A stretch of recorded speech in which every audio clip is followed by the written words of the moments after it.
Greetings, I'm your host, Dr. Wolfula, with another unusual thing for the channel. An audiobook reading of Halloween the Scream Factory, an obscure young adult book featuring Michael Myers. I've already spoken of the book at great lengths in my semi-animated review of it, which you can find a link to in the description below.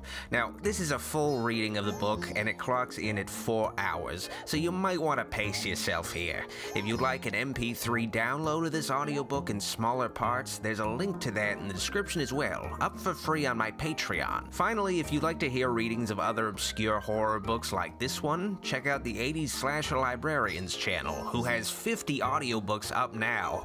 Link to his channel is in the description as well. Alright, enough gabbing, let's do some reading. Halloween, The Scream Factory, written by Kelly O'Rourke and published by Boulevard Books.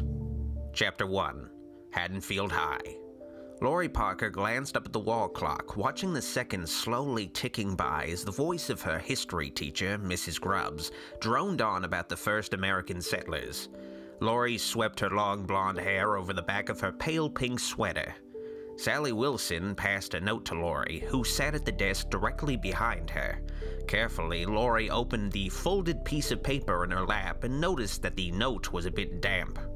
She let out a little giggle as she read, "I'm so bored, I just noticed that I was drooling on this piece of paper." Lori turned around and whispered, "You are so gross." Mrs. Grubbs gave the girls a warning look, then turned her attention to the whole class. "Okay, seniors," she said, "as I told you before, this class is a tough course in American history. I want to make sure that you're prepared for the real world next year. Get out your notebooks and write down the following practical assignment." The whole class groaned. Waving her arms to quiet the class, Mrs. Grubbs continued, "This assignment, I'm hoping, will be fun. You're going to pair up in teams and research a historical event. The subject is your choice. Your reports will be due this Friday and must be at least 5 pages long. So, be creative and have fun." More groans and sighs came from the class as Mrs. Grubbs answered scattered questions about the assignment. Lori turned around to face Sally. "Want to be a team with me?" Sally smirked. "Of course, dummy. We've only been best G friends for 5 years, and this happens to be our only class together this semester." She tore a sheet of paper from her notebook and pushed it to Lori. She joked, "But you'll need to sign here and here and here to make this partnership official." Lori felt a slight blush spread across her freckled cheeks. True, Sally was her best friend, but sometimes her sarcasm was a little annoying. The two friends were a contrast. Lori with her girl-next-door look, an almost shy personality, and Sally, the dark-haired tigress with flawless skin and a more than occasional flash of mischief in her bright green eyes. A loud sigh filled the classroom. The girls whirled around to see Marcia Miller, the snobby and rich heir to Haddonfield's biggest company, Miller Realty. Marcia stood up at her desk as she smoothed her designer dress, which she wore with her poutiest expression. She ran her fingers through her sleekly styled hair, whining, "But Mrs. Grubbs, certainly you must know about my big Halloween party this weekend. How can I possibly be expected to complete this history assignment while planning the biggest social event in town?" The girls giggled as Mrs. Grubbs rolled her eyes. "I'm sure you'll find a way, Marcia," she said. Marcia stamped her foot as she slumped into her seat. She shot her meanest look to Sally, who was smirking at her little temper tantrum. Marcia particularly disliked the fiery beauty ever since she'd started dating Matt Hudson, the biggest hunk at Haddonfield High. Everyone knew that Marcia and Matt had been an item last summer before their bitter breakup. Even Sally had to admit that Marcia was quite attractive. In fact, all the guys drooled over her after the 2 years of working out with her personal trainer and the nose job paid for with Daddy's money. But she had a mean streak that had made Matt call it quits before school started. It was common knowledge that Marcia was insanely jealous of Sally and would stop at nothing to get Matt back. Lori whispered, if looks could kill. Sally shrugged her shoulders, turning away from her seething rival. She turned up the volume of her voice so that Marcia and everyone else in the room could hear. Well, money can only buy so much in the world, like nose jobs, liposuction, and shallow friends. The comment hit Marcia like a slap in the face. She slammed her books on her desk furiously. Lori stared wide-eyed at Sally for a moment before bursting into a fit of laughter. Did you see the look on her face? She whispered. That serves her right. She's been nothing but mean since you and Matt started dating. Sally snuggled into the varsity leather jacket that Matt had given her last month. Well, can you blame her? After all, I do have exclusive rights to the hottest piece of property in Haddonfield. Lori smiled and began scribbling in her notebook. What are you doing now? Sally asked, watching her friend. Writing the great American novel? Hang on, Lori told her, trying to concentrate on her train of thought. I'm just writing down some ideas. Mrs. Grubbs said that the subject of the assignment is our choice, right? Sally looked dumbfoundedly at her A-student friend. Yes, so? So I've got a great idea that will land us both 2 A+. Lori lowered her voice to a whisper so her classmates wouldn't overhear her great plan. We'll write about the first settlers right here in Haddonfield, back in the 1800s. Sally's glossy pink mouth fell open. What? And just how exactly are we supposed to find out about them? Dig up a few graves? Listen, let's do something easy like the Civil War or George Washington chopping down the lemon tree. We've only got until Friday. Lori laughed. It was a cherry tree, Sally, she winked. Trust me, girlfriend, it'll be a piece of cake. We will have to do a little digging, but it won't be at the graveyard. Sally gave her friend a confused look. What are you talking about? Lori smiled. We'll dig through the old files at City Hall. They have tons of fascinating old newspaper clippings and property records. Sally protested. City Hall? That sounds so boring and dusty and lame.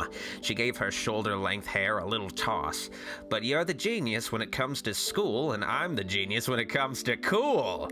Lori looked down at her brown loafers, feeling a little awkward. She was one of the smartest students at Haddonfield High, but certainly not one of the most knowledgeable about guys or clothes. Sometimes she felt like a third wheel around Sally and Matt. Sally touched her arm. Hey, Lore, I didn't mean anything by that. Are we still best buddies? She asked softly. Lori smiled, as she always did when Sally called her Lore. Yeah, Sal, everything's cool. The class bell rang and everyone scrambled, gathering their books and backpacks as they made a mad dash for the door.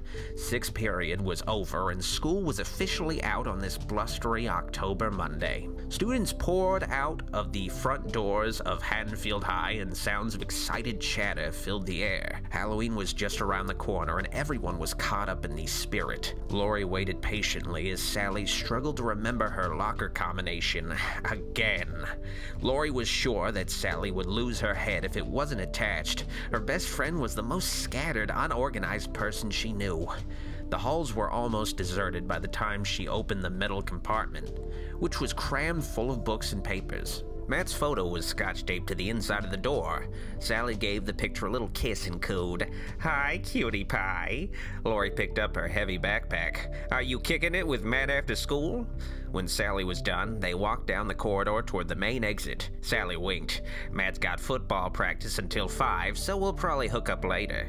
A grin spread across her face. "Why? What are you doing?" "I don't know. You want to go to City Hall and get started on the assignment?" Lori asked. Sally hesitated for a moment. The last thing on her mind was the history assignment. Lori waved her hand before her dreamy-eyed friend. "Earth to Sally! Hello! Do you want to go or what?"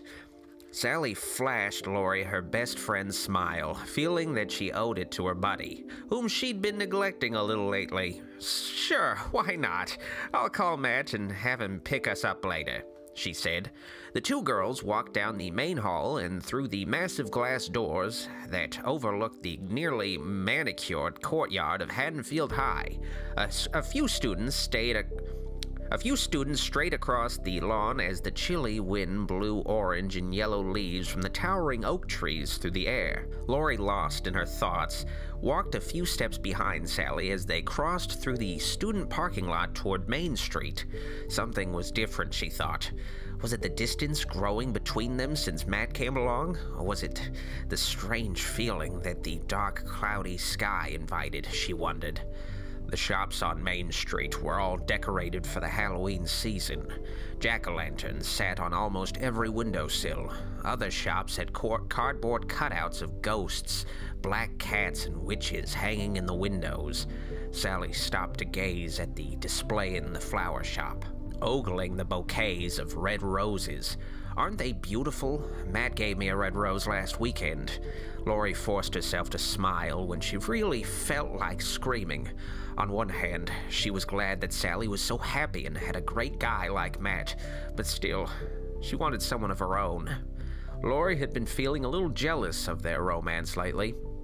If she heard one more juicy, detailed story about Sally's love life, she was going to explode. The deafening roar of a car engine revving took the girls by surprise. They turned to face the street where they saw none other than Marcia Miller in her new black convertible with three of her friends. Marcia's friends laughed sadistically at the scare they'd given the girls. Lori pointed. Uh-oh, it's Marcia and the Snob Squad. Just then, a tiny water droplet hit Lori on the nose. Marcia, nestled in her leather bucket seat, looked up into the cloud-covered sky. She smiled wickedly, as though she'd planned the rainfall. A deafening clap of thunder bellowed across the sky, and more drops began to fall. In a display of arrogance, Marcia pushed a button that caused her convertible top to come up, shielding her from the rain. She opened her automatic window just enough to comment sarcastically, "I just love rainy days, don't you, Sally?"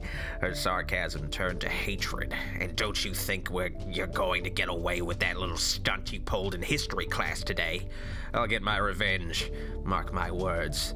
To protect herself from the downpour, Sally pulled Matt's jacket over her head, locked in a staring contest with Marcia.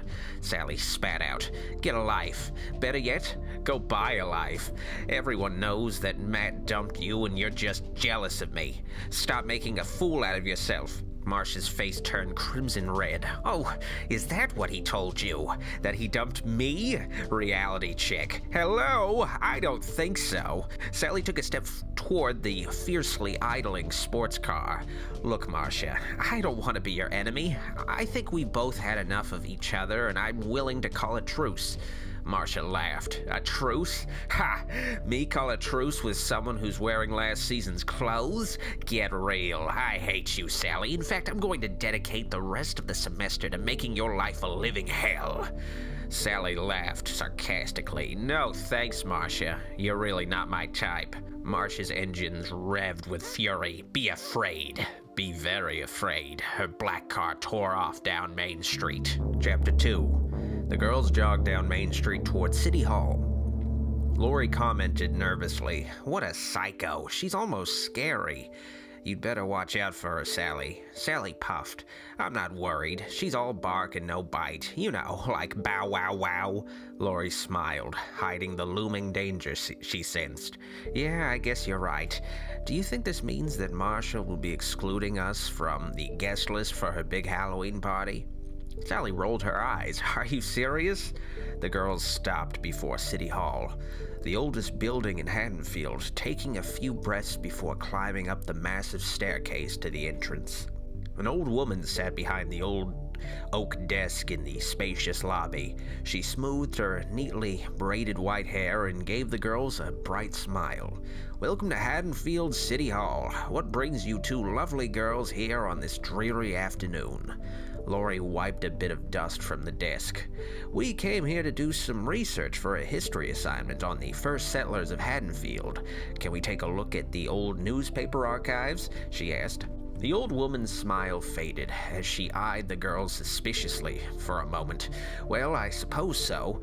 I guess you're too young to be tabloid reporters. You know, we get a lot of news reporters snooping around here this time of year, wanting to know about the Haddonfield murders. I wish people would just forget about this town and leave us alone. You know, just last week a reporter from the National Inquisitor was here and... Sally glanced at her watch and butted in as politely as possible. Ma'am, if you could just show us where the archives are. The old woman straightened her gray wool blazer and pulled out a large ring of keys. Follow me, girls. The girls shivered as they entered the dimly lit basement. Hundreds of steel file cabinets stretched from one end of the room to the other, casting eerie shapes along the brick walls.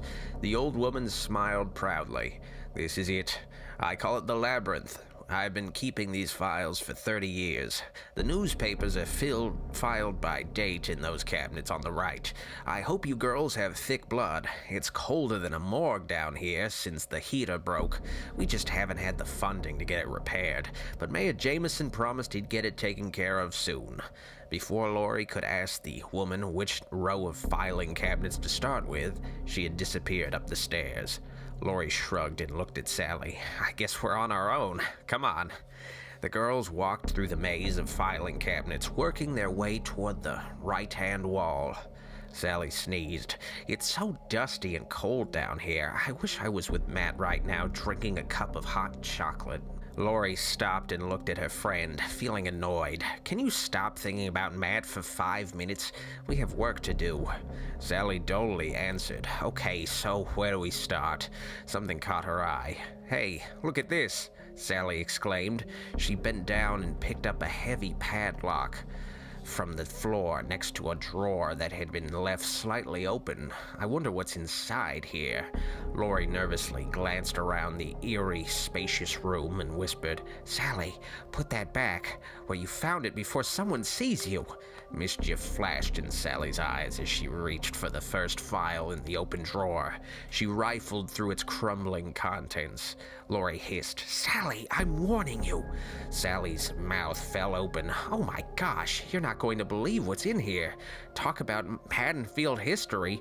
Laurie stepped closer, her curiosity aroused. What will you hurry up and tell me what's so interesting before the clerk throws us out of here? Sally gasped. Look at this. It's full of newspaper clippings and police reports from the 70s about the Halloween murders. November 1st, 1978. Halloween massacre in Haddonfield. Residents of Haddonfield are mourning the loss of 4 local teenagers who were brutally murdered last night by convicted killer Michael Myers.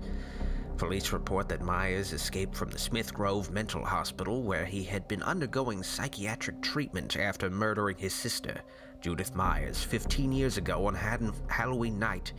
The murder weapon, a large kitchen butcher knife, was found at the scene of the crime on Oak Street. Myers was last seen wearing a rubber Halloween mask and black jumpsuit. He escaped capture and is still at large. Police are asking for any information regarding the whereabouts of Myers and are considering him armed and very dangerous. Sally's eyes were glued to the pages before her. She swallowed, hardly believing the words that came from her mouth. Listen to this one. This police report says that he was shot by police 6 times and thrown out a window before he escaped. Laurie sighed. Well, he couldn't have survived something like that. I'm sure he died, and they just never found the body. Sally picked out another news clipping. Here's one from 10 years ago. She held out the police sketch of Michael Myers, his face covered by a hideous white mask. 12 massacred in Haddonfield. Last night, 12 area teenagers were brutally massacred in Haddonfield by convicted killer Michael Myers. Myers? The lights in the basement flickered off, then on. Laurie sucked in her breath. Sally, what was that? Michael Myers. Laurie flinched as the name flashed through her mind. She stared at the overhead lights as a sinking feeling swept over her. Is this stuff true? I mean, how could something like that have happened here in Haddonfield? Sally shrugged. I don't know if it's all true, but people say so. It all happened a long time ago. She shivered. They say he comes back on Halloween to get revenge. A shadowy figure watched the girls from the top of the stairs and silently moved closer to them. Lori chewed on her thumbnail and whispered, "Sally, stop reading this stuff. It's freaking me out. What if it did happen and—" A large hand fell down upon Sally's shoulder. "Ah!" Sally screamed and Lori jumped back, her heart pounding with terror. The girls spun around to find Mayor Jameson towering above them, a deep scowl upon his face. Sally dropped the file, scattering papers all over the floor. "Mayor Jameson, you scared us to death," she exclaimed. She bent over and began picking up the mess. Lori felt the blood rush to her face. We're so sorry. We were just here to research a project for school, and I'm Lori Parker, and this is Sally Wilson," she stammered. Mayor Jameson picked up the padlock from the floor. "Do you girls, Lori and Sally, always pick locks?" Sally handed him the disheveled file with shaking hands. "We're really sorry. We just found it open like this and, well, started reading. We won't tell anybody about this. We promise. And we'll never bother you again." She grabbed Lori's arm. "Come on, Lori, let's go." The mayor took a step forward, his huge body blocking their way. "Not so fast. You girls have trespassed and read confidential city files. This is pretty serious," he informed them. Lori protested, hoping her voice didn't sound too shaky. "We didn't exactly trespass, sir. The clerk upstairs let us down here, and we found it open like Sally told you. We shouldn't have read the files. You're right. We really didn't mean any harm," she explained. The mayor suddenly seemed to think of something, and his expression softened a little. He pointed a finger at Lori. "You're not John Parker's daughter, are you?" Lori swallowed hard. "Yes, I am. My father was a volunteer on your last campaign. John Parker. A fine man," the mayor stated. He looked at the trembling teens and seemed to decide no real harm had been done here. "Okay, calm down. I'm going to let this incident slide. But you just promised not to discuss what you've read with anyone. Do you understand me?" Sally laughed nervously. "Thanks, Mayor. I guess we'll be going then. Oh, yeah, and when I'm old enough to vote, I'll remember this." Mayor Jameson laughed. "Well, that's one way to win an election." He glanced at the file in his hand, and his smile faded. "Say, what are you girls doing for Halloween?" Lori gave him a puzzled look, wondering why on earth he would be asking them such a question. "Us? Well, we're not sure yet. Why?" she asked. Sally envisioned herself dressed in a sequined black gown and Matt in a tuxedo, eating little crab cakes from a silver platter at a fancy city Halloween party. She beamed. "We're not doing anything special."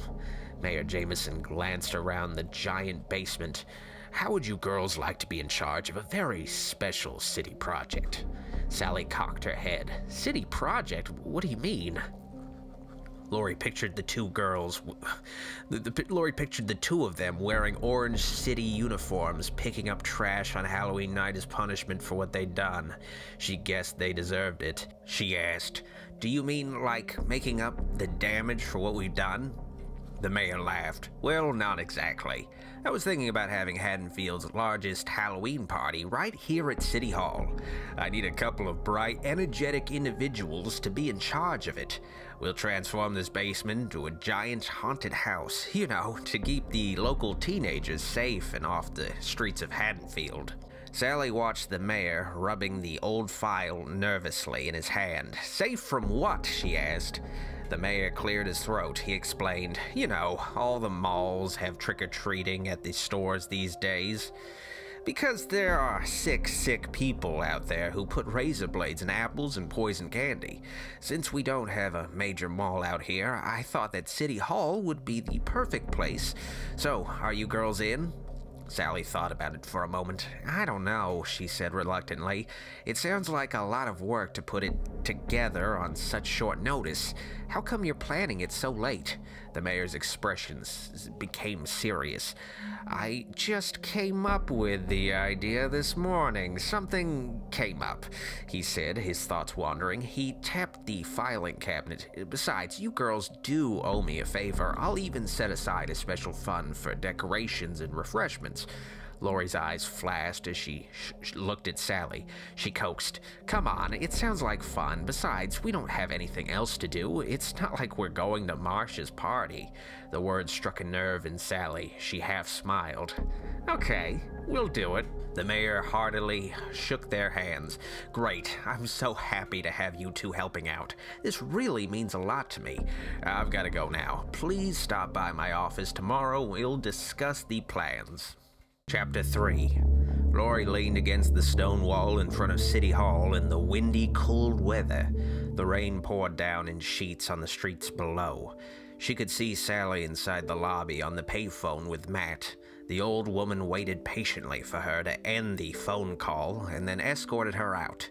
She locked the towering glass doors behind them. Sally snuggled into her jacket as the icy wind blew through her dark hair. "Matt said he'll be here to pick us up in 10 minutes, she said. Lori shivered. The Scream Factory.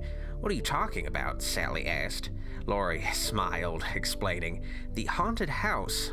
Let's call it the Scream Factory. We can throw sheets over all those file cabinets and turn it into a maze of terror. Then we'll make up flyers and pass them out at school. Oh, this is going to be a blast." Sally shrugged. "I don't know. I'm having second thoughts." She explained, "Something is wrong. Did you see the way the mayor kept looking at that file? I just have a bad vibe about all this. He's not telling us something." Lori brushed a lock of wind-tangled hair from her face. "He's a politician. I'm sure there's a lot of things he isn't telling us. Besides, we agreed to do this and he's counting on us. So let's make the best of it. It might even be fun." Sally couldn't stop thinking of the horrible stories she'd read about Michael Myers. Why hadn't they found his body? What if it was all true? What if?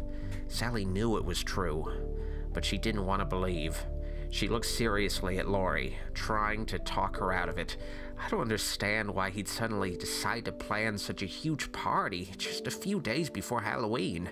And the other weird thing about it is that the city doesn't even have the funding to get the heating repaired. If the mayor is willing to shell out the money for a party, I just don't get it." Lori put her arm around Sally. "Hey, we'll have so many jack-o'-lanterns in that building, we won't need any heating. Besides, this is the perfect way to get back at Marcia Miller. The whole school will come out to our party instead of hers. We'll invite everybody." Sally crinkled her nose. "Oh, I like the sound of that." I could just see her now, pouting all by herself at her little party. "You've talked me into it." Matt Hudson pulled up in front of the city hall in his red Jeep, loud rock music blaring through the canvas top. He hopped out and bounded up the stairs with ease to where the girls were talking. He held out his muscular arms to Sally. "Hey, sweetie, I'm here. Don't I get a kiss?" Lori watched as Sally brushed his deep brown hair off his perfectly chiseled face. Sally was really lucky, she thought. She could understand why Marcia was so obsessed with Matt. When he smiled at Sally, showing those perfect white teeth, it was as if she were the only girl on the planet. Sally pouted. "What took you so long, Matt? Your little snuggle bunny was freezing out here." Matt growled. "Ooh, I love it when you talk bunnies to me." Matt looked at Lori as if he hadn't seen her there before. "Oh, hi, Lori." Lori smiled politely. "Hi, Matt. Are you guys ready to go?" Matt tickled Sally, who was giggling hysterically as they piled in the Jeep.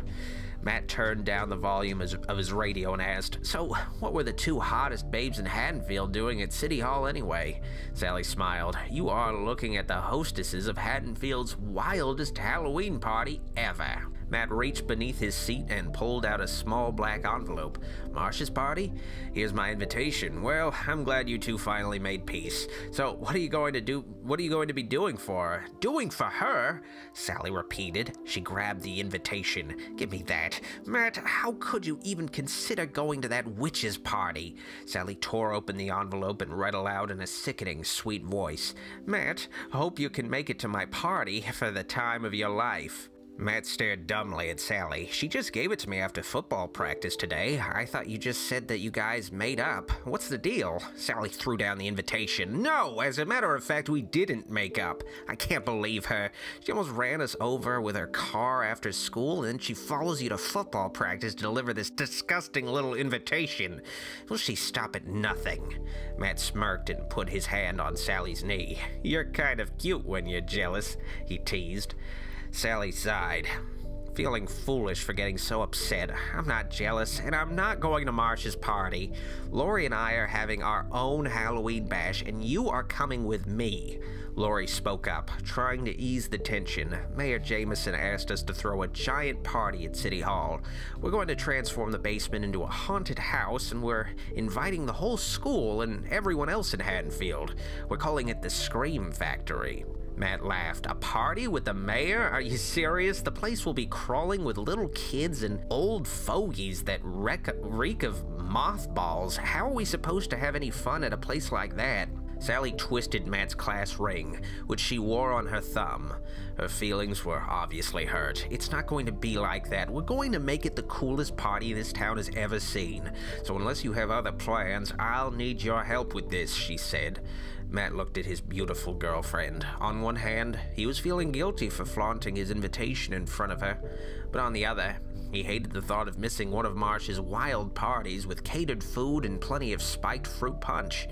He gave her leg a little squeeze. Of course I'll help you, Sally. I was just joking about the old fogies and stuff. Lori peered out her window at the wet street. She strained to make out a dark figure pushing a motorcycle on the other side of the road. Hey, Matt, stop. That was Jake Kovac back there pushing his bike. Let's go see if he needs any help.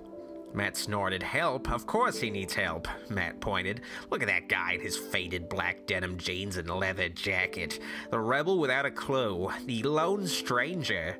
Sally looked back at Jake, pushing his old motorcycle in the rain. Matt, just because someone isn't a jock doesn't mean that they're weird, she said defensively. Let's go help him. Matt saw Lori's hopeful expression in his rear-view mirror and realized how silly and immature he was acting. He groaned as he made a U-turn. Lori ignored Matt's stupid jokes. Sometimes he was so insensitive, such a jock. He's an artist, and a good one, she said in Jake's defense. Sally turned around to look at Lori. Oh, yeah, since when do you know so much about Jake Kovac? Lori anxiously waited as Matt turned the Jeep around. Jake always sat in front of Lori in her physical science class. He never said much. A few times she'd seen him watching her, but he'd always turned around before she could give him a smile. She often stared at his honey blonde hair and had always thought he was very attractive and a little dangerous. Lori answered, I've seen him drawing in science class in his notebook. Matt pulled over in the gravel a few feet away from Jake. Okay, Lori, go ask James Dean if he needs a ride, he said. A flush spread across Lori's cheeks as she got out of the Jeep. She yelled, Hey, Jake, do you need some help? Jake stopped pushing the bike and looked up to see Lori Parker. She stood there under the dark sky like some kind of angel, with that pink Angora sweater stretching across her chest. He cleared his throat, shocked to see her. Yeah, I could use a ride. Lori smiled brightly. Great, come in. Jake was a little embarrassed about the broken bike as he pushed the kickstand into the gravel. I'll come pick up my bike tomorrow when the rain lets up, he mumbled. Lori stepped closer, really noticing his mysterious eyes for the first time. You've got a little smudge on your cheek, she gingerly wiped his face with her fingertip. Jake stared at her, mesmerized by her touch. Thanks. Must be oil from the bike. He gave her a shy smile and followed her to the Jeep. Why are they helping me, he thought. Electrical impulses rushed through his entire body as he watched her walk. Some days it almost drove him mad knowing that this gorgeous creature was sitting not more than 2 feet behind him, and he couldn't even bring himself to speak or look at her. Here she was in the flesh, offering him a ride, touching his face, staring at him with those blue eyes. Don't blow it, Jake, he told himself. Matt started the engine as Jake and Lori piled in. Hey man, having a bad day? Jake awkwardly scrunched into the back seat with his long legs nearly touching his chin. No, well, yeah, hey, thanks for the ride. I live on Ripley Road, about a mile up from the old Myers place. The Myers place. The horrible newspaper articles flashed through Sally's mind. She turned to Jake. Really? You actually live up there? Is all that stuff true about Michael Myers? Laurie listened intently as Jake spoke in his soft, deep voice. Yeah, he said. They say it's all true, but things have been quiet around there for years. They say the Myers house is haunted, but I don't buy it. I pass it every day and never see any action over there except for the weeds growing. The place has been deserted for over 30 years since he killed his sister on Halloween night. Matt laughed. Yeah, right. I can't believe you guys. I don't even think that Michael Myers existed. It's all just a bunch of stupid rumors. Laurie noticed that Jake's long leg was touching hers. Matt, you're such an ignoramus. We just read all the old newspaper articles today at City Hall. I seriously doubt all those stories were just made up. I agree with Jake. Jake winked at Laurie. He tapped Matt on the shoulder and challenged. Why don't we stop by the old Myers place on the way to my house? I'll show you the blood stains on the wall. Sally squealed. No way, that is too creepy. Besides, it's getting dark. Matt downshifted as they turned the corner onto Ripley Road. You're on, Jake. I'm not scared of that old dump. Chapter 4. The old Myers place looks harmless enough. Sort of, Laurie thought as they pulled up in front. A faded Miller Realty sign hung in what used to be the front yard, only now desolate, a lifeless scrap of land. Most of the windows had been boarded up and strips of white paint peeled from the wood like skin shredding off a snake. The moonlight cast an eerie yellow light on the two-story house as Laurie stared in awe. The house had appeared almost normal from a distance, but as she looked closer, she felt repulsed by its presence, as if it were a giant fat black insect. She pointed at the for sale sign, which creaked on its hinges. Can you imagine living there? What if the stories were true? What if they never recovered his body? Jake stroked his blonde hair away from his face.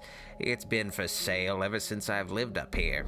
I've seen 2 or 3 families move out just as fast as they moved in. No one can stand it in there. The real estate company comes by every year to clean it up a little, but the local kids always vandalize it and break the windows faster than they can be replaced. Jake paused, lowering his voice for effect. They say it's the entrance to hell. A splintered wooden shutter banged in the wind in the tiny attic of the house, making the girls jump unexpectedly. Jake pointed. This is where it all started. That's the room he killed her in on Halloween night. Killed? Sally shivered as she glanced at the window. Okay, we've seen it now. Let's come back in the daylight. I don't like this place. Matt's adrenaline was pumping furiously as he looked at the creepy old house. Not wanting to look like a wimp in front of his girlfriend, he opened the door of his Jeep and stepped out. Come on, Jake. Give me the grand tour. Sally pleaded. Matt, I really don't think you should go in there. Matt laughed nervously. Yeah, I'll bet Michael Myers is in there waiting for me. You girls just stay out here. We'll be back in a few minutes. I'm going to prove to you guys once and for all there's nothing here to be afraid of. Sally and Laurie huddled close to the Jeep as they watched Matt and Jake disappear around the back of the house. Laurie whispered to Sally, Well, what do you think about Jake? He's pretty cute, isn't he? Sally chewed her nails as she stared into the darkness, feeling a little worried about Matt. I never really noticed him before, but he seems nice, if you like the dark, mysterious type. I like it all right, Laurie said breathily. But what do you mean by dark? His hair is almost as blonde as mine. Sally imitated Jake's deep voice. Follow me and I'll show you the bloodstains on the wall. Laurie giggled. He's just trying to be friendly and show us a good time. Do you think he likes me? Are you kidding? Did you see the way he was looking at you with those intense eyes? Sally asked. He was? Really? Laurie beamed, her heart feeling light. Thoughts of Jake's gorgeous face swept freshly through her mind. Matt followed Jake around the side of the yard to the rotted back porch steps, his heart pounding with excitement and fear. What was really inside this house, he wondered? The window on the back door was boarded up. Jake pulled and twisted the doorknob. Damn, somebody must have locked it, Matt teased. Do you come here often? I don't hang out here or anything, if that's what you mean, Jake answered, feeling the awkward tension between him and Matt. They came from totally different worlds. Matt was Haddonfield's most popular jock, and Jake, well, he was just different. What am I doing here, he thought. He smiled to himself, remembering that Lori was waiting for them. He wondered if he had even the slightest chance with her. Matt peered through the boards over the dusty kitchen window, feeling a wave of relief now that they didn't actually have to go inside. Matt's body suddenly stiffened and he jerked away from the window. Let's go, Jake, now. What? What did you see in there? Jake asked, scrambling to peer inside the window. Matt's face had gone pale. He was walking backward, away from the house. Jake rubbed some dust away from the window with his sleeve to get a clear look inside. He gasped. What the? The limp body of a black dog lay in a sickening pool of congealed blood on the kitchen floor. A pair of dead, glassy eyes stared back at Jake, making his skin crawl. Around the carcass were scattered bits of flesh and blood-caked fur, which appeared to have been ripped from the gaping gash in the animal's neck. Across the faded, peeling kitchen wallpaper stretched bloody, hand-scrawled letters which could be read clearly, even in the darkness, spelling out, "Revenge." Jake squeezed his eyes shut and turned to Matt. Matt, did you see what was written in there? Matt was still walking backward in shock. Pure evil seemed to pour through the very walls. Look out, Jake screamed. Matt tumbled backward down the rotting steps and landed with a hard thud on the muddy ground below. Jake rushed to his side. Matt, are you okay? Talk to me, man. Matt lifted his head from the ground, still startled by the fall. What happened? Come on, let's get out of here, Jake said. Matt sat there in a daze, trying to brush the mud off his clothes, which only made the soil sink deeper into the fabric of his jeans. He stared at Jake for a moment, his eyes becoming cold with anger. That was a really sick prank. Wait until I tell the guys about this at school. Man, you are crazy. What are you talking about? I had nothing to do with this, Jake yelled. We've got to report this. Let's call the police. They stared at each other for a moment. Jake broke the uncomfortable silence. What, you think I did this? Yeah, right. My bike just happened to break down, and you just happened to drive by and offer me a ride, and then I talked you into coming up here to show you this. You're wrong, Matt. Dead wrong. I'm out of here. Matt rubbed his head, feeling like he was going to be sick as he thought it over. Was Jake capable of something like this? The coincidence was nearly impossible for him to have planned it.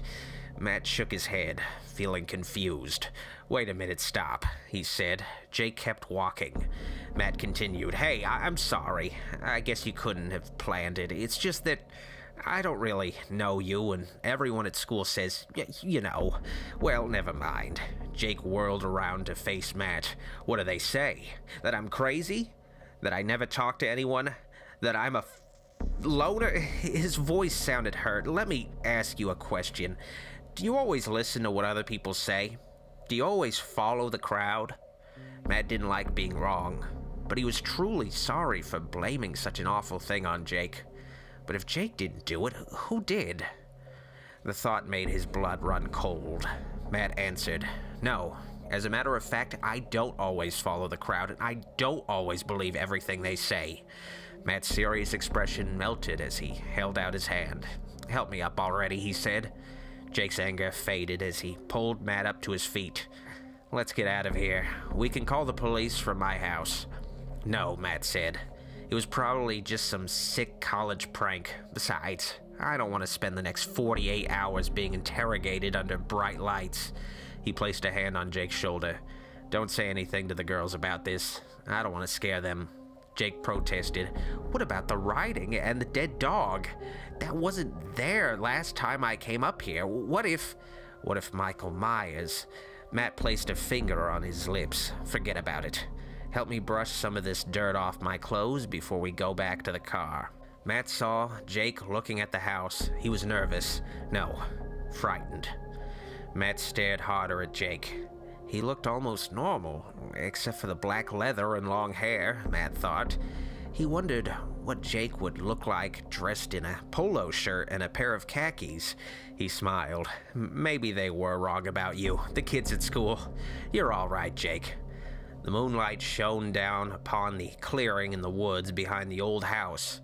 Voices, teenage voices, were laughing and talking, and laughing. He'd heard them. The dark figure silently moved among the trees at the edge of the clearing to get a closer look. Through the darkness, he could see the girls, laughing. Lori and Sally leaned against the Jeep. Sally sighed. What's taking them so long? Maybe we should go find them. It's getting cold out here. Lori was warm in her pink sweater. Why don't you wait in the car and I'll go get them? Sally agreed. Okay, after all, she didn't want to go near that awful house. Lori carefully made her way through the weeds and vines that covered the front lawn of the house, toward the front doorway. The old house creaked in the wind, sending chills down her spine. Matt? Jake? Are you guys in there? She called. There were no sounds from the inside of the house. Maybe I should go around back, she thought nervously. She took a deep breath and peered into the tiny window on the front door. Hello?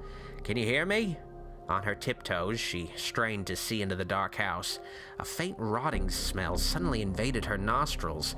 Lori felt nauseous as her eyes adjusted to the darkness. Her eyes searched the tattered wallpaper inside and made out what appeared to be a crack. Ah! She screamed as a beam in the rotting wooden porch below her feet suddenly crumbled, causing her to lose her balance and sink down several feet. Jake grabbed Matt by the arm. Come on, I heard one of the girls screaming. Matt and Jake found Lori sobbing on the front porch as she struggled to free her leg from the jagged boards. There's something in there, she cried. Help me get out of here. Help me. Jake pulled Lori's foot from the hole in the porch. Shh. You're okay, he told her tenderly. He gently inspected her ankle. It's just a scratch. Fear pumped through Matt's blood as he looked through the dust-caked window. What had she seen? He reminded himself that he was one of the strongest guys at school and could take on any grown man in a fist fight. He hoped he didn't look as scared as he felt. He strained to make out the dark shapes inside the house, his heart thudding heavily. There it was! He suddenly laughed with relief. It's a jack-o'-lantern, he cried. On the table in there. It's just a stupid pumpkin. Lori snuggled into Jake's surprisingly strong arms as he scooped her up from the porch. What a night. I'm glad you're here, she breathed. Jake felt the electricity traveling through his body again as he held her tightly. I'm glad you're here too, but it's all my fault for bringing you guys up here in the first place.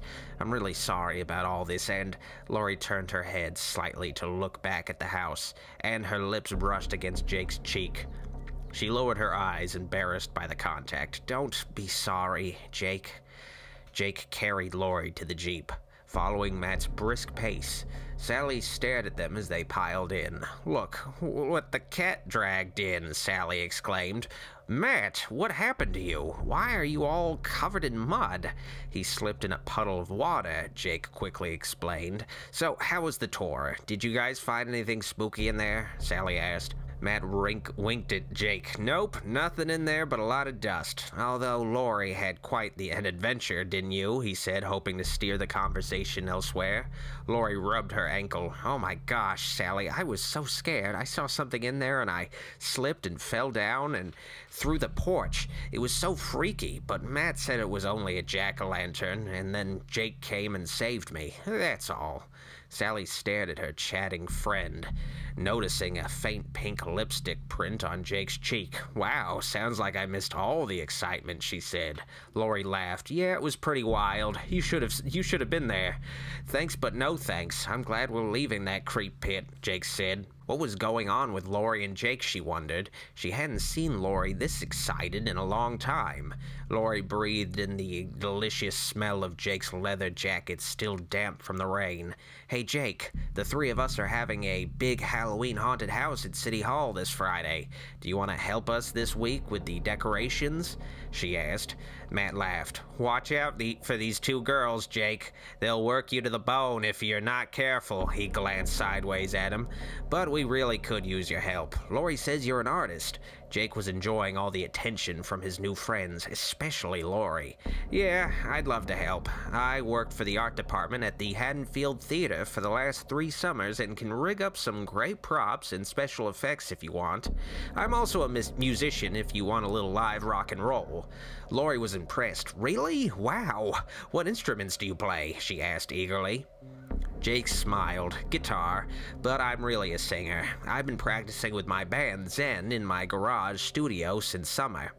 We're getting pretty good, and I'm sure the guys in the band would love the chance to play a live gig, especially on Halloween. Oh, this is too perfect, a live band, Sally said, excitement glittering in her eyes. Our party is going to be the coolest. So, who's in your band? Matt asked, with a hint of sarcasm in his voice.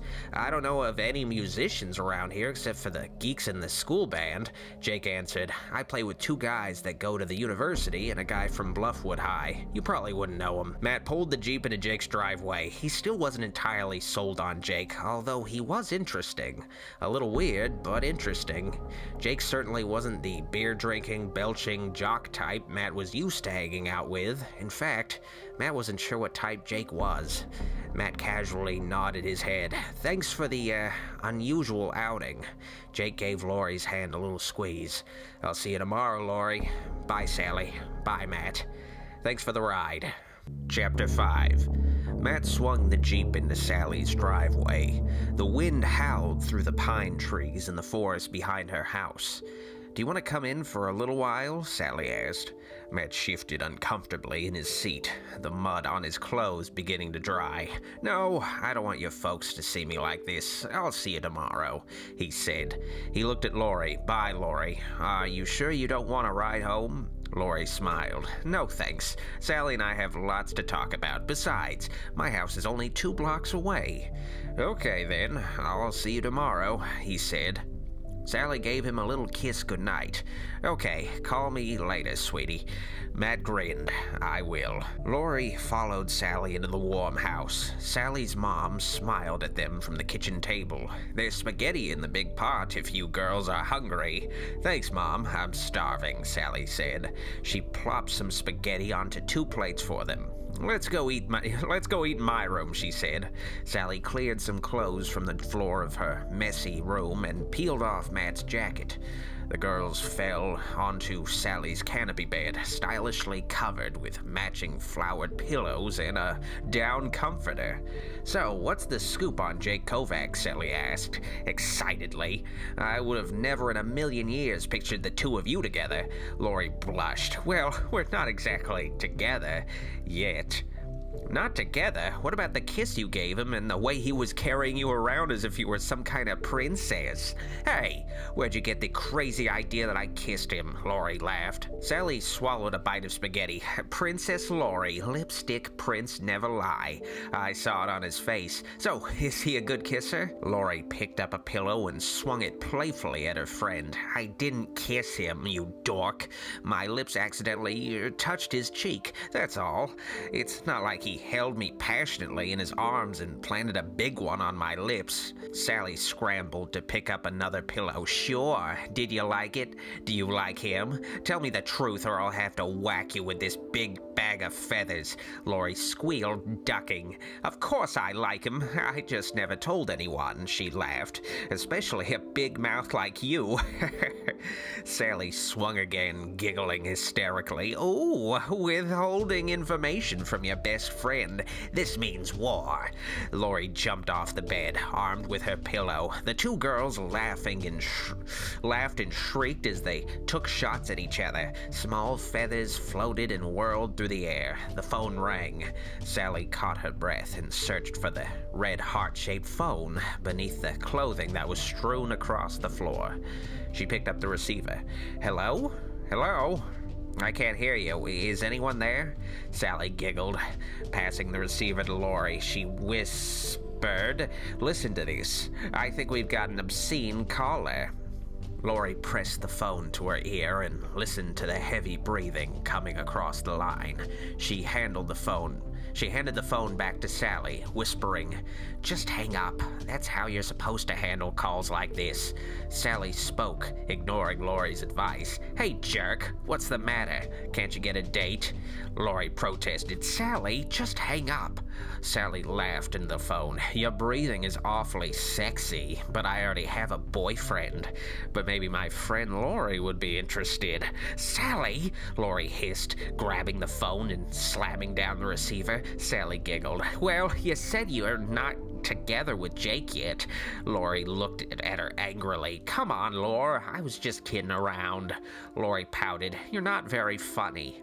The phone rang again. The two girls jumped, looking at each other, then at the phone.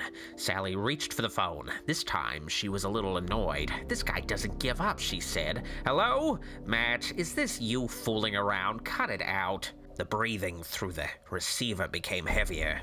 Sally's face twisted in disgust as the raspy sound became a threatening growl.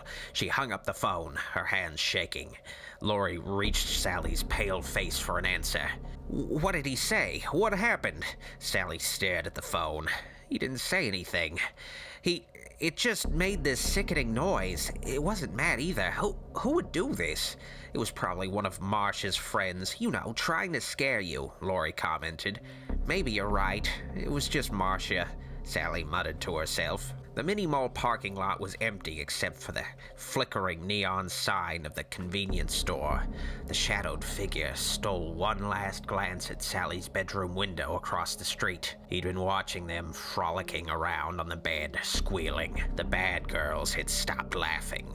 Breathing heavily, he lurched away, disappearing into the dark forest behind the building, leaving the silver payphone cord twisted into a miniature noose. Laurie picked up a pillow from the floor and tossed it back on Sally's bed. "I'd better get home now. My mom is probably wondering where I am." "Do you want to ask my mom for a ride home? You know, after twisting your ankle and all," Sally offered. Laurie smiled. "No, I'm fine. Besides, some fresh air will do me good. It's been a wild day." Laurie wanted to be alone with her delicious thoughts of Jake. Sally shrugged her shoulders. "Okay, Laurie, I'll see you tomorrow morning. Bye." Laurie crossed the street at the convenience store and shivered as she walked down the sidewalk that ran along the edge of the forest. She'd walked home from Sally's house hundreds of times and knew by memory alone where every buckle in the sidewalk was. She whispered as the icy wind howled through the trees. It felt like it was going to start snowing. She scanned through the day's events in her mind over and over again, especially the part where Jake had held her in his arms. She imagined that he'd kissed her and pictured his soft lips touching hers. She felt as if she were floating along. Tomorrow she would see him again. She could hardly wait. A branch cracked from the dark woods. Laurie stopped suddenly, feeling as if eyes from the woods were watching her. She listened for a moment and heard nothing but the wind, but she still had the weird feeling that she was being watched. Her heart pounded as she thought about the horrible murders that had happened in those woods so long ago.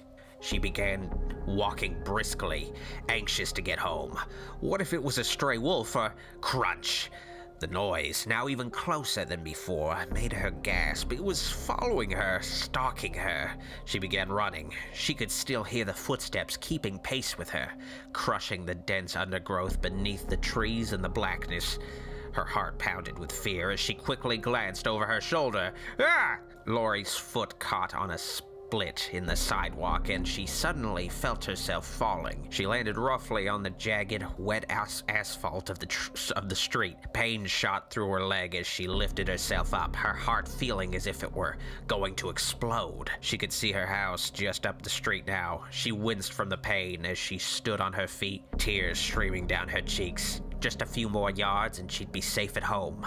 The wind blew against her body as she ran toward her house, strands of hair whipping across her face. The footsteps were right next to her now. She could hear the heavy breathing of the thing in the woods, as if it were right over her shoulder. Suddenly, a pair of headlights came up the road behind her. She whipped around, waving her arms for help. "Stop! Help me!" she cried. The blue sedan pulled to a stop. Lori saw that the driver was her dad. "Oh, thank God you're here, Daddy." She scrambled in the passenger side, breathless with relief. Her father was shocked, still wearing his business suit from the bank. "Honey, what happened to you? Are you okay?" he asked, looking at the blood on her knees. Lori glanced out the window into the darkness and saw a blur of something running back into the woods. She pointed hysterically. "Something was following me. Did you see it? Over there. It followed me all the way from Sally's house. I was running, and I tripped, and then you came along." Her father strained frantically to see into the blackness. "No, honey, I don't see anything. It was probably some kind of animal." His voice became firm. "You could have been attacked or seriously hurt. I don't want you out walking this late at night ever again. You call your mother or me if you ever need a ride. Do you understand? You scared me half to death." Lori sighed. "Yeah, Daddy. Sorry." She stared into the forest as they drove up the street. Chapter 6. Lori woke up the next morning feeling as if a truck had hit her. Her muscles still ached, even after the Epsom salt bath she'd taken last night. She pulled herself out of bed and switched off the blaring alarm clock. Nothing was going to stop her from going to school today. The incident last night had faded a little from her mind. She laughed to herself, rationalizing that it must have been a stray dog following her. Lori carefully braided her long golden hair. She chose a low V-neck sweater and a pair of tight black jeans from her closet, an outfit she'd bought last winter but hadn't had the nerve to wear. She looked at herself approvingly in the mirror as she applied a little deep red lipstick. Lori normally wore preppy conservative clothes, but not today. She wondered how Jake would react to her new look. She pictured herself on the back of his motorcycle, hugging him tightly. Matt and Sally spotted Lori in the corridor after lunch. Matt let out a long whistle. "Whoa, Lori, look at you." Lori's face became almost as red as her lipstick. "Hi, Matt. Hi, Sally. What do you think?" She twirled around. Matt gave her the once-over, as only a guy could do. "If I wasn't dating your best friend, I'd..." Sally elbowed him in the ribs. "What he's saying is, you look absolutely gorgeous. Totally cool threads. What's the occasion?" she asked. Lori rolled her eyes. "What do you think? Remember? My physical science class next period? Somebody sits in front of me." Matt laughed. "What, are you going to be the exhibit? Get it? Physical science." Sally sighed, glancing at Matt. "Just ignore this beast, Lori," she whispered. "Somebody's going to fall over backwards off his chair when he sees you. Hey, where were you at lunch? We missed you." Lori sighed. "I was in the library, doing our history assignment. I thought I'd get it out of the way." "You finished it already?" Sally asked. "But how did you find out about the first settlers of Haddonfield at the school library?" Lori smiled. "I changed my mind and wrote about the signing of the Declaration of Independence instead. It was a lot easier." She handed the report to Sally. "Here, you owe me one. Hang on to it until Friday." Sally hugged her. "You're the greatest, thanks." Matt joked. "Uh-oh, Lori, slacking off in school, a radical change in appearance. This is a serious warning sign. You gotta get help before it's too late." "Matt, would you please shut up?" Sally demanded. She smiled at Lori. "You look hot. Go get him." "That's an order." The bell rang. Lori gave Sally a little salute as she walked down the hall. Lori felt all eyes upon her as she took her seat in class. She glanced around the room. Where was Jake, she wondered. The bell rang. The seat in front of her was empty. Lori opened her book and began the reading assignment. Jake opened the door quietly and slipped his Walkman off his head. His heart jumped when he saw Lori sitting there, reading. He felt more self-conscious than ever. She was the most beautiful girl he'd ever seen. In fact, she looked like a model, her slim legs stretched out from under the desk. Suddenly, she looked up, her crystal blue eyes staring at him. She tossed her long, shiny braid over her shoulder as he awkwardly took his seat. He feared to turn around. What if she was just being nice yesterday? He felt her eyes on the back of his head. He'd wait and see how she acted. Lori touched his shoulder, slightly sending chills down his spine. She whispered, "Hi, Jake."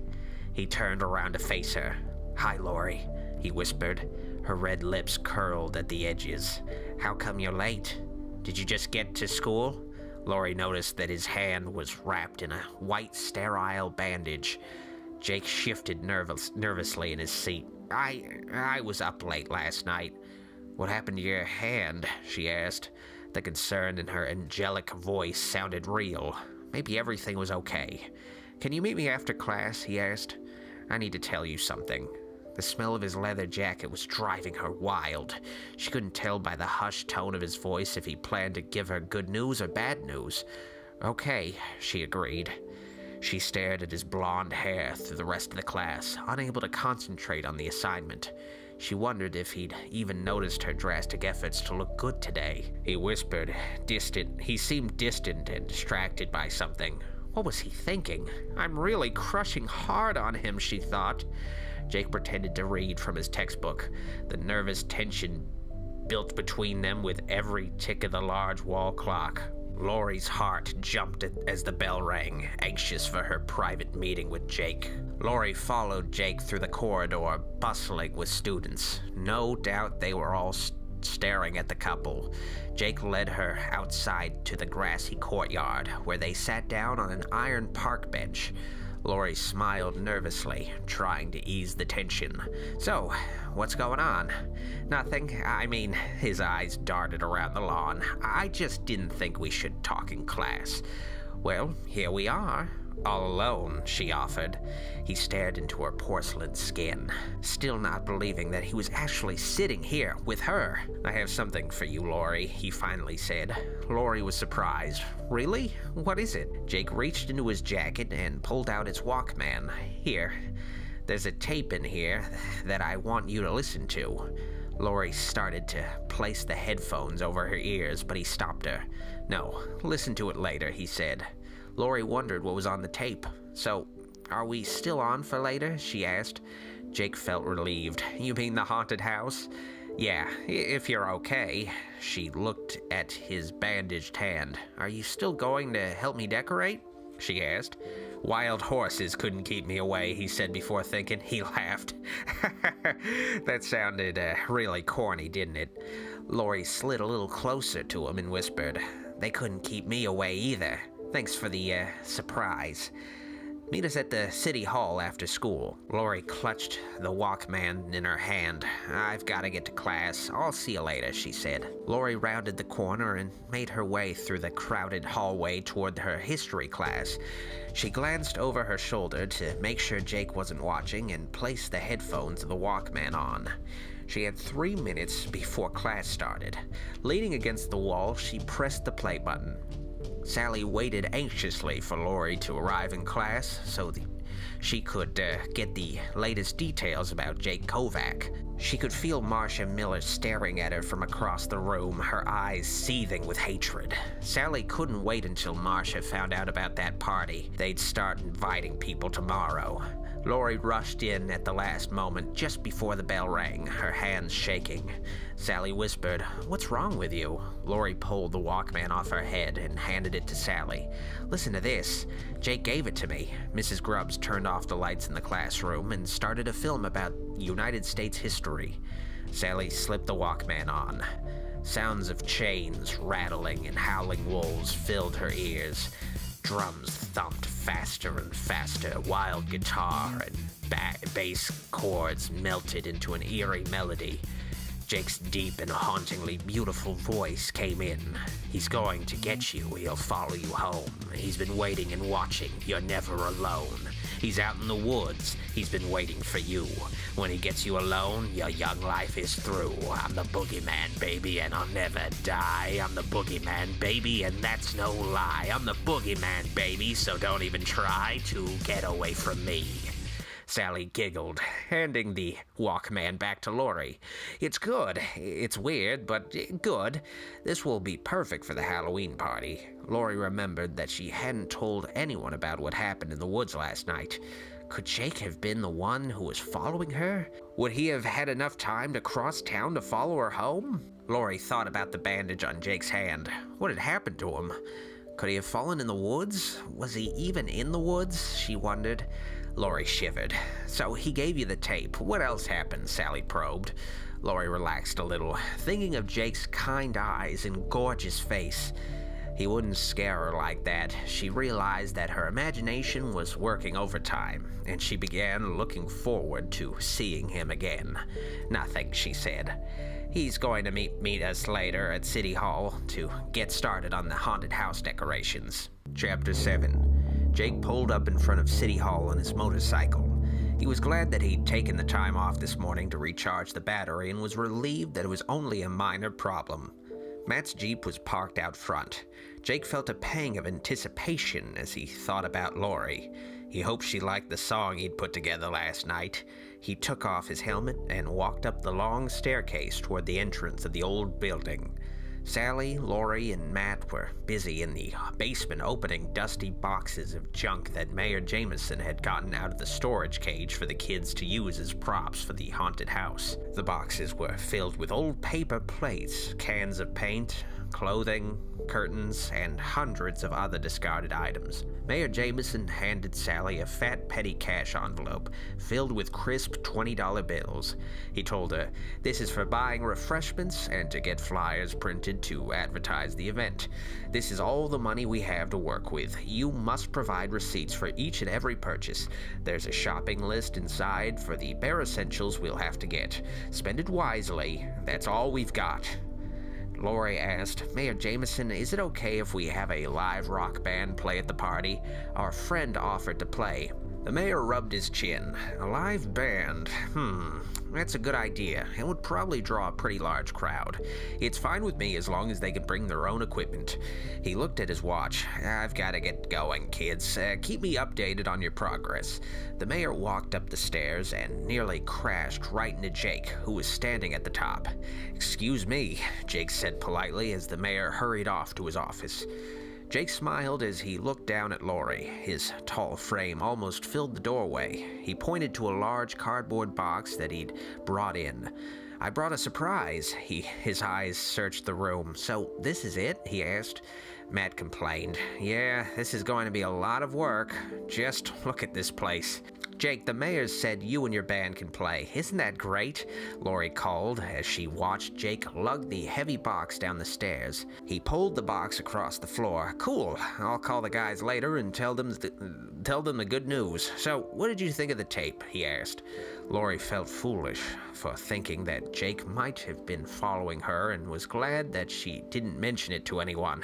"It's really good. And spooky. Does all your music sound like that?" Jake laughed. No, that was just something I put together for the haunted house. Most of our stuff is just good old rock and roll." Jake looked around the basement. "Did the mayor say where he wanted us to set up the stage?" Matt pointed. "What about over there in the storage cage?" he explained. "There's plenty of room in there if we move out the boxes, and we can decorate it to look like you and your band are monsters in a giant cage." "Yeah," Sally added. "We can line up the filing cabinet so that the maze ends right by the band. They can follow the music to the end." Matt pointed to the huge box Jake had dragged in. "What's in there, a dead body?" Jake grinned. "It's better. Just a little something I borrowed from the theater." Lori looked at the box and then at Jake. "How'd you get it here? On your motorcycle?" "No, I borrowed my buddy's pickup," he explained. "So, what's inside?" Lori questioned. "It looks so heavy." "I'll let Matt do the honors," Jake said, handing Matt his Swiss Army knife. Matt cut the tape and Sally dug in, struggling to pull something heavy out of the box. "Grab that end," Matt told her. "Ow!" Sally cried. She pulled her fingers from the box to reveal a small cut dripping with blood. Matt heaved the item out of the box and set it on the floor. Jake rushed over. "Sally, are you okay?" he asked, feeling guilty that he hadn't warned them. "That thing is sharp." Lori stared at the blade of the old guillotine on the floor. "Yuck! Is that thing real?" "I don't think so," Jake answered. "They use it as a prop over at the theater, but it's about as close to the real thing as you can get. Sally sucked her finger. Look what it did to me. She eyed the crude metal blade with fear. I don't think it would be a good idea to have this thing out at the party. Someone could get hurt. We'll just put some silver duct tape over the blade part and secure it so it can't fall down. This is perfect for the Scream Factory, Matt said. Lori stepped away from the blade, looking disgusted. I wonder how many people had their heads chopped off with something like that. It gives me the creeps. Jake laughed. Yeah, it is pretty scary. Matt held the little knife in the palm of his hand. Thanks, man, he said. Mind if I borrow it a little longer? This knife is just what I need to start digging into all these other boxes. This is going to be the best haunted house ever, Lori commented. Hey, Jake, would you design our flyer for the Scream Factory? We need a really creepy-looking haunted house with the time and address on it. Oh, and I need to take it to the printer tonight. Jake winked. Are you saying my art is creepy? Lori blushed. No, you're just a good artist. Come on, you know I didn't mean anything by that. Jake was flattered that she even knew he was an artist. Of course I'll do it. I'd better get started right now so I can make my deadline. Thanks. Lori looked over at Matt and Sally, who were pulling old costumes out of the box. Matt threw on a red cape and mask. Sally fell into his arms. My hero, she cried in her most theatrical voice. My darling, Matt dipped her backward, giving her a long kiss. Lori cleared her throat. Come on, you two, we've got a lot of work to do. Let's start throwing these old curtains and sheets over the filing cabinets. Sally pulled a dusty piece of drapery from a box. Matt began rearranging the cabinets into a series of twisting and turning walls, while the girls threw sheets over the tops of them. Within an hour, Jake had completed the flyer and the maze was all set up. The four kids sat on some cardboard boxes. Sally looked at Jake's artwork. This is great. It looks so professional. Thanks, Jake said. I've always loved art. He stole a glance at Lori and smiled shyly. You guys did a great job on the maze. Wanna take me for a tour? Lori stood smiling and took him by the hand. Right this way. All we have to do is decorate it. Oh, ouch, he cried. Lori felt his hand jerk away from hers. He held up his bandaged hand. Sorry, he smiled. It's still a little sore. He grabbed her hand with his other. Lori held her breath, wondering again how he'd hurt it. Jake, she asked, what happened to your hand? She had to know if he was the one following her last night. He gave her fingers a little squeeze that made her break out in goosebumps. Nothing, he answered quickly. Just a little accident. Accident? She pressed on. What kind of accident? Jake's face turned red. The bike fell over on me when I was working on it this morning. That's all, he said. Lori sighed, relaxing a little. Come on, she told him. Jake followed her through the dim twists of the maze, feeling electrified. The sun was going down outside, and with every precious second, the darkness of night creeped in through the basement windows. At the end of the maze, Jake stopped. Suddenly, and without thinking of the consequences, he pulled Lori close to him and kissed her on the mouth. He felt her body go rigid, and then relax as she kissed him back. Jake stopped and pushed her away, hoping he hadn't frightened her. I'm sorry, I just couldn't help myself. Lori, still lightheaded from the rush of adrenaline, smiled. No, I'm glad you did. Jake wanted to hold her, to kiss her again, but he stopped himself. It's getting dark. I'd better get over to the printer before they close so our flyers will be ready by tomorrow morning, he said. Lori took a deep breath. Okay, get some petty cash from Sally. She gave his hand a little squeeze. I'll see you tomorrow. She watched Jake disappear through the maze as she leaned against a filing cabinet, feeling dazed by his powerful kiss. Outside the building, a dark figure emerged from the woods, peering at the dim lights glowing in the basement. He'd followed their light, tinkling laughter through the darkness. He was close enough now to hear the voices of teenagers, talking and laughing. Slowly and carefully, he moved closer. The sound of breaking glass echoed through the basement. What was that? Matt said, jumping to his feet. Lori asked nervously. Jake left already, didn't he? Sally stood behind Matt. Yeah, he's long gone. Sally pointed to the corner window. It came from over there. Look! The window is shattered. Matt pulled a black mask over his face, looking ridiculous. Have no fear, ladies. Matt Man is here. Sally rolled her eyes at Laurie as Matt charged off through the maze, singing, "Here I come to save the day." The girls timidly followed behind him. "Matt, be careful back there," Sally called. The room was silent. Laurie yelled, "Matt, where are you? Did you find anything? Matt!" Sally looked up at the broken window with a concerned expression. "Matt, are you okay?" As they walked through the final turn in the maze, Matt suddenly popped up. "Boo!" The girls screamed. Sally was furious. "You jerk! You scared us to death." Matt cackled. "That was the idea. This is the exact spot I'm going to hide when the kids come through the maze." Laurie took a deep breath. "What about the window? Did you find anything?" The cold wind whistled through the basement. Nothing but broken glass. Someone broke it from the outside.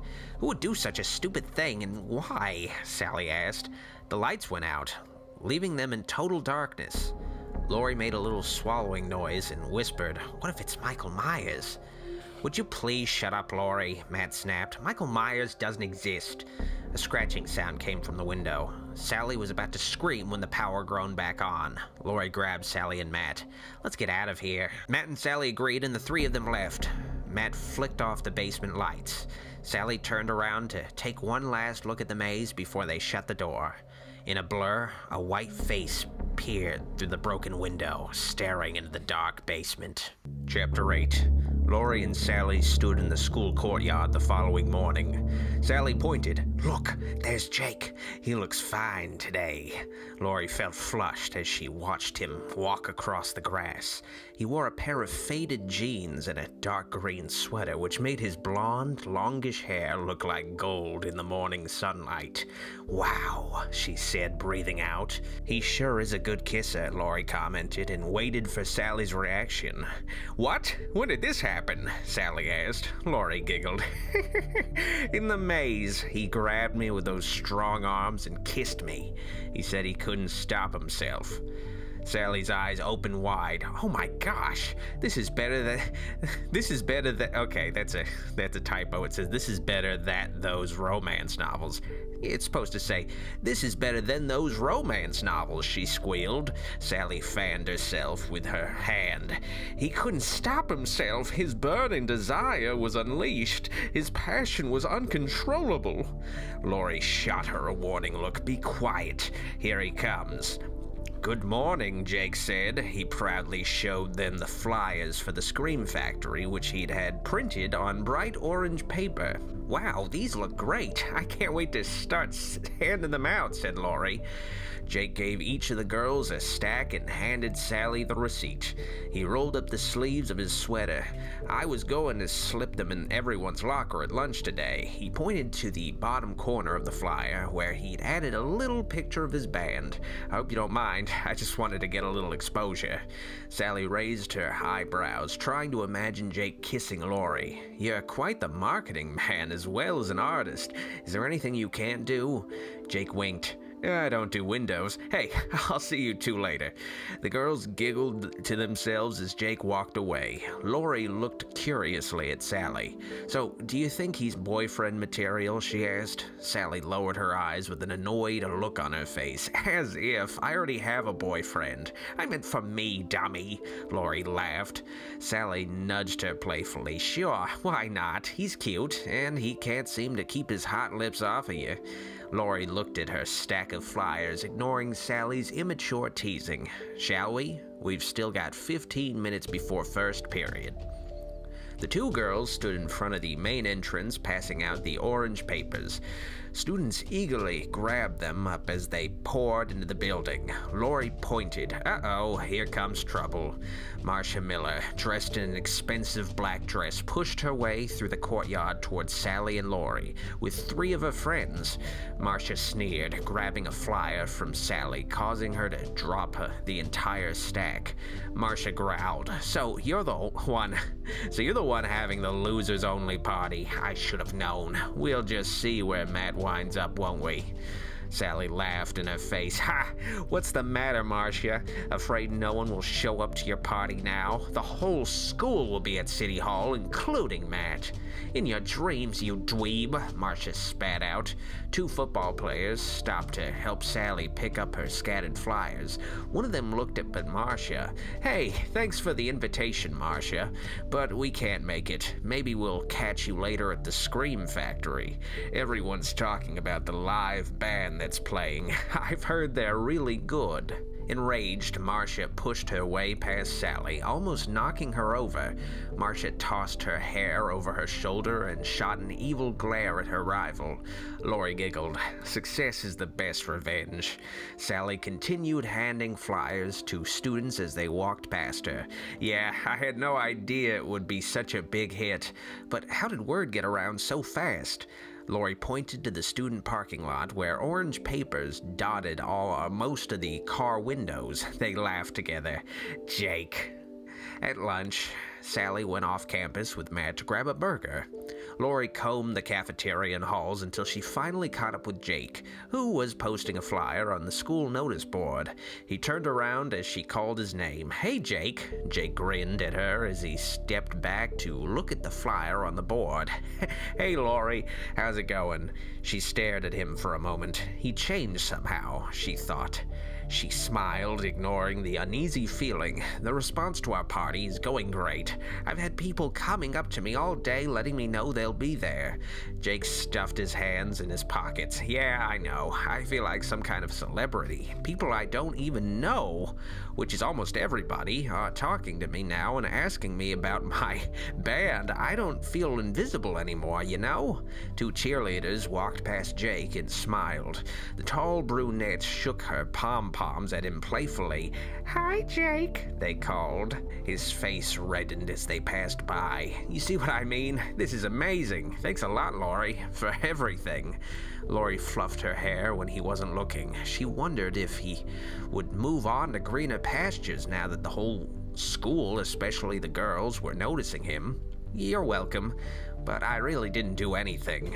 Jake put his hand on her shoulders and stared at her intensely. You've done everything. You saw something in me when everyone else just passed me by, didn't you? His gaze was hypnotic. Yes, she admitted. I just never had the nerve to say anything. Jake leaned close to her face and whispered, I've been watching you for a long time, but I never could bring myself to talk to you. I figured a beautiful girl like you would just laugh at me. Or worse. You make me happy, Laurie. As he parted his lips to kiss her, two freshman boys walked up to them, both wearing black band t-shirts and jeans. Look, it's Jake, one of them whispered. The one with glasses said, Hey man, heard your band's pretty cool. We'll see you Halloween. Jake and Laurie laughed as they walked down the hall, slipping flyers in the lockers. Sally hopped out of Matt's Jeep, stuffing the last bite of hamburger into her mouth. I've got to stop by my locker before class. I'll meet you after school, she called. She blew him a little kiss. Sally ran to her locker and struggled to pry it open. She only had a minute to get to class. The flimsy locker door flew open. Sally screamed. Inside the locker sat a huge jack-o'-lantern with a grotesquely carved face and a large butcher knife through its eye. The knife pinned to the pumpkin one of the orange flyers which had the word revenge written across it in what appeared to be fresh blood. Taped over Matt's picture there was a little note written in the same scratchy writing. Sally's hands trembled as she grabbed the note and read, You'll be the only one screaming at the Scream Factory. This Halloween will be your last. Sally left the locker open and ran to the bathroom, feeling as if she were going to be sick. She splashed cold water on her face and looked up into the mirror. Her skin looked pale. She took a deep breath, rationally deciding to report the incident to the principal. The bell rang and the halls were deserted. Sally walked quickly toward her locker, the metal door still hanging open. She forced herself to glance at it as she walked by. A sinking feeling swept through her body. The locker was completely empty except for a picture of Matt, which had been crumpled and thrown down on the floor. Panic set in. Flashes of the Haddonfield Halloween murder victims, the school pictures that were printed in the old newspaper articles, appeared in her mind. The jack-o'-lantern was the trademark of Michael Myers. They never found his body, and it was almost Halloween. Am I going insane, she thought? The horrible prank still fresh in her mind. A prank. It's just a stupid prank, she tried to convince herself, not doing a very good job of it. In history class, Sally stared at the blackboard, unable to concentrate. She chewed her nails, a habit she'd broken nearly a year ago. Sally briefly filled Laurie in on the disturbing locker incident and suggested that maybe they call the party off. Laurie looked at her in disbelief. What? Some idiot is just trying to scare you? I can't believe that you're letting this get to you. Trust me. Laurie peered across the room and lowered her voice to a whisper. No one is going to get you, except maybe her. Sally glanced at Marcia, who was writing something in her notebook. It hadn't occurred to Sally that Marcia might be behind this. Yeah, it all made sense now. Marcia was certainly low enough to pull a childish stunt like that. The class bell rang. Sally jumped out of her seat to catch up with Marcia.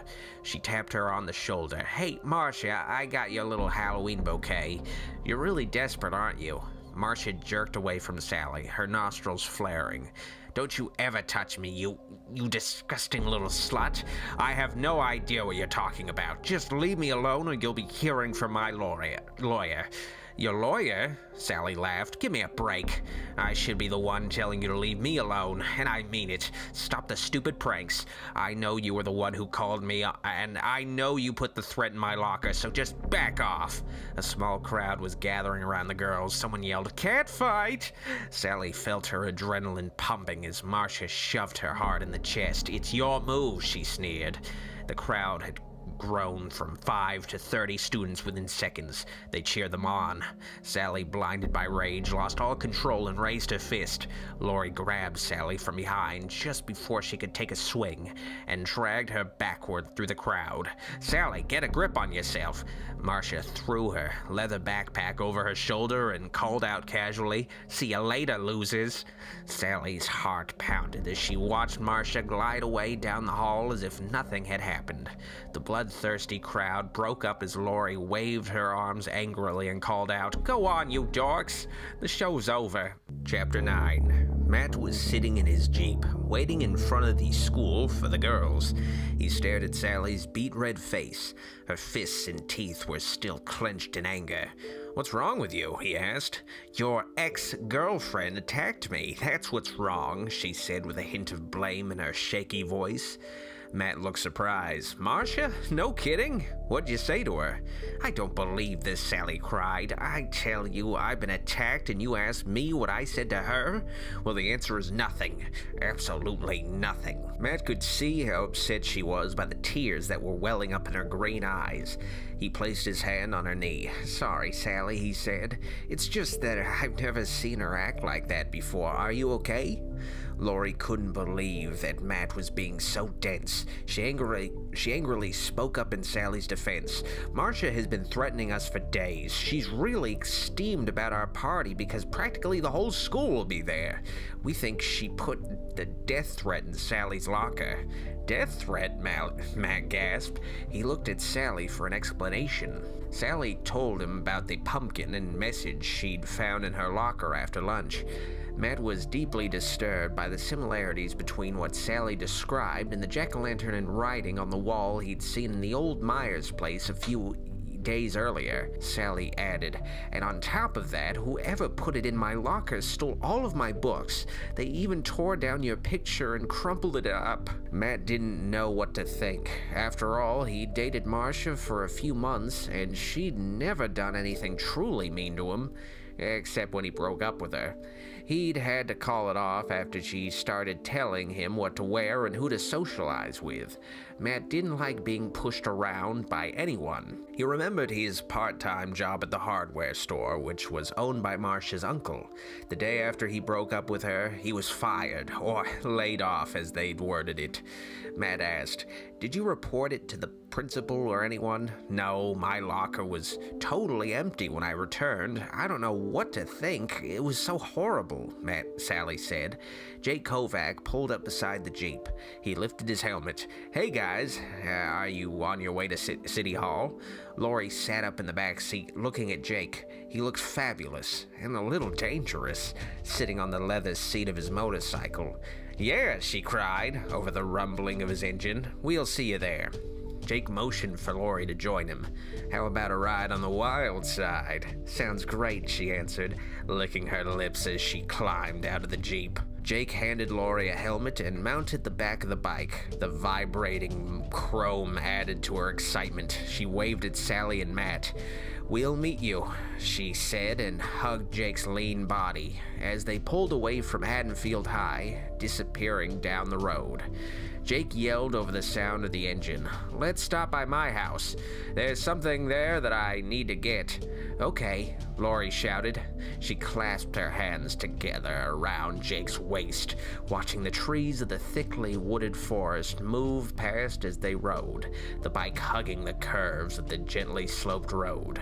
They rounded the corner on a Ripley road. Jake sped up a little as they approached the old Myers house. It still looked creepy, even in broad daylight, Lori thought. She caught a glimpse of something in the tiny attic window that made her heart stop. Jake! Jake! I just saw something in there. Someone's in the old Myers house, she cried. Something is watching. Jake downshifted and pulled to the side of the road across the street. Where? He asked. Lori hid behind Jake's body as she pointed to the attic. Up there, I think I saw a face looking at us. It wasn't a jack-o'-lantern like the other night. It was moving. What if he's coming back? What if he's come back? Jake stared at the tattered curtain blowing through the window until his eyes went out of focus.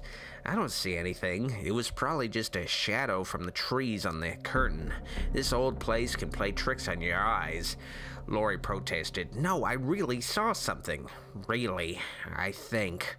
Jake turned around and touched her face. Maybe you did, he said, but if you're suggesting that we actually go inside that spooky house to check it out, you're crazy. Lori giggled nervously. No way, let's get out of here. She watched the attic window, feeling more than a little uneasy as they drove away. At the end of the road, Jake pulled over and grabbed the mail out of the box.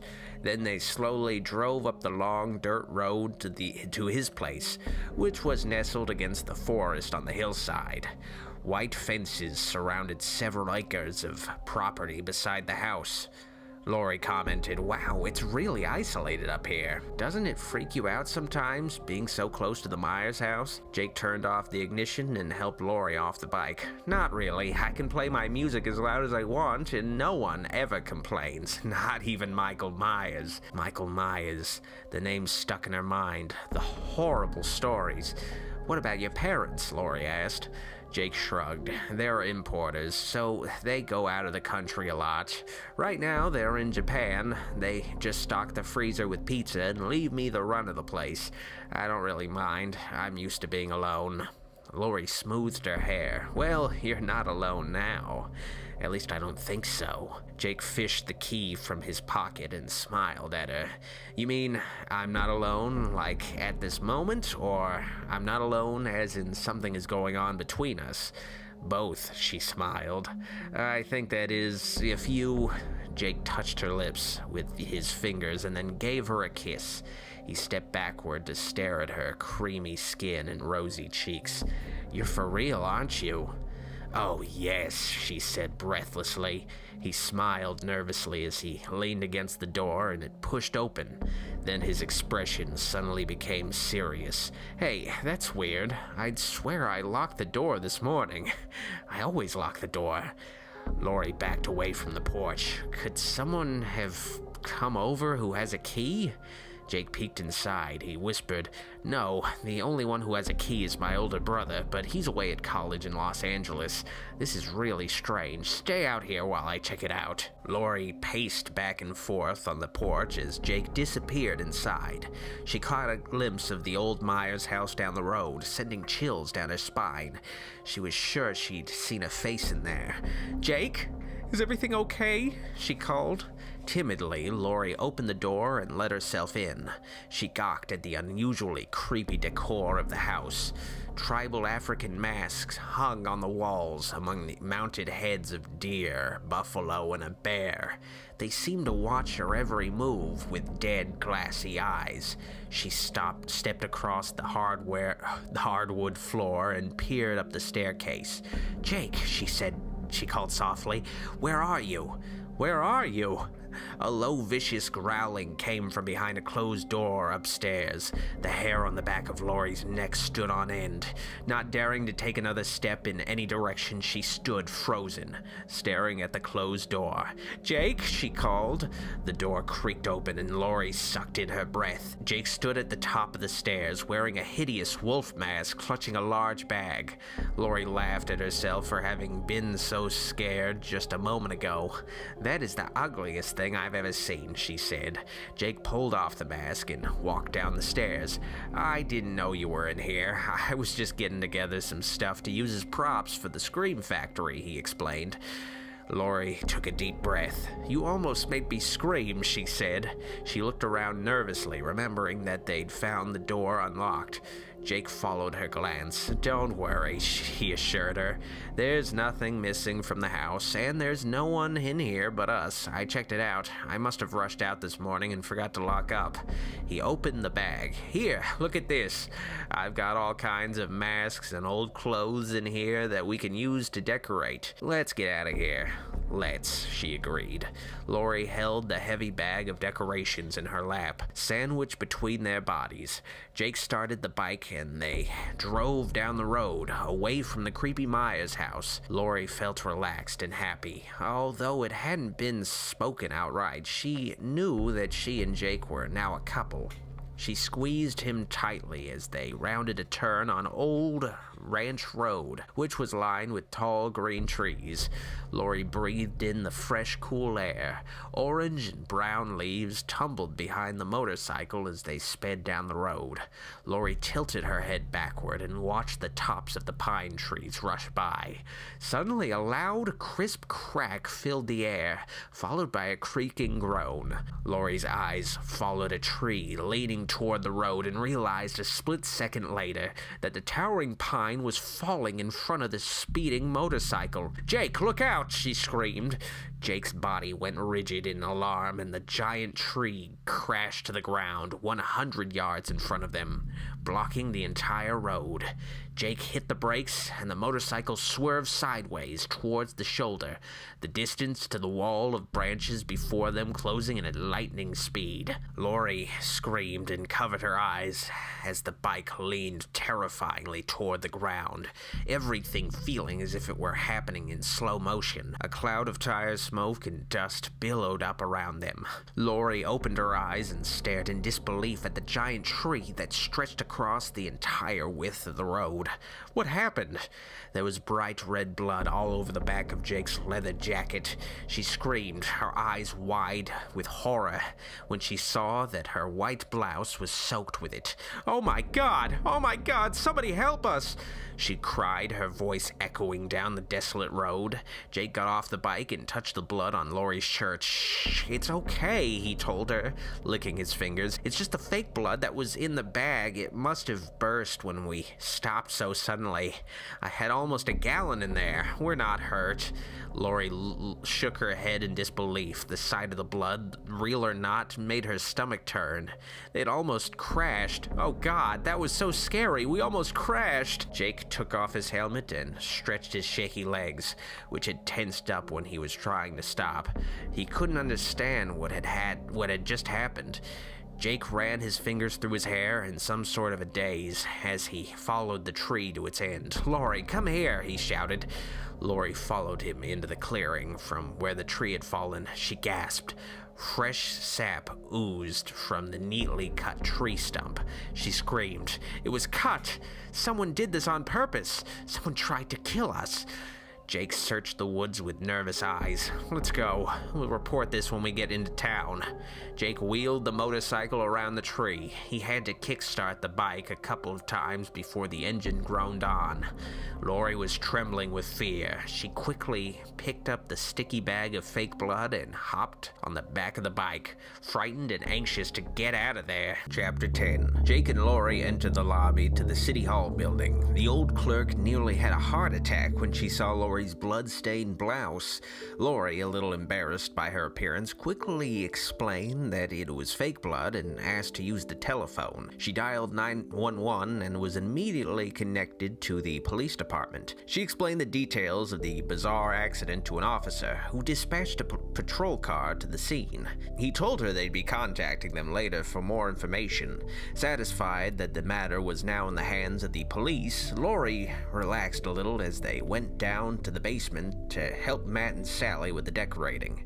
Sally's face went white. Lori, Jake, what happened to you guys? Matt, come back quick! Jake explained what had happened to them as Sally gawked at the bloody mess all over their clothing. Don't worry, Jake assured them. We weren't hurt, and the police are investigating right now. Matt looked worried. So, you think someone tried to kill you? He hoped they didn't notice that his voice was shaky. Are you sure? Lori sat down on a crate. Sawed-off tree stumps don't lie, she said.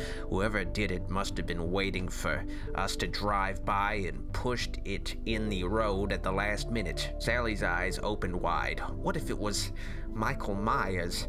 Her voice became squeaky and high-pitched. What if he's come back? Matt rolled his eyes. Sally, for the last time, Michael Myers isn't coming back. That is, if he ever even existed. You've been watching too many horror movies. This conversation is getting a little too stupid for me. I'm going back to work on the maze, and I could use some help. Sally protested as he turned his back on her. Oh yeah? Well, how do you explain the accident? Who would try to hurt Lori and Jake? I don't think that Marcia Miller would go that far.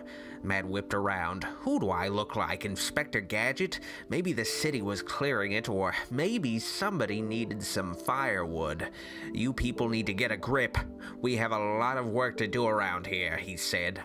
Sally thought about it. I guess you're right. We've all been a little tense the last couple of days, she mumbled. She winked at Lori and slipped into the maze after Matt. Jake pulled an envelope from his pocket and showed it to Lori. I meant to ask you, do you know this girl, Marcia Miller? She handed me this envelope in the parking lot after school, he said. Do I know Marcia Miller? Lori asked sarcastically as she tore open the sealed envelope. She's only the rudest, richest, meanest, worst enemy of mine. Actually, Sally's the one she really hates, but she takes it out on me because we're friends. Oh, gotcha, Jake said, realizing he'd struck a nerve. Lori removed the invitation from the black envelope and read, Hi, Jake. I'm having a wicked Halloween bash, and I'm just dying to have you as a guest. Marcia, P.S. Here's a little something for you and your band if you can play at my party. Lori reached inside the envelope and found a check. Jake grabbed the check. He gasped. Whoa, $400! I can't believe it. Who is this girl? Lori felt angry and defeated. She spat.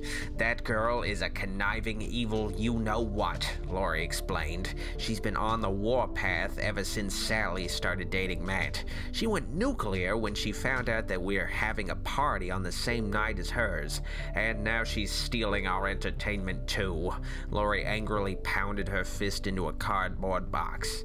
Jake had to stop himself from laughing at Lori's childish tantrum. Wait a second, Lori. Hold on. Who says I'm going to play at her party? He asked. Lori looked deeply into his eyes. He seemed to be amused by the whole thing. You mean you'd turn down that kind of money for the sake of the Scream Factory? Jake took her hand in his. No, I'm turning it down because I have a date that night with my new girlfriend, who happens to be the hottest girl in Haddonfield, and I already have a previous booking to play the Scream Factory. I'll give her check back tomorrow. Lori was breathless. She whispered, Your girlfriend? Jake gently stroked her hair. Yeah, if that's okay with you. I really like you, Lori. I really do. He peeled off his leather jacket. I can't stop thinking about you. It's like you've put some kind of spell on me. She felt high as she digested his words. I know what you mean. I'm crazy about you too, she admitted.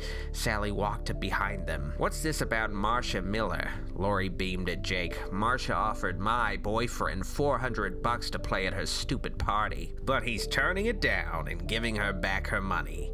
Sally teased. Your boyfriend, huh? Congratulations, you two. Sally gave Jake a friendly hug. You're the greatest, Jake, for sticking with us. Besides, you'll get better exposure at our party. The whole school will be here, from the jocks to the geeks, unlike Marcia's small private party for Haddonfield's financially gifted. Jake squeezed Lori's hand again. You guys are my friends. I'd never turn my back on you. Besides, if I played her party, I'd just be hired help like a monkey on a string. Lori giggled as she looked down at her bloody blouse. This stuff is never going to come out. What did you make it with anyway? Fruit punch, concentrate, and tomato juice, he said. I developed it last summer when I was working for the theater. It's my Romeo and Juliet special mix. How appropriate. Just don't go killing yourselves or anything, Sally laughed. Hey, do you guys want to meet us for pizza later? Not like this, I don't. I'll have to go home and change first, Lori said. Jake nodded in agreement. She grinned. I'm officially donating this shirt to the Scream Factory. She poked at the sticky trash bag. If the rest of the clothes that were in the bag look anything like this, our work is cut out for us. Okay, you two, Sally said. I'm going back to check in on Matt. He's weaving a giant spider web out of nylon rope. We'll meet you at about 6 at the pizza parlor. Okay, it's a date, Lori said. Jake pulled the bloody garments from the bag. Yep, they're red all right. All we have to do is stuff the clothes with some newspaper and put some masks on for heads, and we'll have ourselves an instant ghoul fest. Lori dug around and found some newspaper, which she crumpled up into balls, while Jake carefully stuffed them into an old pair of pants. After he'd filled the old clothes, he chose masks for each figure. Lori placed the Wolfman mask over the collar of one of the headless bodies that lay on the ground. There, she said, standing back to look at their accomplishment. This is perfect. It almost looks as scary as when you were wearing it in your house, she giggled. Jake playfully crept toward her, growling. Lori shook her head. Oh no, you don't. You've scared me enough for one day. She looked at her watch. We'd better get going soon. I want to get home before my parents see me like this. Why don't I give you a lift home and wait for you to change? Then we'll just go from your house, Jake offered. Lori flashed back to the accident earlier. Why don't you give me a lift home and I'll come pick you up in my dad's car, she suggested, not wanting to sound like a wimp. She added, it's going to be cold tonight, and besides, my parents would kill me if they found out I was riding around on the back of a motorcycle. Chapter 11. Jake drove the motorcycle slowly down the side streets toward Lori's house. Funny thing was, she didn't have to give him any directions. As they passed the convenience store by Sally's house, Lori remembered her horrifying walk home the other night. That awful feeling of being stalked flooded her mind. Jake seemed to be glancing off in the forest by her house. Shoot, Lori said as her house came into view. My dad's car is in the driveway. Stop here and I'll walk the rest of the way. I'll have to sneak in through the back door. Jake wished he was driving a car right now. He felt like some kind of outlaw on his motorcycle. Instead of pulling over to let Lori off, he turned off the engine and glided silently, stopping just before her driveway. Old trade secret, he whispered as she hopped off, looking at him a little strangely. What's on your mind? He asked. Lori looked dazed. She whispered, I just wondered, how did you know where my house was? His gaze intensified, making her knees feel wobbly. I know a lot of things about you. Know things? The setting sun cast a gleaming orange glow on them, making the whole moment seem unreal. Lori still watched his face, unable to find the words to describe the mixed emotions she was feeling. Jake continued, his voice soft and deep.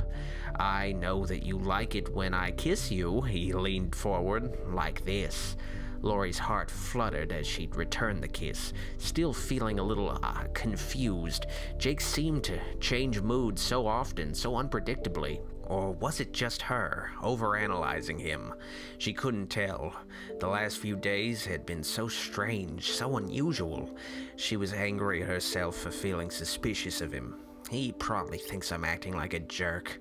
I'll pick you up in an hour, she said as cheerfully as she could. Laurie opened the back door and crept past the living room, where her dad sat watching the evening news.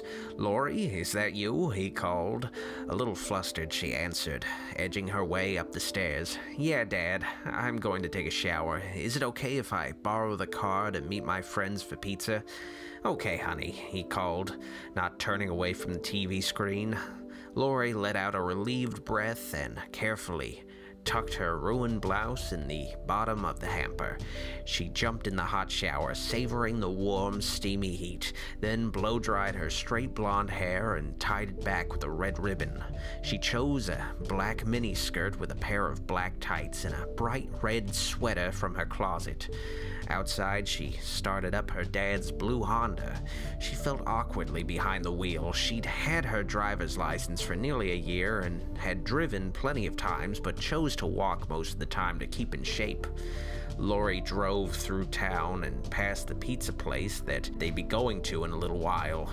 Matt's Jeep was already parked outside. She stiffened as she turned into Old Ranch Road, where they'd had the accident that afternoon. A squad car with its blue and red lights flashing was pulled up over to the side of the road. A bright flashlight shone into Laurie's eyes as she passed. The huge tree that had almost killed them earlier had been moved to the side of the road. Officer Baker bit into his raspberry-filled jelly donut, an award which he felt he deserved after being assigned to remove the giant tree from the road. Sometimes the department chief still treated him like a rookie, even though he'd been on the police force for nearly 5 years now. He watched the blue sedan disappear down the road and carefully pulled his swimsuit edition and magazine out from under his seat. He waited a few minutes before he reported back into the station, he decided. Baker opened the worn pages to his favorite centerfold and closed his eyes. He imagined that he was lying on the beach with the exotic beauty on the magazine page. He could almost feel the warmth of the sandy beach. Officer Baker jumped up and hit his head against the ceiling as something plowed into the side of his patrol car, causing the black and white to jolt. He threw the magazine into the back seat and shouted, "What the?" Before he could finish his sentence, a hulking figure appeared next to his window and grabbed at the door handle. Baker screamed in shock as his scorching 32-ounce coffee spilled across his lap. "What the hell are you doing?" he yelled as Baker grabbed for his shotgun. The figure peered inside the window. His hot breath made a round patch of fog on the outside of the window. Baker saw the figure's face as the flashing siren lights pulsated through the darkness. Instinctively, he clutched the shotgun, struggling to get it out of the dashboard frame. His mouth hung open, and he began babbling when he realized what was happening. The figure wore a tattered black jumpsuit and had his face hidden behind a white plastic mask. The thing's matted hair grew in patches out of his scarred scalp. Baker knew who or what he was dealing with. He remembered the stories he'd heard about Michael Myers. Before the officer could pull the safety off the shotgun and fire, Michael Myers had jarred open the door and grabbed Baker's arm. Baker screamed as his body was wrenched from the car and thrown into the gravel. Michael Myers bared his rotten yellow teeth and snarled viciously. Baker's screams were cut short when Michael Myers stomped on his face with a worn steel-toed work boot. Excruciating pain shot through the officer's head as his skull cracked like a watermelon that had been dropped off the Empire State Building. His legs twitched, and his brain felt as if it had short-circuited as the sticky, warm blood flowed out of his mouth and ears. Michael Myers dragged the limp body of the officer into the dark clearing and pulled an axe from beneath a pile of brush. As Lori turned onto Ripley Road toward Jake's house, she pushed the automatic door lock button. This area gave her the creeps lately. She forced herself to avoid looking at the Myers house as she drove down the dark road. She flipped on the high beams, turning into Jake's long driveway. Thick fog seemed to close in as the car crept toward his house. She could see the lights on inside. Rock music blared from the living room so loud that the windows in the house vibrated. Lori pounded as hard as she could on the door, hurting her knuckles. The music stopped, and Jake opened the door. He changed into a black sweater and a pair of faded jeans. His hair was brushed back off his face. He looked different without his leather jacket on. He looked great, like he'd just walked off the set of a music video. "Hi, I'm ready. Just let me turn off a few lights," he said. The upstairs lights went out and Jake bounded down the stairs, 2 at a time. He seemed really excited to be going out, Lori thought. She was excited too. This was kind of their first official date.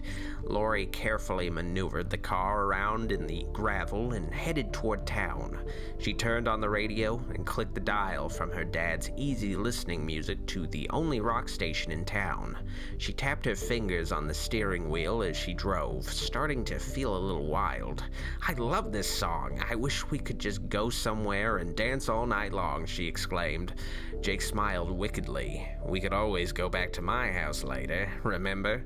My parents aren't home, and I've got the mother of all stereo systems, as you heard earlier." She hadn't expected him to say that, although it didn't sound so bad. Not bad at all. She was tired of being the good girl, always home on time, always getting straight A's. Maybe a little trouble was what she needed. A spark of mischief flashed in her blue eyes. "Let's do it. Let's get wild tonight," she cried. Jake laughed as she swerved the car from side to side down the road, singing at the top of her lungs. "You're crazy," he shouted, throwing his head back. "I love it." His hungry eyes seemed to devour her as he slid closer. "Anything goes tonight." His hot breath on her neck sent chills through her arms and legs. Lori laughed seductively, not backing off from his heavy advances. She liked the excitement. She punched the gas pedal down. She teased, "You're a naughty boy, Jake." Jake suddenly sat up and pointed out the window. "Better slow down, wild woman." He was looking ahead at the bright lights of the police car on Old Ranch Road. She turned down the radio and straightened up in her seat. "Looks like they're still investigating. They practically blinded me with their flashlight on the way over here. At least they moved the tree out of the road. Yeah, looks like it. Let's stop and see if they've got any information yet." A little reluctantly, Lori pulled over behind the squad car beside the tree. "It looks so big in the darkness. That's funny. I don't see the officer. He was just sitting in his car a few minutes ago," she said. Jake shrugged. "He's probably in the clearing. Let's go talk to him. It will only take a minute." Lori started feeling a little nervous. The flashing siren lit up the foggy clearing in pulses like a giant strobe light. She didn't see anyone out there. She stopped Jake as he put his hand on the door handle. "No, Jake, let's just go. Matt and Sally are waiting for us." In a flash of light, a shadowed figure stood in the clearing looking at them, and then was gone with the next. "Okay," Jake agreed. "I guess they'll call us if they have any information." As the blue sedan pulled away, Michael Myers breathed heavily. He was watching them from behind the branches of the monstrous tree that lay on the side of the road. The radio in the police car crackled on. "Baker, you still out there? Baker, come in." Through the flashes of light, Michael Myers draped the limp body over the giant tree stump and raised his axe. Officer Baker lifted his throbbing head and tried to scream as the taillights of the car, his last hope, disappeared out of sight. The blade of the axe descended upon his neck and crunched through his spinal cord, completely severing all ties with the world of the living. Baker's dead eyes stared out of his head, which rolled off into the clearing and stopped next to a crumpled beer can. Chapter 12. Jake held Lori's hand as they entered the noisy pizza parlor. Sally stood up and waved for them to come over to their booth. A group of kids from school hung out by the pool table, talking and laughing. "Hey, you two," Sally waved. "Come sit down. The pizza should be here in a minute. We ordered extra everything. I'm starving." Matt gave Jake a little nod as they squeezed into the red vinyl booth. "Hey, man, how's it going?" he asked. Jake nodded back. "Great. Things couldn't be better." He gave Laurie's hand a little squeeze. Things really couldn't have been better. He felt relaxed and normal, sitting here with three of Haddonfield's most popular students. He noticed other kids in the place looking at them with envy. Envy. He was all too familiar with that emotion. He remembered how he used to drive by this place at night, wishing that he had a booth of laughing friends to hang out with. Laurie had a huge grin on her face. "We're going back to Jake's house later. His parents are out of town," she declared. Matt started banging his fists on the table, chanting, "Party! Party! Party!" Sally rolled her eyes at Matt. "You are so immature." She looked at Jake. "Are we invited? It's not very often anyone's parents go away in this town, especially not mine. It's like they live there or something. Unless, of course, you two lovebirds want to be alone." Laurie watched Jake. Did he want to be alone with her? She wondered. The tired-looking waitress set the pizza on the table. Jake grabbed a slice. "Of course you're invited," he said. "The more the merrier, right? Besides, my house is plenty big." Laurie gawked at the greasy pizza. "Gross. This food is like Grease City." Sally laughed as Laurie picked the sausage, ground beef, and pepperoni off her slice and then patted the oil off the top with a paper napkin. "Yeah, like you should be concerned about fat," she said sarcastically. Laurie was thin, but only because she watched what she ate and exercised. Sally was one of those girls who could eat whatever she wanted and never gain an ounce. She was always complaining about being too fat, which she certainly wasn't. Curvy, but not fat. Matt jokingly poked Sally's side as she stuffed a bite into her mouth. "I like my women like my pizza, big and round." She shoved him back gently. "Shut up and eat, you jerk." Matt laughed and said to Jake, "Let's go crank some cool tunes on the jukebox. This place is too dead." The girls watched in surprise as the guys left the table, laughing and joking as if they were best friends. Laurie commented, "Jake really fits in with us, huh?" Sally nodded. "Yeah, I'm surprised Matt's taken such a liking to the lone stranger, as he put it. I wonder why Jake never talked to anyone before. He's such a cool guy." Laurie shrugged. "He's just shy, I guess." "Shy? Him?" "Ha!" Sally snorted. "He's anything but shy. I mean, the guy is going to sing tomorrow night in front of the whole school. That takes nerve." Laurie watched Jake standing by the jukebox. "He looks so hot tonight, doesn't he?" She thought about what he'd said in the car. Anything goes. Was he serious? Did he mean? Her face flushed as the words played back over and over in her mind. Sally laughed, watching three girls crowd in around Jake. Their flirty giggles echoed across the room. She pointed. "Yeah, he sure does. Apparently you're not the only one who thinks so." Jake was at ease, leaning against the wall. Matt was enjoying the attention. Sally warned, "You'd better keep an eye on him, Laurie. Don't let that one slip away. You've got to keep him coming back for more." Laurie looked at her dumbly. "More? More what?" Sally lowered her voice to a whisper. "More of you! More exciting nights, more steamy kisses, more... you know." Laurie's eyes widened. "You mean... have you and Matt... you know?" Sally giggled. "That's for me to know, and for you to never find out." Laurie gasped. "You did, didn't you? I can tell. I know you. When did it happen?" Sally glanced at Matt and Jake, who were walking back toward the booth. She whispered quickly, "We haven't exactly done it yet. But I was going to surprise him. Maybe tonight? I think I'm ready." The girls sat silently in the table. They burst into a fit of laughter the second Matt and Jake sat down. Matt asked, "What's so funny?" Laurie lowered her eyes and giggled. "Surprise!" Sally kicked her under the table hard. Holding back her laughter, she looked at Matt. "Nothing. Laurie's just gone a little crazy, that's all." Women, Matt mumbled. Outside the pizza parlor, a police patrol car slowly crept down the foggy street, stopping to look at the laughing teenagers sitting in the booth by the window. He pulled over to the curb and slumped down into the shadows of the car interior as he watched them. He growled, gripping the steering wheel. It was those same teenagers again, laughing. Matt ate the last piece of pizza. Are you guys ready to go? We've got some serious partying to do. I'll say, Laurie giggled. If he only knew what Sally had in store for him tonight, she thought. Chapter 13. Matt and Sally followed Laurie and Jake back to the house. Laurie had to squint to see through the white haze that had thickened even more since they were out earlier. Matt had his high beams on behind her, which only made it more difficult to see the road. Laurie slowed down as she turned onto Old Ranch Road, remembering the accident again. Her vision was cut down to about 10 feet now. She creeped along at 25 miles an hour, gripping the steering wheel. Matt was obnoxiously honking his horn at her from behind. I wish he would knock it off. This fog is too thick. I can't see anything, she exclaimed, anxious to get to Jake's house. You want me to drive? Jake offered. My parents would kill me if they found out I let someone else drive. Besides, we're almost there, she said. All of a sudden, the car came to a jarring stop, throwing Laurie and Jake forward. Laurie screamed as Matt's brakes screeched loudly from behind. The Jeep slid to a stop less than 2 feet behind her.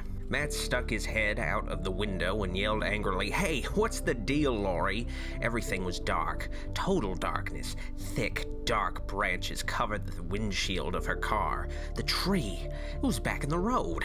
Jake scrambled out of the car and gawked at the giant wall of pine before them. "Oh my God, someone pulled it back across the road," he yelled.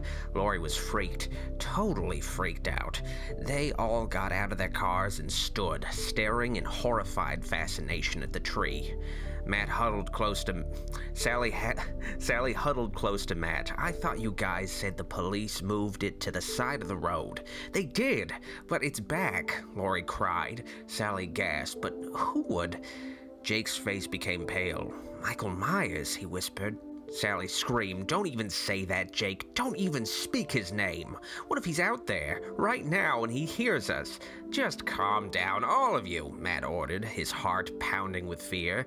"There's gotta be a logical explanation for this." Matt heard his own voice, but the logical explanation didn't enter his brain.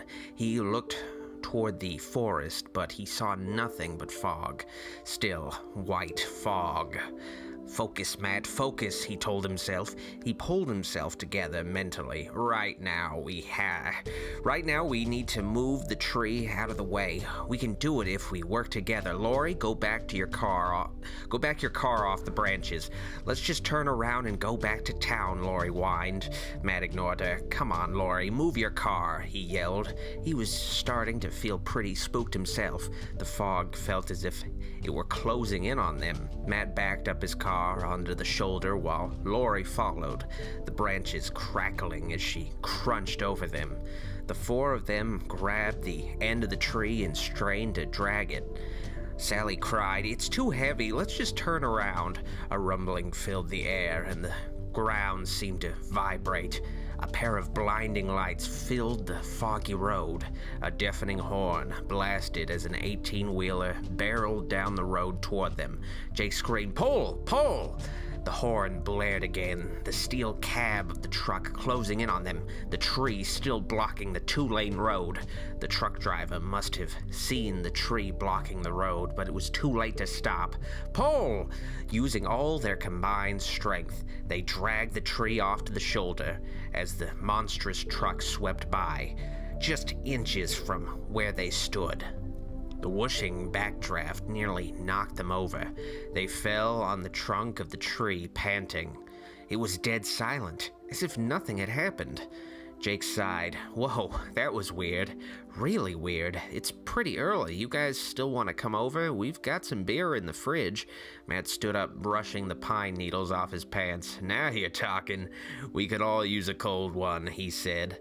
Lori wasn't into drinking beer. In fact, she hated the bitter taste.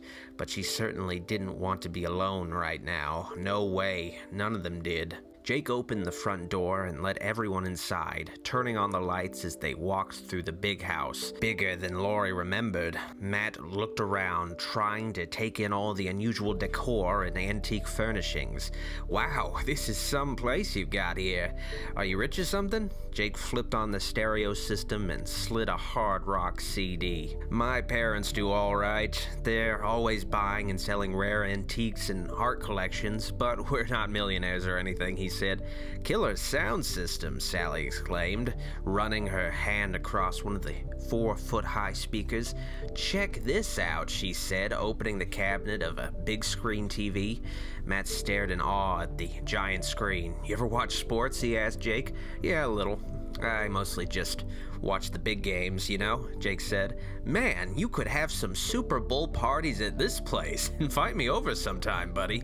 Jake nodded. Sure thing, anytime. Hey, who wants a beer? Me, cried Matt and Sally at the same time.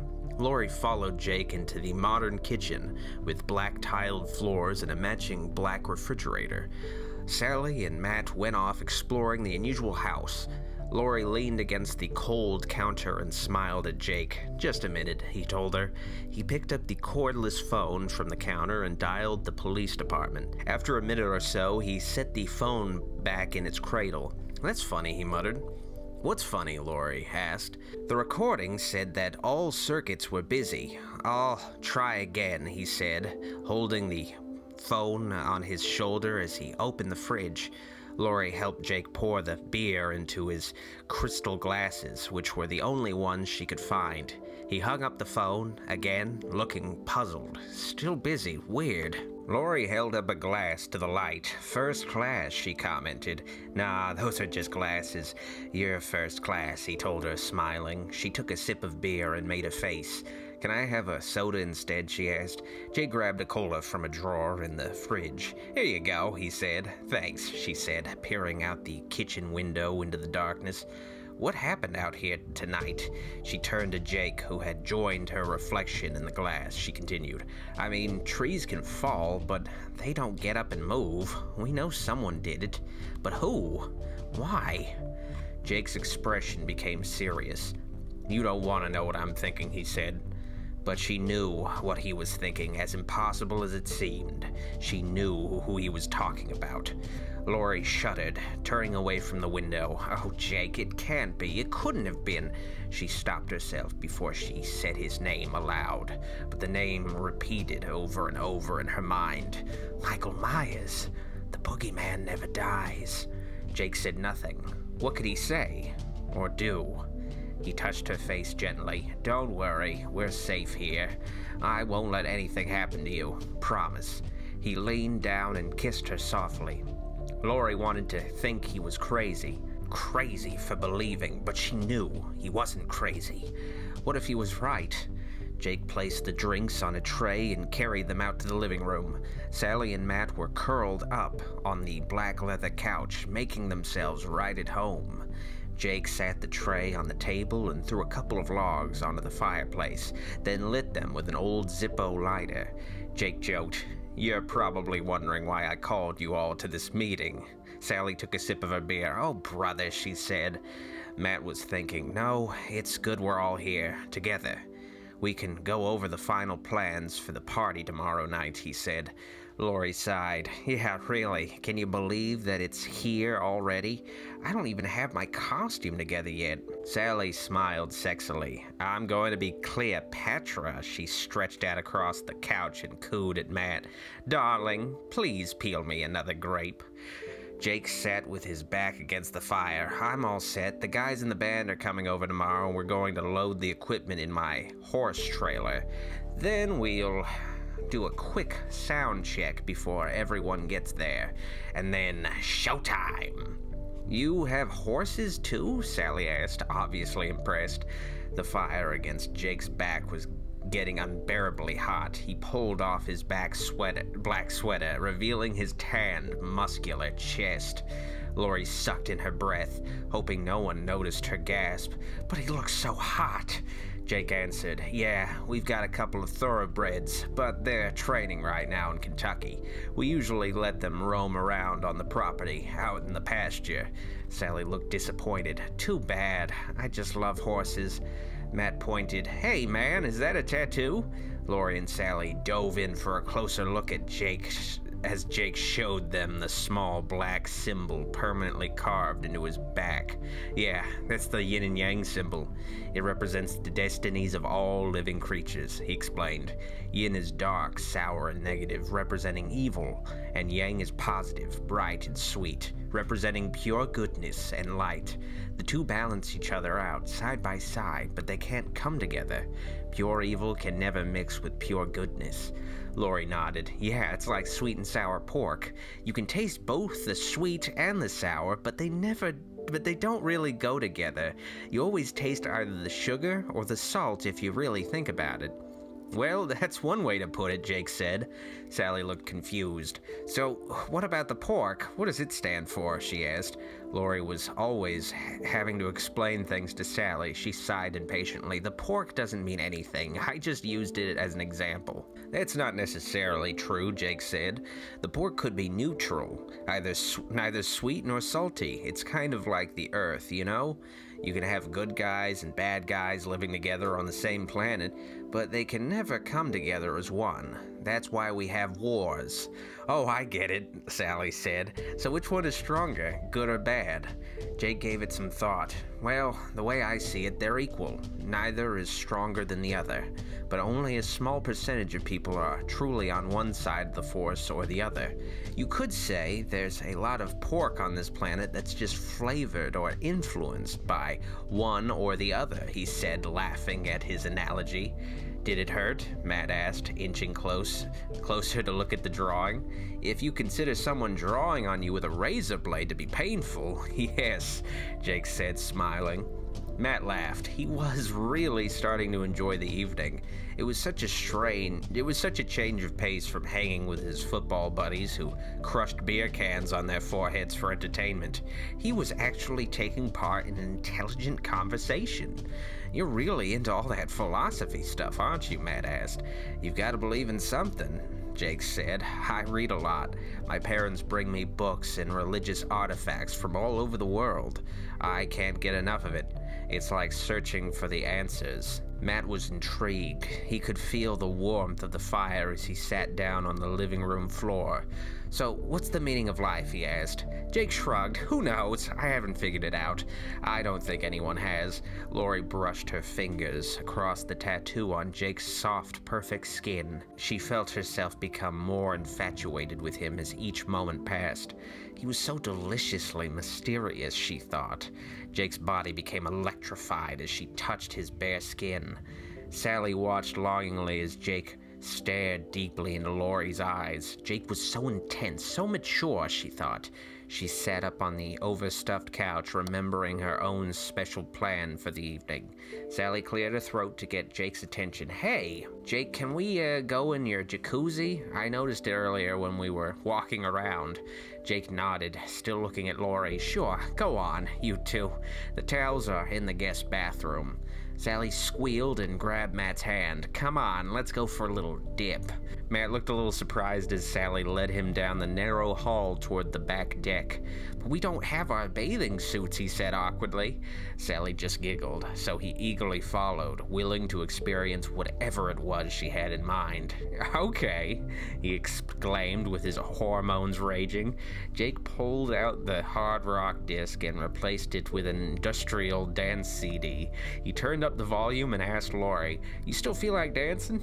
"More than ever," she said breathlessly. The strange music vibrated through the house. Jake dimmed the lights and pulled her close to his chest, his bare skin pressing against her body. They moved their feet to the fast beat of the song. The electric synthesized music pumped hard. Her heart pumped even harder. Jake was a great dancer, Lori thought.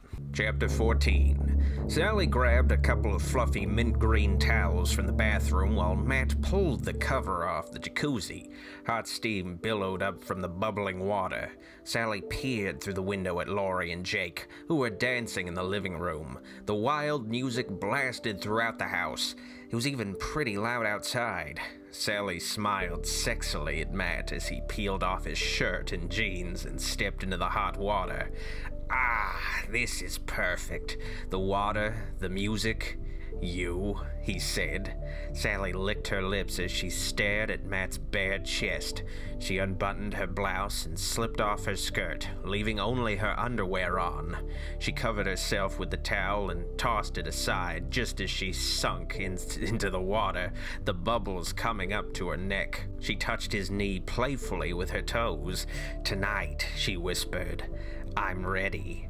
Matt groaned as he pulled her into his arms. His mind went wild with excitement. He raised his arms and looked up at the sky. "There is a God!" he exclaimed. After a few songs, Laurie and Jake collapsed on the leather couch. Jake peeked outside, where he caught a glimpse of Matt and Sally kissing passionately in the hot tub, their arms entangled around each other. He laughed. "Looks like they're going for it out there." Laurie sat up, giggling. "I figured they would sooner or later. They've been going out for a long time." "You mean this is their first time?" he asked. Laurie blushed a little. "Yeah, I think so." Jake pulled Laurie on top of him across the couch. His body felt so strong and hard. He stroked her soft hair and untied the red ribbon. Her long hair fell down as she leaned forward to kiss him. He whispered, "So, how long are we going to wait?" Laurie groaned as Jake's warm hands pulled her face to his. "I don't know. Let's talk about it later." She kissed him as her body flooded over with new exciting sensations.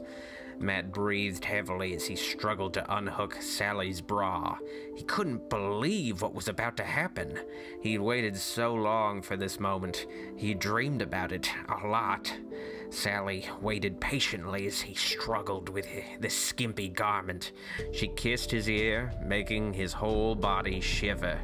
Suddenly, the sky lit up like broad daylight all across the property. A deafening siren began screaming. Sally and Matt jumped out of the jacuzzi and quickly tried to dry off. "What's going on?" she screamed.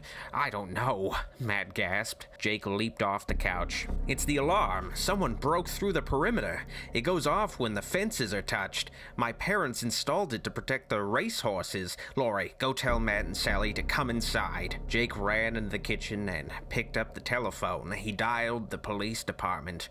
Laurie did as she was told, feeling totally confused. She yelled over the wailing sirens at Matt and Sally, who were comically struggling to put on their clothes over their wet underwear. "Come inside, you guys," she hollered. Jake held the phone on his shoulder as he punched some buttons in a black box.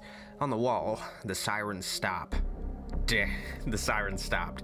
Matt and Sally burst in the back door, their eyes wide with shock.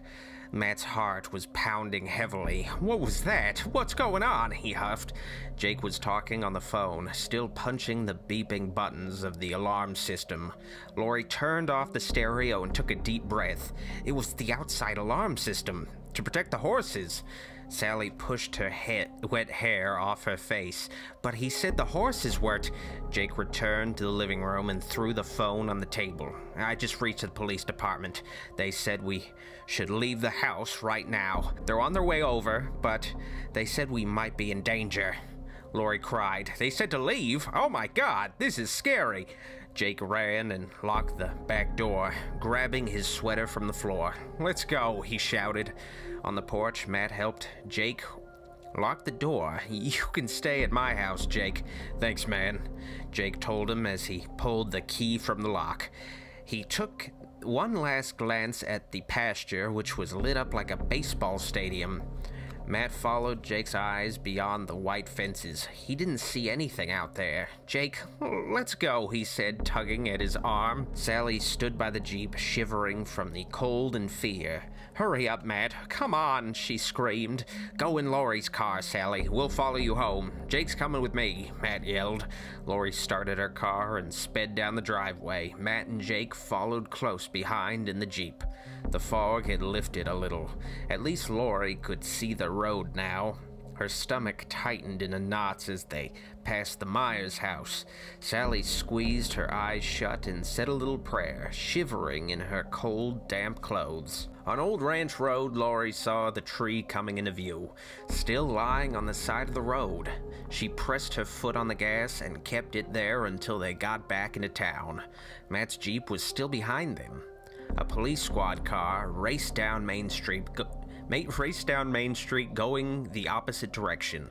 Laurie sighed a little breath of relief as she swung the car into Sally's driveway.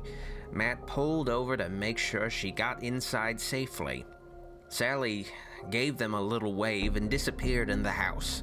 Matt and Jake followed Laurie back to her house and watched her garage door close before they left. "Wow, that was intense. So, do you think someone was trying to rob your house?" Matt said. Jake still clutched Laurie's ribbon in his hand.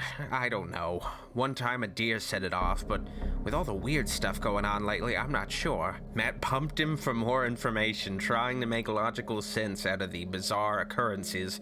"What did the cops say? Why did they want us to leave?" Jake yawned. He was tired, despite all the action. "They didn't say why. They just told me to get out of the house immediately." Matt slapped Jake's shoulder. "Well, they better have had a good reason. I almost made it with Sally. Talk about bad timing." Jake sighed, thinking about what might have happened with Laurie if the alarm hadn't have gone off. "Yeah, I know what you mean. Maybe it was going too fast," Jake thought. Matt pulled the Jeep up by the curb and put it in park in front of his medium-sized white house. A police patrol car rounded the corner with its headlights off. The driver flashed a bright light in their faces. "Hey, wait!" Matt called, waving his arms. The patrol car kept driving down the street. Jake shrugged. They probably followed us here to make sure we arrived all right. "Yeah, whatever," Matt said. Chapter 15, Halloween Day. The school cafeteria buzzed with excitement. Everyone was caught up in the spirit of Halloween, still talking about what they were going to dress up as. The cafeteria cook had even dyed the mashed potatoes orange. Sally and Matt sat at a plastic table by the cafeteria window. Matt poked at his meatloaf and potatoes. "I can't believe you talked me into eating here. The food is disgusting. We should have gone to Jumbo Burger."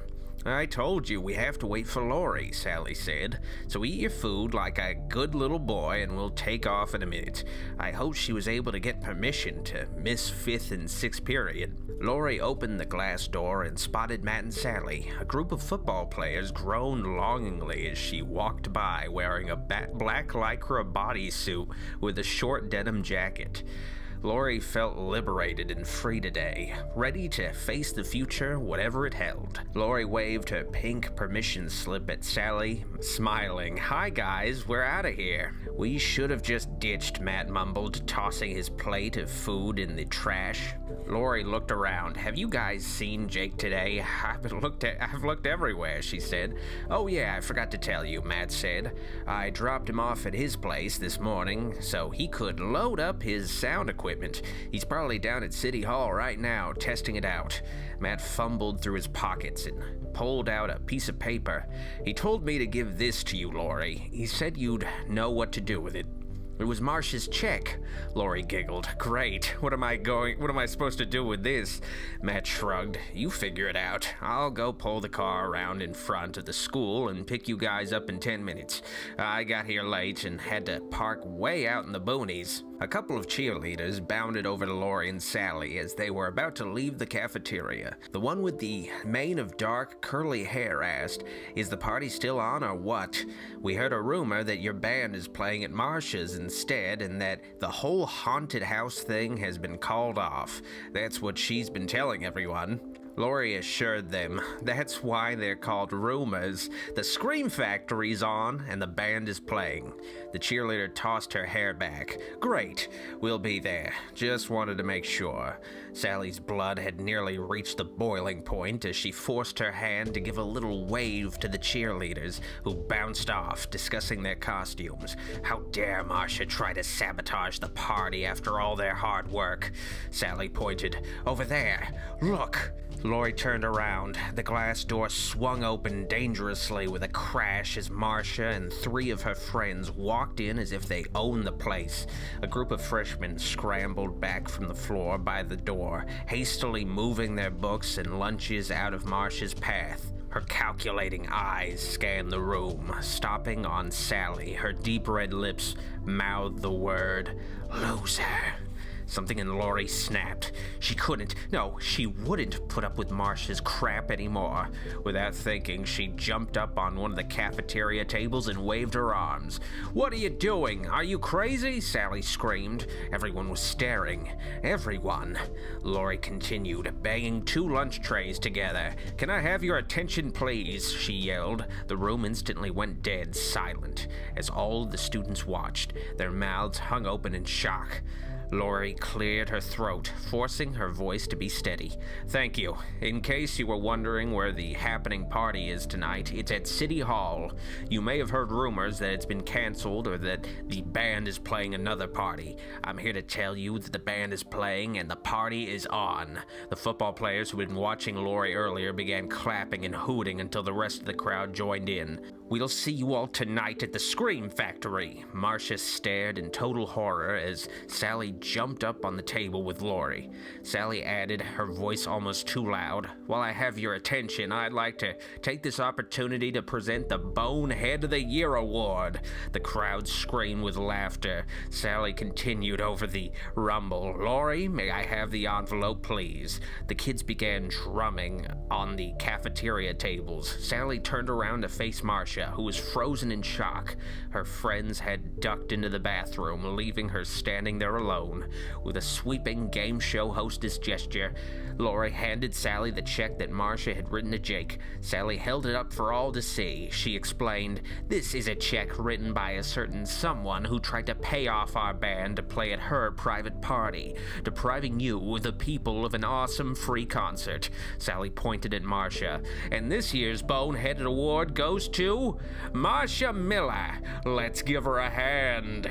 The kids booed and hissed as Marcia's eyes frantically searched for a way to escape the humiliating scene. Sally tore the check into tiny bits and let them flutter to the ground. Marcia was horrified by the taunting jeers from the crowd. Her mortified expression turned to pure evil. She hurled her salad at Sally. It whizzed by Laurie and hit a girl, then at the next table squarely in the face. Low-cal ranch dressing dripped from the girl's glasses. Howls of laughter echoed throughout the room. Someone screamed, "Food fight!" Marcia sneered, baring her teeth. "I'm going to kill you, you little—" Before she could finish her obscene sentence, a chocolate milkshake exploded against her dress. She screamed and went running into the bathroom. Laurie gave Sally a high five as they jumped off the table to escape the storm of mashed potato globs and sandwiches that flew from every corner of the room. Chapter 16. Sally, Matt, and Laurie lugged several large shopping bags full of candy, fruit punch, and paper cups through the entrance of City Hall. The old woman behind the desk pointed proudly at about 20 carved jack-o'-lanterns that sat around the floor of the lobby. She smiled. "I carved them myself," she said. "Thanks," Laurie said. "They look great." "I'll help you kids set up the refreshment tables," the old woman offered. "I know you've got lots to do before the party begins."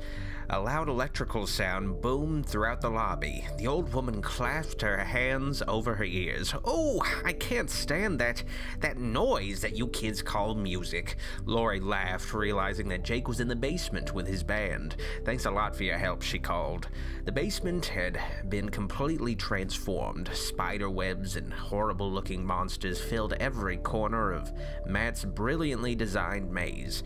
Jake must have finished it up this morning, Laurie thought. thought. A strobe light flickered and smoke poured out of a fog machine that was tucked beneath two filing cabinets.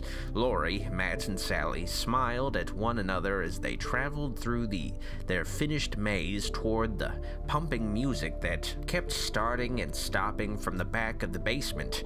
They spilled out at the end of the maze into a large cleared area designated to be the giant dance floor right in front of the band. Inside the storage cage, Jake was talking to a lanky young guy with a long black ponytail about the song lineup, which they had written on a sheet of paper. A black curtain hung across the back of the chicken wire storage cage. The guy sitting behind the drum set with a short blonde flat top twirled a drumstick skillfully in his fingers while the chubby bass player plucked a few deep chords. Jake looked up from the sheet of paper and swung open the cage door to greet Laurie. His white t-shirt was damp with sweat. Laurie gave him a kiss. "Wow, this place looks awesome." Jake turned to his band members. "Yeah, thank these guys. After we set up the stage, they helped me finish decorating the rest of the place." The three guys in the cage nodded and went back to their discussion of the song lineup. Mayor Jameson appeared from the end of the maze as the kids chatted. "Looking good," he exclaimed. "You kids have done a fantastic job. Fantastic!" Sally smiled proudly as she fished the petty cash envelope from one of the plastic bags and placed it in the mayor's chunky hand. "Here you go, on time and under budget. There's still $40 left over." The mayor pumped her hand. "Well done. You kids just keep the leftover money. I really appreciate your hard work and for coming through on this project," he said. His eyes darted nervously around the room. "Do you think the teenagers will come?" Matt stepped forward. "Everyone at Haddonfield High will be here. It's the talk of the school. There's never been such a big Halloween bash in this town ever," he said. Something the mayor thought of sent chills down his spine. He shivered as a few beads of sweat formed on his balding head. "Halloween," he said, looking at the kids trying to smile. He forced a laugh. "This time of year just makes me a little nervous. You know, all the crazies come out." He loosened his tie. "Don't worry," Sally assured him. "We won't let anything happen to the files down here." The mayor whispered to himself. "It's not the files I'm worried about." He looked at the kids. "Okay, I'll check in with you later." Laurie watched the mayor duck under a fake cobweb and walk back into the maze. She whispered to Jake, "Something's wrong with him. He seems really upset. I'm going to see if I can find out what's really going on." Matt had begun unfolding some card tables at the edge of the dance floor. "Sally," he called, "come help me." Sally joined Matt as they set up candy, cookies, and punch at the tables. Jake's drummer shouted, "Come on, Jake, we need to rehearse this set." Jake squeezed Laurie's hand. "I've gotta go. I'll see you later." Laurie silently disappeared through the maze. She caught up with the mayor and tiptoed a few paces behind him, all the way up to his second-floor office. He fumbled through his suit pockets, fished out a large ring of keys, and opened his office door, unaware that he was being followed. Just before his door closed, Laurie stopped it with her hand and slipped inside. She crouched down behind the mini refrigerator in his office. The mayor nodded to Police Chief Grandy, who was sitting before his cherrywood desk. The door clicked shut behind Laurie. It was too late to leave now. She was frozen in place, afraid that she'd be caught. Mayor Jameson sat down, rubbing his hands together nervously. "Things are under control in the basement. I want extra police security over here tonight." "Did you make an arrest yet?" he asked anxiously. Grandy rubbed his temples, exposed by a receding hairline. "Not yet," he said. "We found the abandoned squad car early this morning on the north side of town." His expression became twisted in disgust. "We found Officer Baker's body a few hours later in the woods." Grandy looked as if he were going to be sick. "He was hacked to pieces," he whispered. He paused for a moment as a wave of grief and fear washed over him. "Michael Myers is back." "He's back." Laurie's stomach knotted up. The mayor's voice boomed. "You crazy son of a... That boy's long dead. You need to lay off the booze, old pal." Chief Grandy nodded, his expression eerily serious. I've seen his work before too many times." He paused and drew in a long breath. "We've either got the real thing on our hands or one hell of a copycat killer." Mayor Jameson mopped his forehead with his sleeve. He slammed his fist on the desk. "I don't care if you've got Charles Manson out there. I want a head on a platter. We can't afford to lose anyone else to this psychopath." Grandy shifted nervously in his seat. "All units are on the case. I'm considering calling a citywide curfew tonight. Vandalism reports have been flooding our switchboards. They're all the same. A jack-o'-lantern with a kitchen knife stabbed through. I think the killer is trying to warn us." No curfew," Jameson exclaimed. "We can't panic people. Besides, the kids will be safe here, and you're not even sure what's going on out there. One dead cop and a bunch of freaking jack-o'-lanterns don't mean squat. It's taken me 10 long years to get this damned ghost town back on its feet after—" Grandy stood to his feet and sighed heavily. "All right, but if anything happens tonight, it's your funeral," he warned. "I'm going to drive by the old Myers place to see if I can find anything." The mayor poured himself a glass of scotch with shaking hands.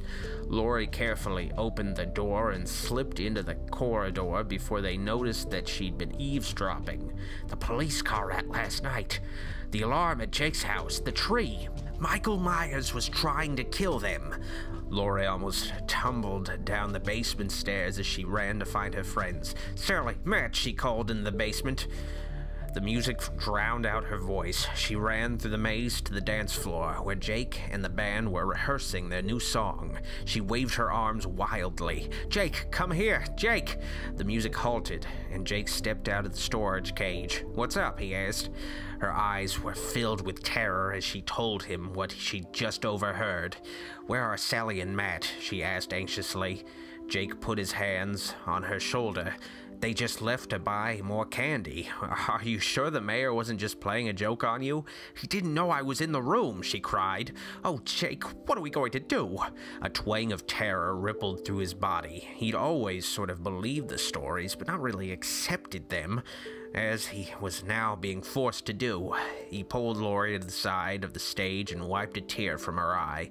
He steadied his voice. "Listen, Lori, we'll be okay tonight, I promise. There's safety in numbers. The whole school will be here." Lori looked into his eyes, thinking that he looked boyish and vulnerable right now. She could feel his fear. The spike-haired drummer tapped impatiently against his snare. "Hey, Jake," he shouted. "Come on, man. We haven't rehearsed in 2 weeks." Jake whispered, "I gotta go now. Don't worry. We'll be fine." Lori clasped his hand, but the chubby bass player smirked as he sent out a subtle warning by playing the first verse of the funeral march. Jake repeated himself firmly. "I've got to go, Lori." He shook his hand, loose from hers. "We'll talk about it later." Lori didn't like being shoved aside, especially right now. "What is it with the attitude, Jake?" she shouted, startled by her own voice. "We could be in serious danger and all you care about is playing rock star." Her comment hit him like a kick in the crotch. She wished she could take it back.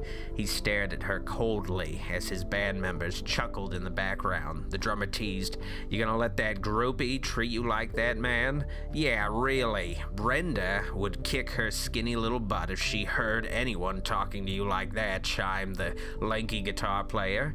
"Brenda? Who's Brenda?" Lori demanded. In a sing-song voice, the drummer teased, "She doesn't know about Brenda."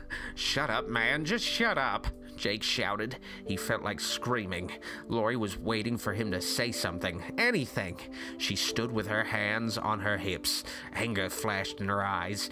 He faced Lori, his expression blank. "She's no one. Just a girl I know," he said. The guys burst into a fit of laughter at his explanation. The drummer was slapping his knee and laughing like a maniac.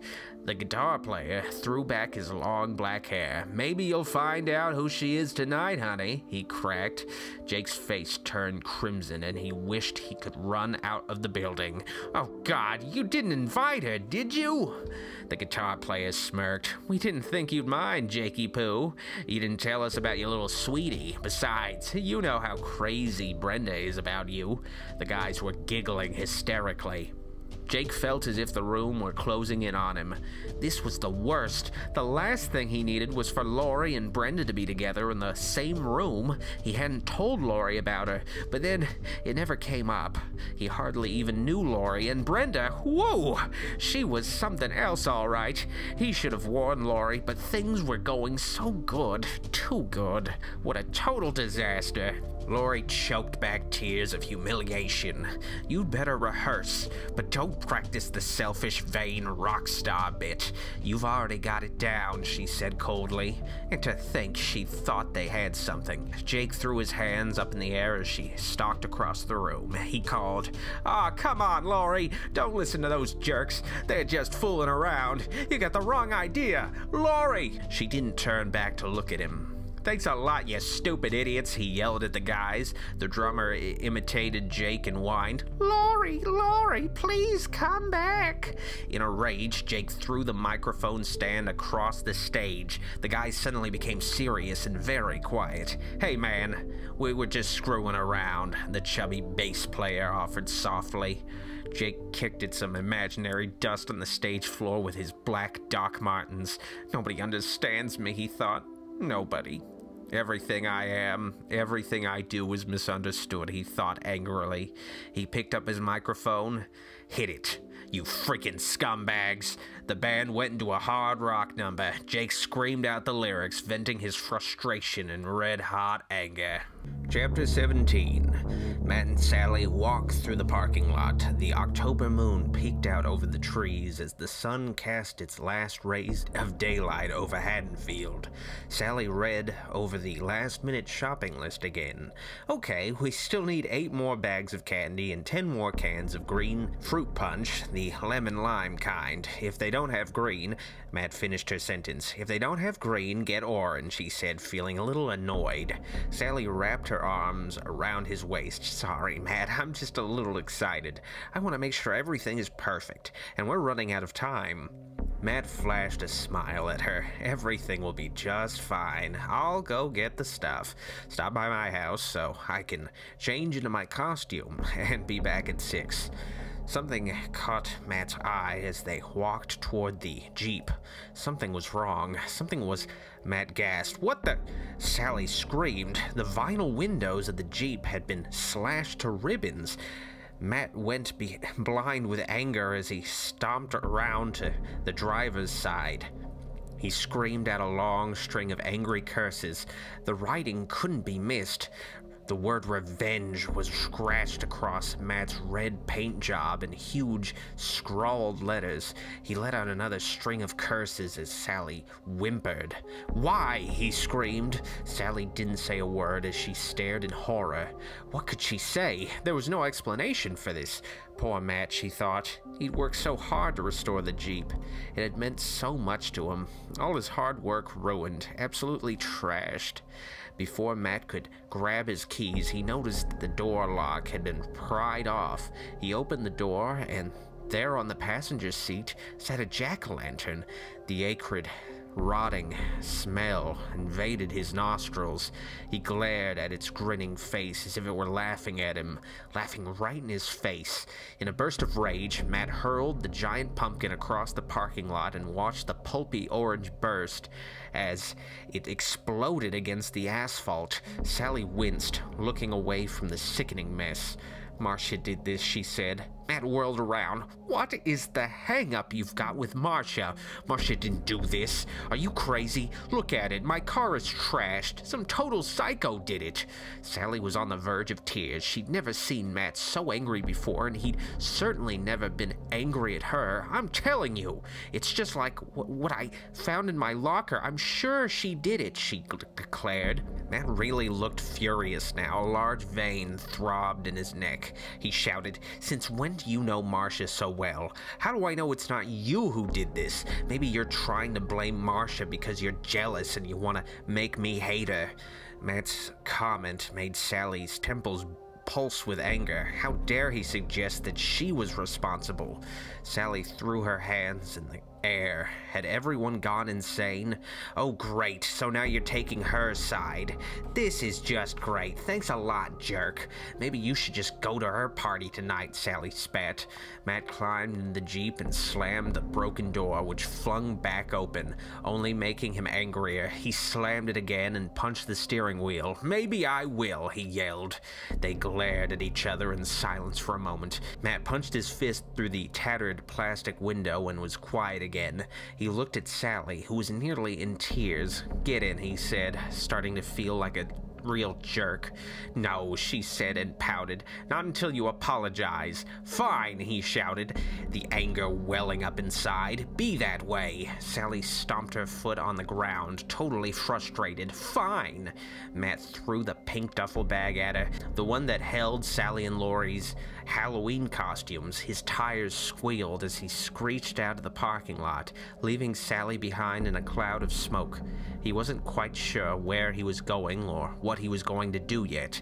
He just needed some space. He needed to drive. Don't forget the candy, you jerk, Sally whispered as Matt disappeared down the road. She burst into tears. She thought, what a rotten night this was going to be. Chapter 18. Matt screeched through town, jolting to a stop at every red light. He cranked up the radio and beat his fist against the dashboard to the rhythm of the screaming rock music. He didn't care. The Jeep was trashed. Damn it! Matt made a left turn onto Old Ranch Road and punched the gas. The wide open road made him feel a little better. He unrolled his windows and let the crisp air blow through his hair.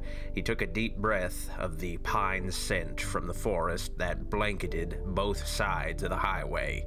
Sally's never going to forgive me, he thought. He'd known all along that she had nothing to do with the vandalism. He just wanted to blame someone.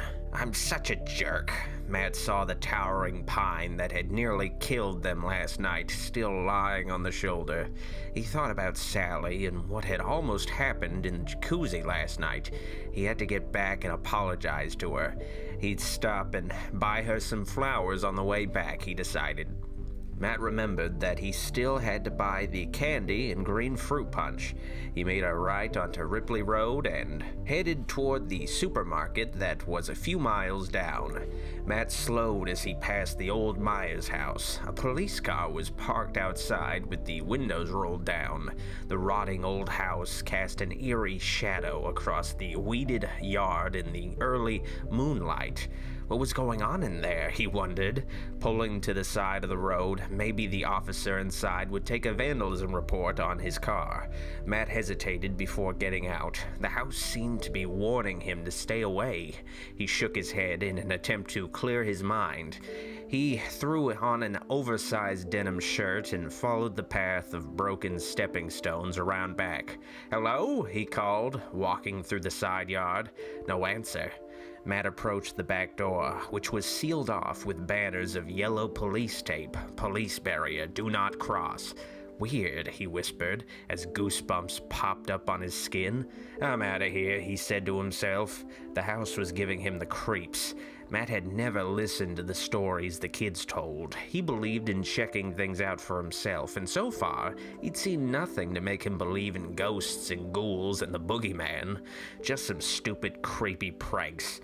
That's why the police were here, he rationalized. Matt's sneakers crunched in the dirt as he started back around the side of the house. The officer could be anywhere, in the woods or even next door. Hey! Matt jumped at the sound of a deep voice that snapped like a whip crack. He looked up and saw Chief Grandy staring down at him from the second-story window. What are you doing there, boy? He demanded, eyeing the teenager with suspicion. Matt caught his breath, his heart pumping furiously. I just saw your car parked here and wanted to see if you could take a vandalism report real quick. Someone trashed my car today. It's sitting out front, he said. Grandy sighed. Your car, huh? Okay, son. I'll be right down to take a look. Anxious to get away from the house, Matt went and leaned against the Jeep. Minutes passed. What is he doing in there, Matt wondered, looking at his watch impatiently. Sally's really going to be steamed if I'm late, he thought. Matt called out, Chief, are you coming out? The wind picked up, whispering through the forest.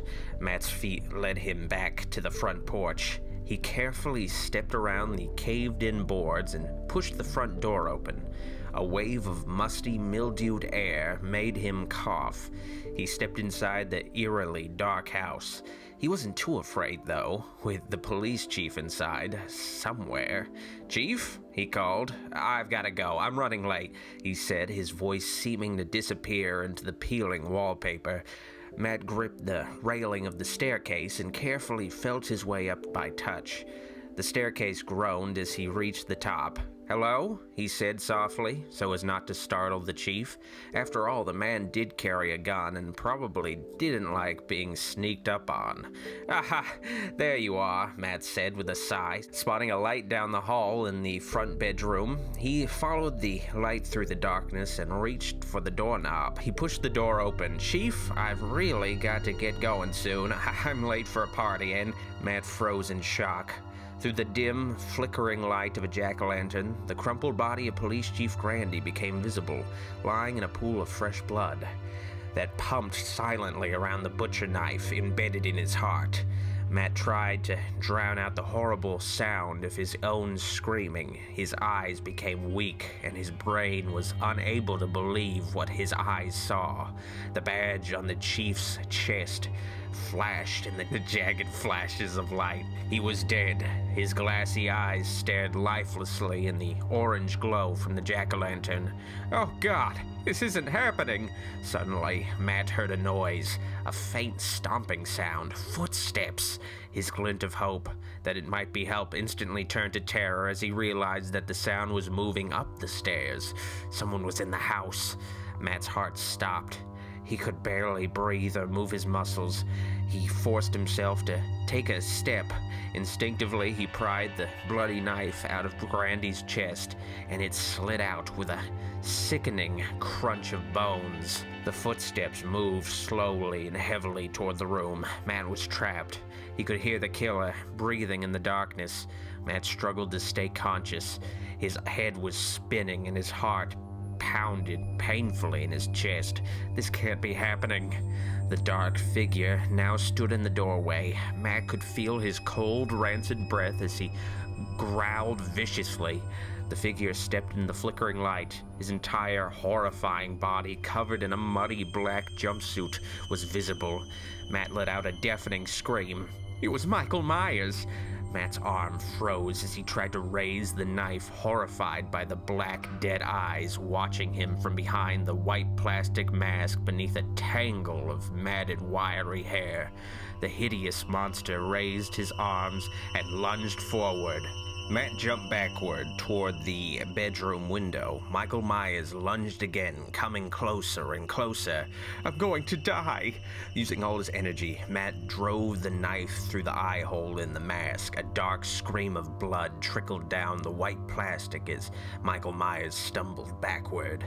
Matt struggled to pry open the window. Michael Myers pulled the knife out of his eye and began slashing at the air, moving closer to Matt. Matt jammed the window open and looked down at the concrete below. It was his only chance. He dove out the window, landing with a crash on a pile of boards below. Stars shone in his closed eye for a moment as excruciating pain set in his ankle. He screamed out for help. No one responded. Matt forced himself to get up. He had to get up. If he could only make it to the Jeep. He winced with every painful step. The Jeep was still there, thank God, but what was the hood doing up? I don't remember. Terror filled his brain as he stared at the handle of an axe driven through his engine. A tangle of ripped wires and hoses sprouted out from under the hood.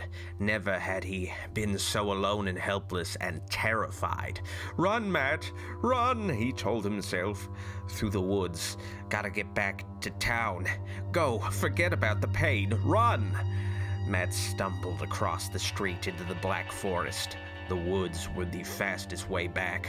Only a mile. If he could just make it back into town. He had to make it. Had to warn the others. Had to get away from Michael Myers. He disappeared in the darkness. and limped toward the lights of downtown Haddonfield. Chapter 19. Lori sat glumly on the old brown sofa in the City Hall lobby. She wished she could just leave this place. She wanted to forget about the whole miserable thing, but the music from the basement wouldn't let her. Every note of Jake's screaming voice painfully stuck her like a sharp needle.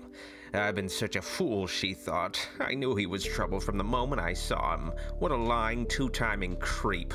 But something deep inside her mind told her that she was wrong. Sally took her time walking up the wide steps of City Hall from the parking lot. Her head hung low as she tried to make sense of the stupid argument she'd had with Matt. Why was he acting so crazy, she wondered? Why had he turned on her like a rabid pit bull? She remembered the look on Marcia's face when they'd publicly humiliated her at school today. The memory didn't seem very funny now. It seemed evil and cruel. Sally was starting to regret doing it, even though Marcia certainly had deserved it. Maybe the universe is paying me back now, balancing things out, she thought. Was that it? Or was more punishment still coming, she wondered. Sally wiped her eyes before she opened the heavy door. She spotted Lori sitting on the couch in the lobby. Lori was really upset about something. Sally set the pink bag on the floor and seated herself next to her friend. Forgetting about her own problems, she put a comforting arm around Lori. "Hey, Lori, what's wrong? What are you doing up here?" she asked. Lori gave Sally a tight hug. "Oh, Sally, I'm so scared. I tried to tell Jake and..." She began to sob, unable to finish her sentence. Sally squeezed her hand with concern. Lori was usually pretty tough. Something was really wrong. "Shh, calm down. What's the matter?" Sally asked softly. Lori forced herself to snap out of the overwhelming grief she was feeling. She wiped a tear from her blue eyes. "I found out that I overheard the mayor talking to the police chief, and they think that Michael Myers is back." Sally released her hand and sat back to look at her friend. "Oh, ha ha, very funny, Lori," she rolled her eyes. "And I thought you were serious. Thanks for the scare." Lori clasped Sally's hands. Fear and desperation filled her eyes. She whispered, "No, it's true. They found a dead cop this morning in the woods, all chopped up. Please, you've got to believe me." Lori wasn't lying. This was no joke. Fear spread across Sally's face. "Oh my God!" A picture of the trashed Jeep and the tree and the sound of the alarm at Jake's house flashed in her mind. "And Matt somewhere out there." Her voice croaked. "Do you think..." Lori nodded. "I think he's after us." Sally was on the verge of panic as she scooped the duffel bag into her arms. "What did Jake say? Why is he still playing down there? We should get out of here right now." Lori stood up, feeling a little dizzy, not believing that this conversation was actually taking place. "No, Jake said we should stay here. He's right. Safety in numbers. It's too dangerous out there." Although Lori didn't have much faith in Jake right now, she didn't have faith in anything. She glanced around nervously. "Where's Matt?" Sally trembled like a scared little girl. "Matt's out there, Lori. Someone ruined his car and we got in a fight. He took off. I don't know if he's coming back." She wished she could take back that last sentence. She burst into tears, unable to control her fear any longer. "We've got to find him. Got to warn him. I can't let him." "Sally," Lori yelled, suddenly feeling a surge of strength. Someone had to take charge around here, she thought. "Snap out of it." Sally looked at her dumbly. "We've got to fight. It's up to us, you and me." Sally seemed to be listening. "Okay, now." Lori took a deep breath, making up the plan as she spoke. "Let's go put on our costumes and have this party. Everyone will be showing up soon, and there'll be hundreds of us. Nothing will happen. If Michael Myers tries to crash this party, he'll be sorry." Sally nodded her head in agreement. "You're right. Matt will be back soon, and everything will be fine." "He can't kill all of us," she said and laughed. Lori smiled. "That's right. Let's go make ourselves beautiful." The girls walked to the first floor bathroom. Sally dumped their costumes and a bag of makeup onto the counter. War paint, she joked. Lori was actually feeling much better. She couldn't believe how hysterical she'd let herself get over the whole thing. Even if something did happen, the mayor had ordered extra security tonight. She picked up her costume, a black spandex leotard and a pair of fuzzy cat ears. It was all she could come up with on such short notice. Sally eyed the skimpy garment. Meow! Jake's going to be drooling after you like a dog. Lori slipped off her denim jacket, trying to decide whether or not she should paint whiskers on her cheeks with black eyeliner. Personally, I don't care what Jake thinks, she snapped. She explained, we got in a fight too. He's being a real jerk. Sally pulled her hair back and put on her black Cleopatra wig. No way! You guys just got together. You're fighting already? She asked in disbelief. Yeah, Lori groaned. It appears that Mr. Wonderful already has a girlfriend, according to his obnoxious buddies. Lori pulled a pair of sheer, glittery hose and her high-heeled pumps from the bag. She's going to be here tonight, she said icily. What? Sally exclaimed. She's coming here? To our party? Oh, this is totally too weird. Brenda, Lori said with hate in her voice. That's her name. The guys in the band invited her. I guess they didn't know that Jake and I were seeing each other. Oh, Lori, I'm so sorry, she said. An idea flashed in Sally's head.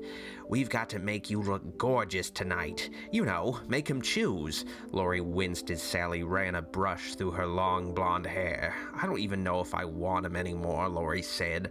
I'm sure I want him, she thought hopelessly.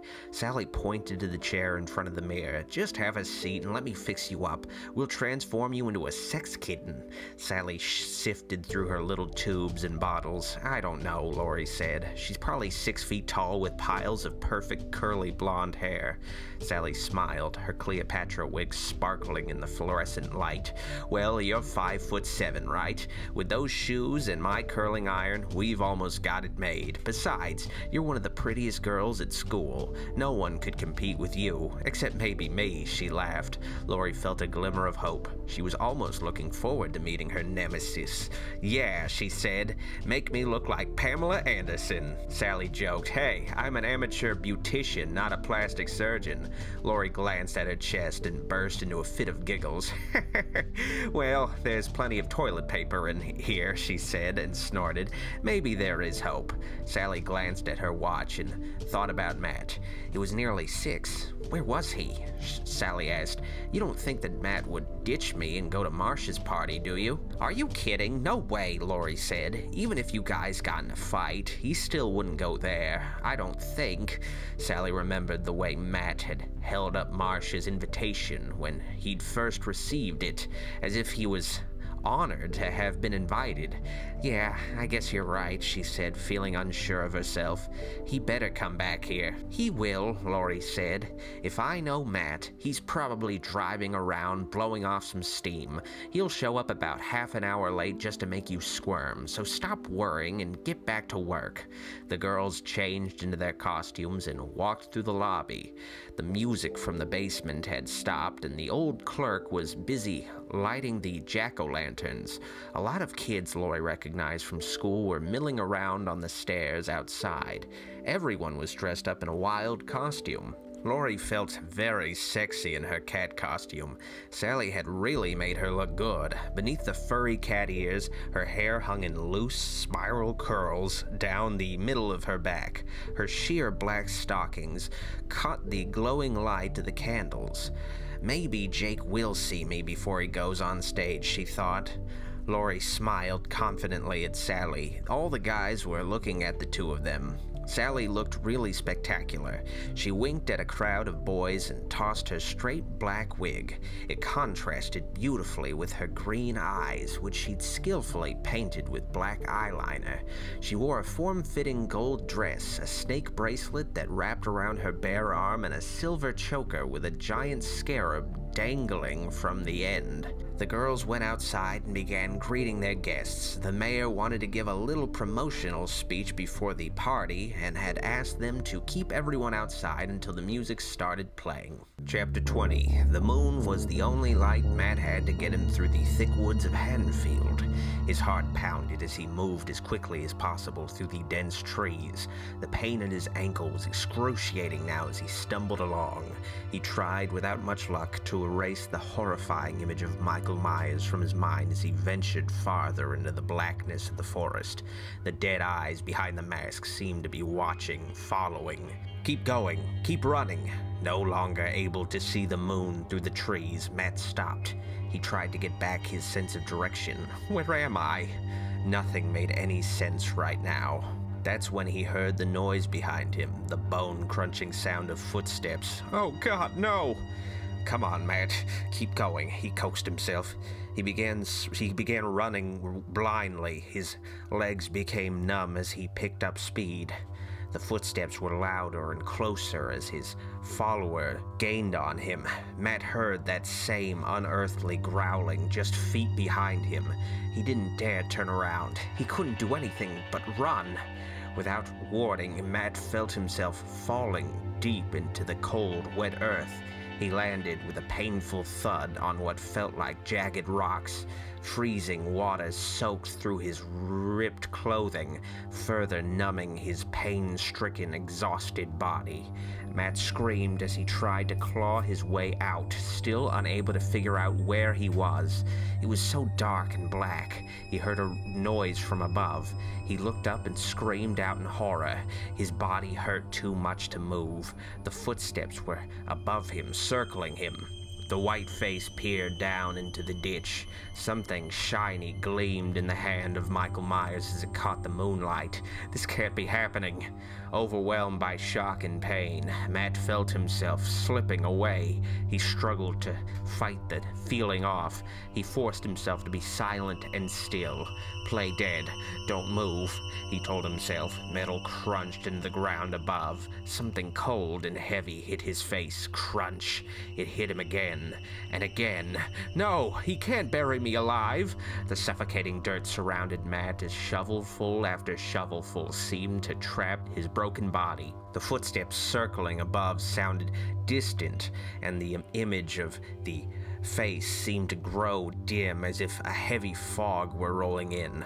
Way off in the distance, Matt heard the faint sound of Mayor Jameson on a loudspeaker. Happy Halloween, citizens of Haddonfield. Welcome to the Scream Factory. It's so nice to see all of you teenagers here tonight. Suddenly, the shoveling stopped. Michael Myers was silent except for his heavy, raspy breathing. Matt saw his hulking frame turn toward City Hall. He seemed to be in some sort of a trance. He lurched off into the woods, following the sound. Matt gasped for air through the dirt that buried him almost up to his neck. He knew where Michael Myers had gone and what he was going to do. No! Oh God, no! I've got to warn them! Matt struggled to free his arms from the cold dirt, thinking of Sally and all of his friends in grave danger. If he could only break free. He had to break free. The pain in Matt's body seemed to fade away as the blackness began to close in around him. He could no longer fight the comforting darkness. His eyes closed, and his one free hand went limp. Chapter 21. Mayor Jameson smiled at the crowd of teenagers who were anxiously waiting to go inside. He was very pleased with the overwhelming response to the party. He called Sally and Laurie to join him at the top of the stairs. The mayor spoke into his megaphone. Let's give a big round of applause to these two girls who put this whole party together for you. Come on up, Laurie and Sally. The girls smiled proudly as the kids cheered and clapped. A few of the boys made catcalls at their sexy costumes. Laurie peered out at the faces in the crowd, wondering which one was the infamous Brenda. The mayor thanked the girls again and turned to the crowd crowd of teenagers. Their bodies entirely filled the massive staircase and were spilling out into the streets. "Are you ready to scream?" he yelled. The cheers and excited hoots grew even louder, filling the cold night air in downtown Haddonfield. The mayor swung open the lobby doors. "All right then, welcome to the Scream Factory." Crowds of teenagers poured into the lobby and down the basement stairs. Laurie and Sally led the way. The strobe lights flickered and fog poured through the maze. A tape of howling wind and screaming ghouls filled the air. Sally laughed as she heard some of the kids behind her jump with surprise when they saw the monsters. Their menacing faces had been placed around every corner of the maze. The old guillotine gleamed eerily between the stage and the end of the maze. Laurie had personally chosen to put the monster with the Wolfman head in its metal clutches. Hundreds of bodies spilled out onto the dance floor from the narrow corridors of the maze. Matt's giant spiderweb hung overhead, holding hundreds of black and white balloons for release at the end of the night. Lots of kids made their way to the refreshment tables and drank the green fruit punch and chomped on orange pumpkin-shaped cookies. Laurie looked at the stage, which was completely hidden by a heavy black curtain. She couldn't hear any sound coming from behind it over all the noise. All of a sudden, the scary tape clicked off and the dim lights went out. Smoke billowed through the room. Confused voices and frightened cries filled the room. Sally grabbed Laurie's hand in the darkness. "What's going on? This wasn't part of the plan." Laurie looked around nervously. The smoke seemed to be getting thicker. "I don't know," she cried.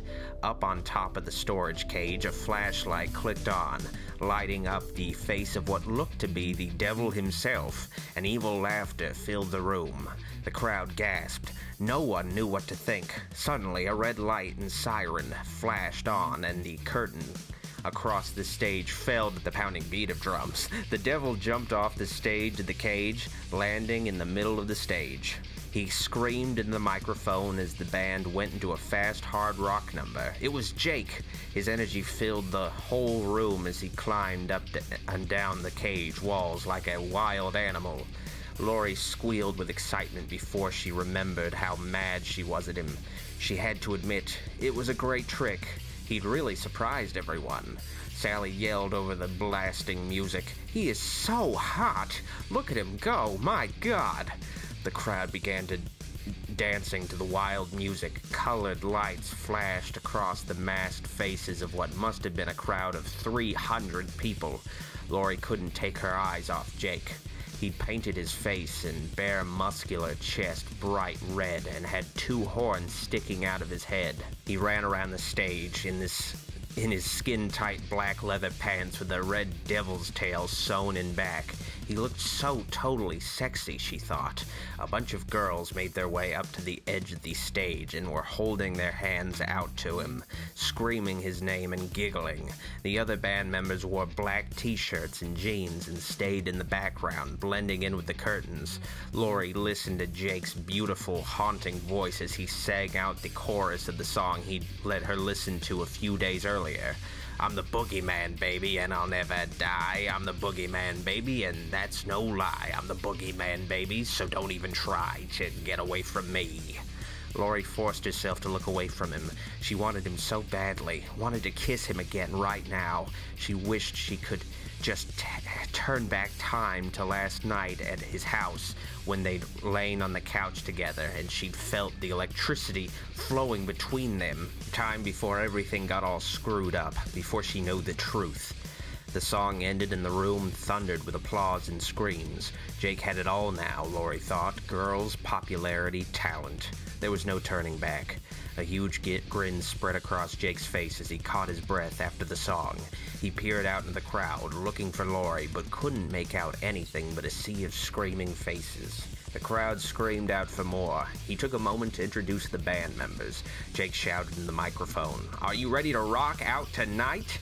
The audience cheered, and they played an old Kiss song. The drums beat furiously, and the crowd danced as Jake sang. Laurie walked over to the refreshment tables and nodded hello to the old clerk, who was pouring cups of punch.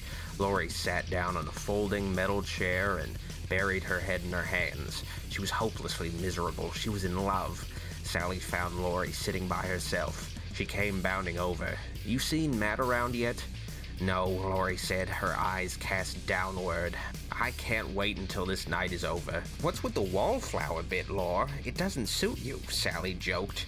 Lori sighed. "Duh, Sal. What do you think? I'm totally infatuated with the hottest guy in the room, and he couldn't care less." Sally pushed her snake bracelet up on her arm. Her mind wandered back to her own love problems. "You'll be fine, Lori." She was silent for a moment, trying to figure out what to do. It just wasn't like Matt to totally disappear off the face of the earth. "I'm going to call Matt's house," she declared. "I'm starting to get worried. I'll catch you later." "Yeah," Lori said, and sighed glumly. Later. Sally made her way through the maze and climbed up the basement steps to the deserted lobby. The jack-o'-lanterns cast a creepy orange glow across the polished hardwood floor. She fished a quarter out of her tiny purse and dropped it in the slot of the payphone.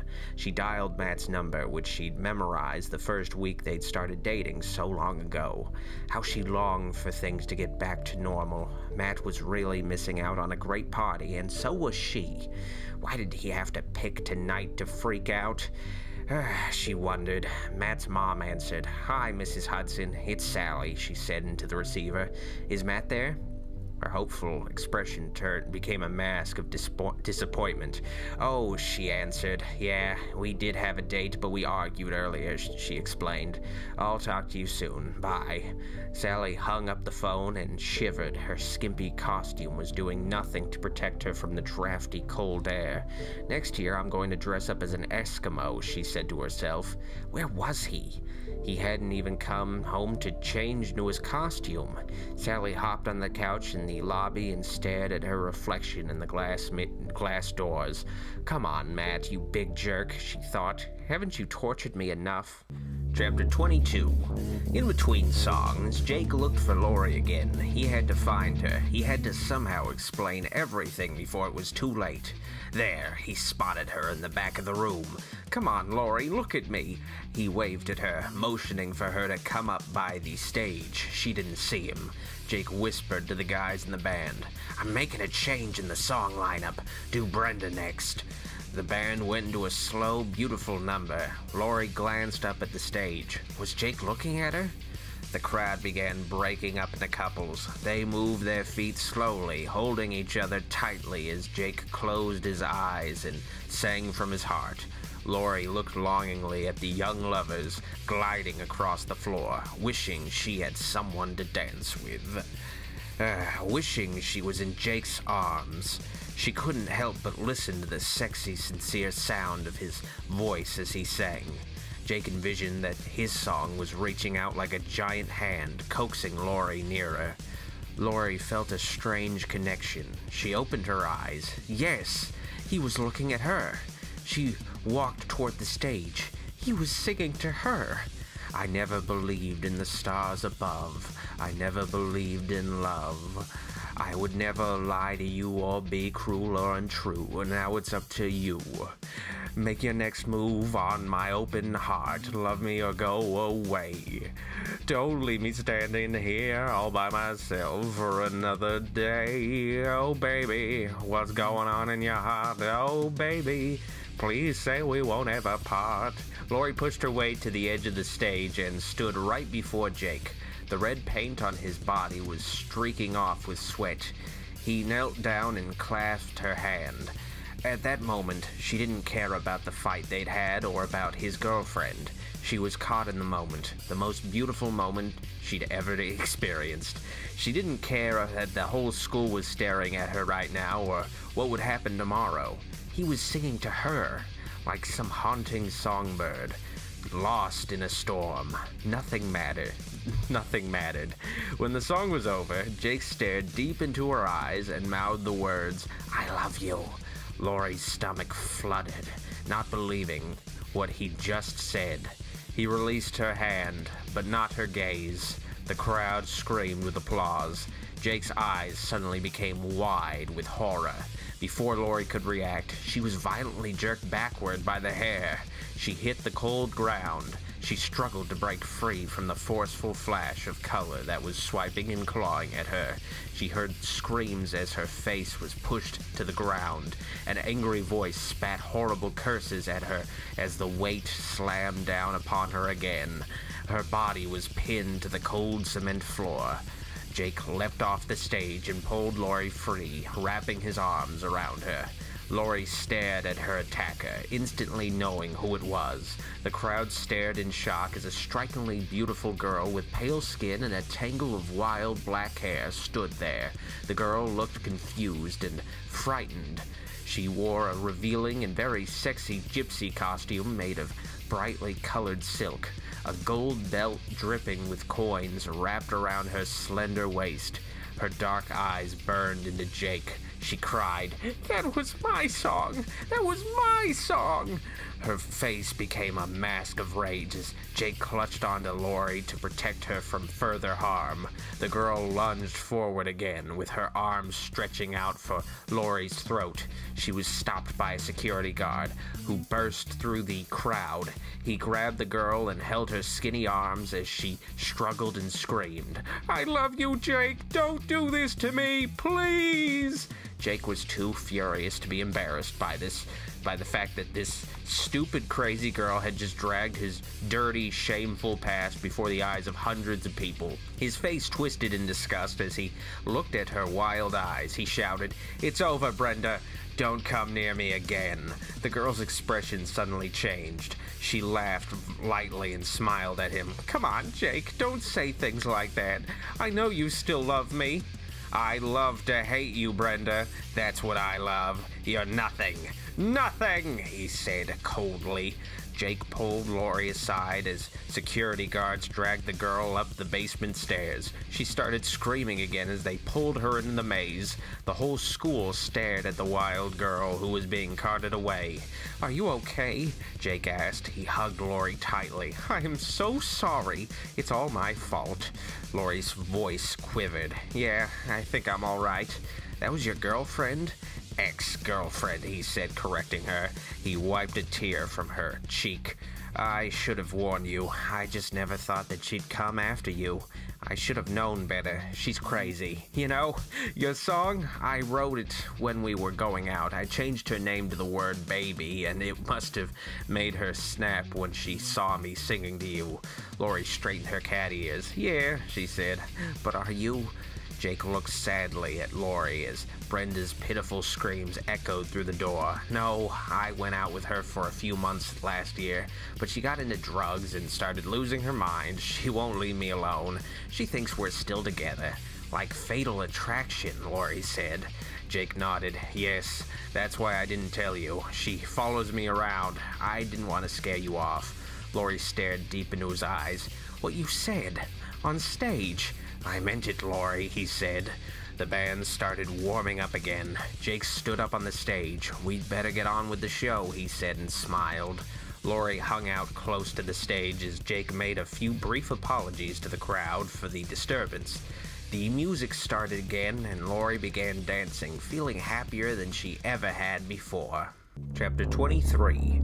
A dark figure emerged from the woods and lurched toward the lights and pulsing music in the big building. He could see the flickering lights in the lobby, and that girl again. His face hidden by the mask, he moved silently through the shadows of the buildings on Main Street. Sally sat on the couch in the lobby. She watched in shock as a pretty girl, whom she'd never seen at school, was dragged across the floor and taken outside by a security guard. She couldn't imagine what the girl had done to get herself thrown out, although she did seem pretty out of control. Sally watched through the window as the girl was thrown into the back of a police car. She sighed and walked to the payphone, determined to find Matt. She dialed 411 and got Marcia Miller's number. The phone swallowed another quarter and she dialed. Outside the huge building, the music vibrated against the basement windows. The smell of sweat from the dancing teenagers inside wafted out into the cold night air. He could hear their blood pulsating and their shrill voices laughing. The shadowy figure jarred open a metal box and ripped a handful of red and black wires from their roots inside. Sally felt a knot of anxiety. What if Marcia answered? What would she say to her? 1 ring, 2 rings, 3 rings, click. Sally tapped the receiver. Hello, she tapped it again. The phone line was dead silent on her end. Great, she said inside. The stupid phone decides to stop working. Sally stuck her fingers in the coin return slot. Where's my quarter, you crummy thing? Sally was startled by a thundering bang on the glass doors outside. She whirled around to see who it was. By the time she turned around, no one was there. She stepped cautiously toward the doors, which had been locked after everyone came in earlier. Her gold high heels clicked as she moved across the polished floor. She'd hate to close out a latecomer. Sally pressed her hands and nose against the shockingly cold glass to peer outside. The street was deserted. Where were the other security guards anyway, she wondered. Just as Sally was about to turn around, a white face slammed against the glass, its dark, cruel eyes laughing. Sally screamed and jumped backward 5 feet. Please, no! The horrible thing in the white mask clawed at the door with such force she was sure the glass would shatter. Her heartbeat pounded in her ears, drowning out all of the sounds. The police sketch of Michael Myers flashed through Sally's panic-stricken mind. Somebody help me! She screamed, backing away from the glass that threatened to break. The thing kept pounding and clawing desperately, determined to get inside, its hot breath steaming up the glass. No one could hear Sally's cries or the blaring music. She was totally alone with... Sally squeezed her eyes shut as the growling thing ripped off its mask, revealing... Huh? Marcia Miller! Outside, Marcia howled with laughter, gripping the white mask in one hand and a gleaming butcher knife in the other. She stuffed the mask in the pocket of the oversized black jumpsuit she wore. Marcia high-fived 3 of her girlfriends who had emerged from the hedges, laughing with her like a bunch of maniacs. Sally was so relieved that it was only Marcia. She went ahead and opened the doors. She had been so shocked it took a moment for the anger to set in. But as soon as she realized that the cruel joke had been planned for her, everything became red hot. Sally's nostrils flared. Of all the low-down, dirty, cheap, tasteless pranks, she screamed. Marcia sneered. Oh, look, girls, the wrath of Cleopatra. Watch out! The snide, snobby attitude called for an equally cheap shot. At least my party wasn't a bust, you pathetic loser, Sally remarked. Every bit of remorse that Sally had felt for humiliating Marcia fell to the floor. Marcia growled with an evil gleam in her eyes. For your information, my party was canceled by the police. Sally laughed, knowing she'd hit Marcia where it hurt. Oh yeah? Did they see your ugly face and decide it was just a little too scary for Halloween? Marcia's painted red claw poked Sally in the chest. I told you, they called it off and made us come here to your geek factory. Sally didn't believe her. She knew that no one had shown up at Marcia's party, and she was lying to save face. Sure, Marcia, Sally remarked sarcastically. We all know why you really came here. You came to... Unexpectedly, Marcia pushed Sally backward, causing her to lose her balance. She hit the ground, landing on her rear end. If you think I'm here to pick up on your loser boyfriend, you've got another thing coming. Marcia glared at her. Sally didn't dare move as Marcia's friends closed in on her, as if they were going to beat her up right there. She looked up at their masked faces in disgust. What cowards they were. They all laughed at her as they disappeared into the basement. Sally picked herself up off the floor, trying to brush the dust off her golden dress. She had a sudden horrible realization. Matt couldn't have gone to Marcia's party because Marcia was here. He was missing. The dim overhead light in the lobby flickered for a moment and faded out, as if someone had flipped the switch. A flash of blue and orange sparks showered from the power box in the shed behind the huge building. The dark figure, shrouded in darkness, waited silently as the power groaned off and the lights went out. Frightened young screams poured through the basement windows. Chapter 24. In the dark woods, Matt opened his heavy eyelids. He didn't know how long he'd been knocked out, but his head was still throbbing. He forced himself to stay calm as reality set in. His mind was flooded with nightmarish images. Matt was still in the ditch, still covered with mud. The sharp pain still pulsated through his body, but he was alive. He held his breath for a moment and listened carefully to his surroundings. The wind whispered through the trees. He was alone now. With his final reserve of energy, he began wiggling his fingers, then his wrists, then his arms to loosen the heavy blanket of freezing dirt that had nearly suffocated him. Sweat dripped from his fevered head as he got an arm loose and then his leg. Have to get out. Have to warn the others. If it's not too late. Matt had freed his pain-racked body from the dirt. He grabbed onto a twisted tree root that reached out across the ditch. Slowly, he was able to pull himself out by climbing up the tangled nest of roots and branches. At the ground level, he stared down into the deep hole in the earth that had nearly become his early grave. The rusted shovel was missing. Michael Myers was gone. Matt limped through the woods by way of moonlight. The lights of downtown Haddonfield came into view. The City Hall building was right there. Right. The lights were out. The building sat quietly, outlined only by the glow of the full October moon. Something was wrong. Matt traveled as fast as he could, wincing with each painful step. He knew where Michael Myers had gone. Chapter 25. The music came to an abrupt stop and the flashing dance floor lights clicked off. The power groaned, winding down with an eerie sound. A ripple of surprised laughter trickled across the crowd. Everyone knew it was another Halloween trick, just part of the show. The crowd watched the stage and waited for Jake to appear again. But minutes, feeling like hours, passed and the lights didn't come back on, and the music didn't start up again. Total suffocating blackness had engulfed the room. Panic swept through the basement as people pushed and shoved to get out. Jake cursed as he felt along the ground for his flashlight. Finally, he found it and flipped it on. Laurie cried out from the crowd, "Jake, I'm right here!" A wave of relief swept over him when he saw Laurie's beautiful face. He bounded out of the storage cage and took her by the hand. Sally wasn't too concerned about the overhead light. The 20 jack-o'-lanterns still gleamed brightly, but the music had stopped in the basement. This is freaky. They must have blown a fuse down there, she thought, but Sally had bigger problems on her mind than the music. She had to find Matt. Maybe he's already here in costume or something, she mumbled, trying to ease her worried mind. Sally decided to try calling Matt's house again. Through the glass doors, she could see a phone booth across the street. She didn't like the idea of going out into the cold, but she had to know that Matt was safe. She ran down the stairs of City Hall and across the street. All the businesses on the deserted street were closed now.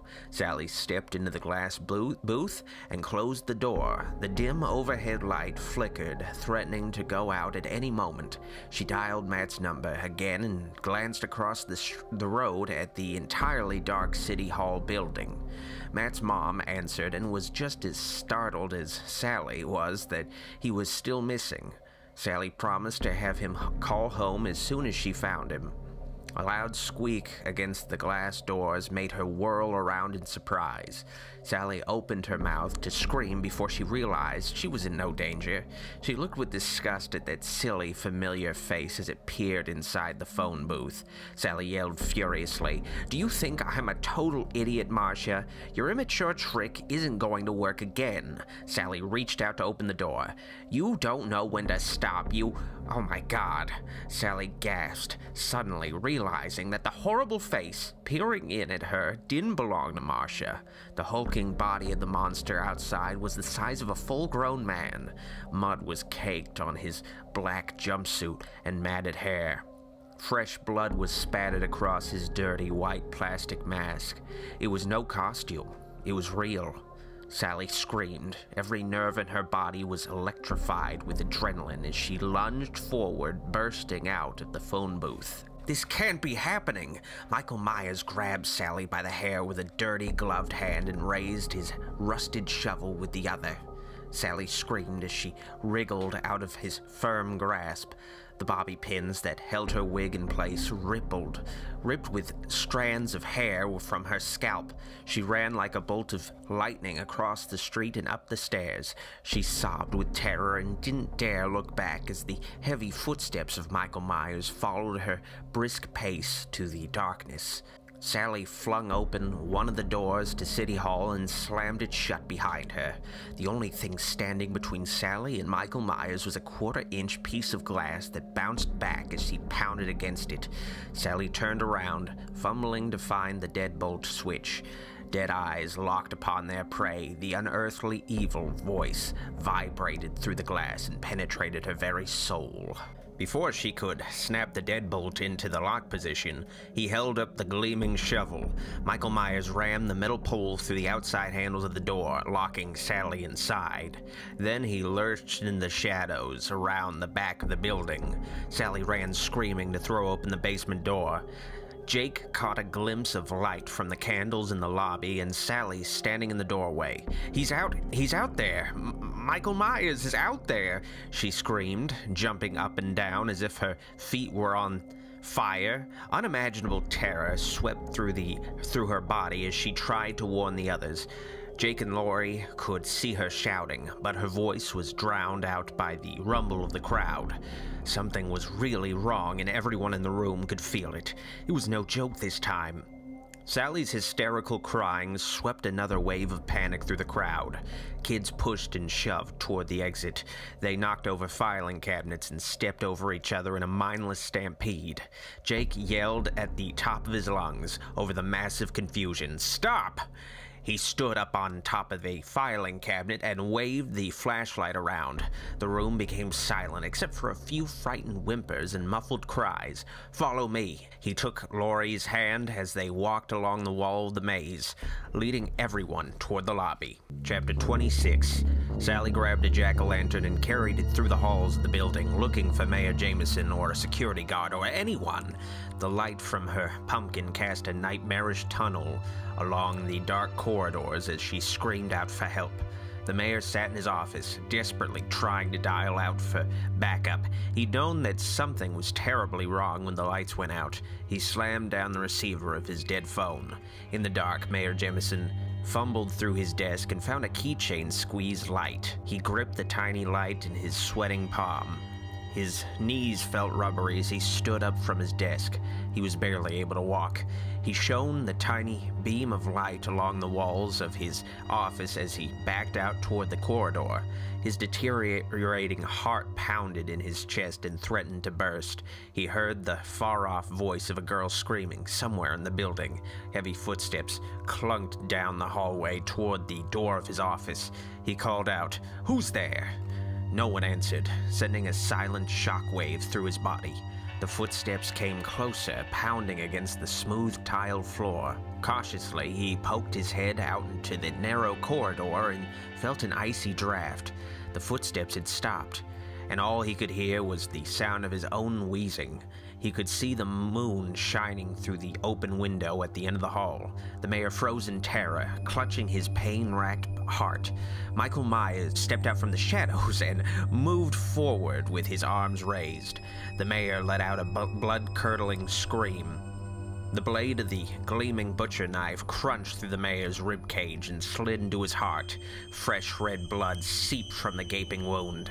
The mayor let out one last desperate cry as he struggled to remove the knife that protruded sickeningly from his chest. The last thing Mayor Jameson saw was the horrifying face of Michael Myers looming overhead. Before everything went white, his heavy, broken body dropped to the floor with a crash. Michael Myers jerked the bloody knife from his chest and listened to the desperate screams of a girl. Chapter 27. Matt nearly collapsed from exhaustion as he stumbled toward the City Hall building, which was shrouded in complete darkness. He struggled to pull the back door open. He cursed, realizing that it had been locked from the inside. He had to get inside. He felt his way around the side of the building and found the broken basement window. Matt reached inside through the shards of broken glass and pulled the release off. A sharp pain shot through his shoulder as he jerked his arm out. Blood spread out across his shirt from the fresh cut. He pushed the window up and slipped his body through the opening. He was unable to see the ground below. The heat from the crowd felt steamy and thick as he released his grip on the windowsill and fell down. He landed with a violent crash on the refreshment table in total darkness. The crashing noise startled the panicky teens, causing a deafening uproar of confused voices. Matt stood up and slipped along the wet floor in a pool of sticky fruit punch. He pushed his way through the crowd in the maze and up the basement stairs. In the candlelit lobby, kids screamed as he limped by. Matt was completely covered in mud. His clothes were ripped and torn to shreds, and the blood from the cut soaked the sleeve of his shirt. Matt spotted Laurie and Jake, who were ushering people up the dark staircase into the spacious room. Laurie gasped. "Oh my God, Matt! What happened to you? You're bleeding!" Jake pulled Matt aside. He tried not to look too shocked by his ghastly appearance. "What happened, man? Here, sit down a minute," he said in his most soothing voice. Matt leaned against the wall, wincing with every painful breath. "He's here," he shouted. "Michael Myers is here. We've got to get everyone out. It's a trap." Jake stared at Matt for a moment. He didn't want to believe what he was hearing. Jake whispered in a hushed voice, "Here? Now? You mean?" Matt nodded painfully. He looked desperately into Jake's eyes. "He attacked me in the woods, and he killed Chief Grandy." The feeling of panic escalated as his eyes darted around the dim room. He cried, "Where's Sally? Oh God, where is she?" Jake had a sinking feeling in his stomach. He hadn't seen Sally since she ran off screaming like a banshee. "I don't know. Something scared her and she took off running. I'll go find her. You stay here and rest." A far-off scream echoed through the long corridor. It was Sally. Matt leapt to his feet. "Oh God, I've got to find her. Get everyone outside." Jake agreed and made his way through the crowd to the doors. He pushed hard. He pushed again, using all his strength. Then he saw the shovel wedged through the handles. They were trapped. Matt followed the sound of Sally's screaming voice. He was getting closer. He could make out the words. "No! No, no, no, no! Sally! Sally, where are you?" he hollered. Matt found her huddled in the corner of the hall. She was hugging her knees and singing to herself like a child. "Sally," he yelled. She cowered back into the shadows. Slowly, she looked up and saw a mud-covered figure towering before her. She tried to scream, but no sound came from her dry throat. "It's Matt," he whispered, realizing he nearly scared her to death.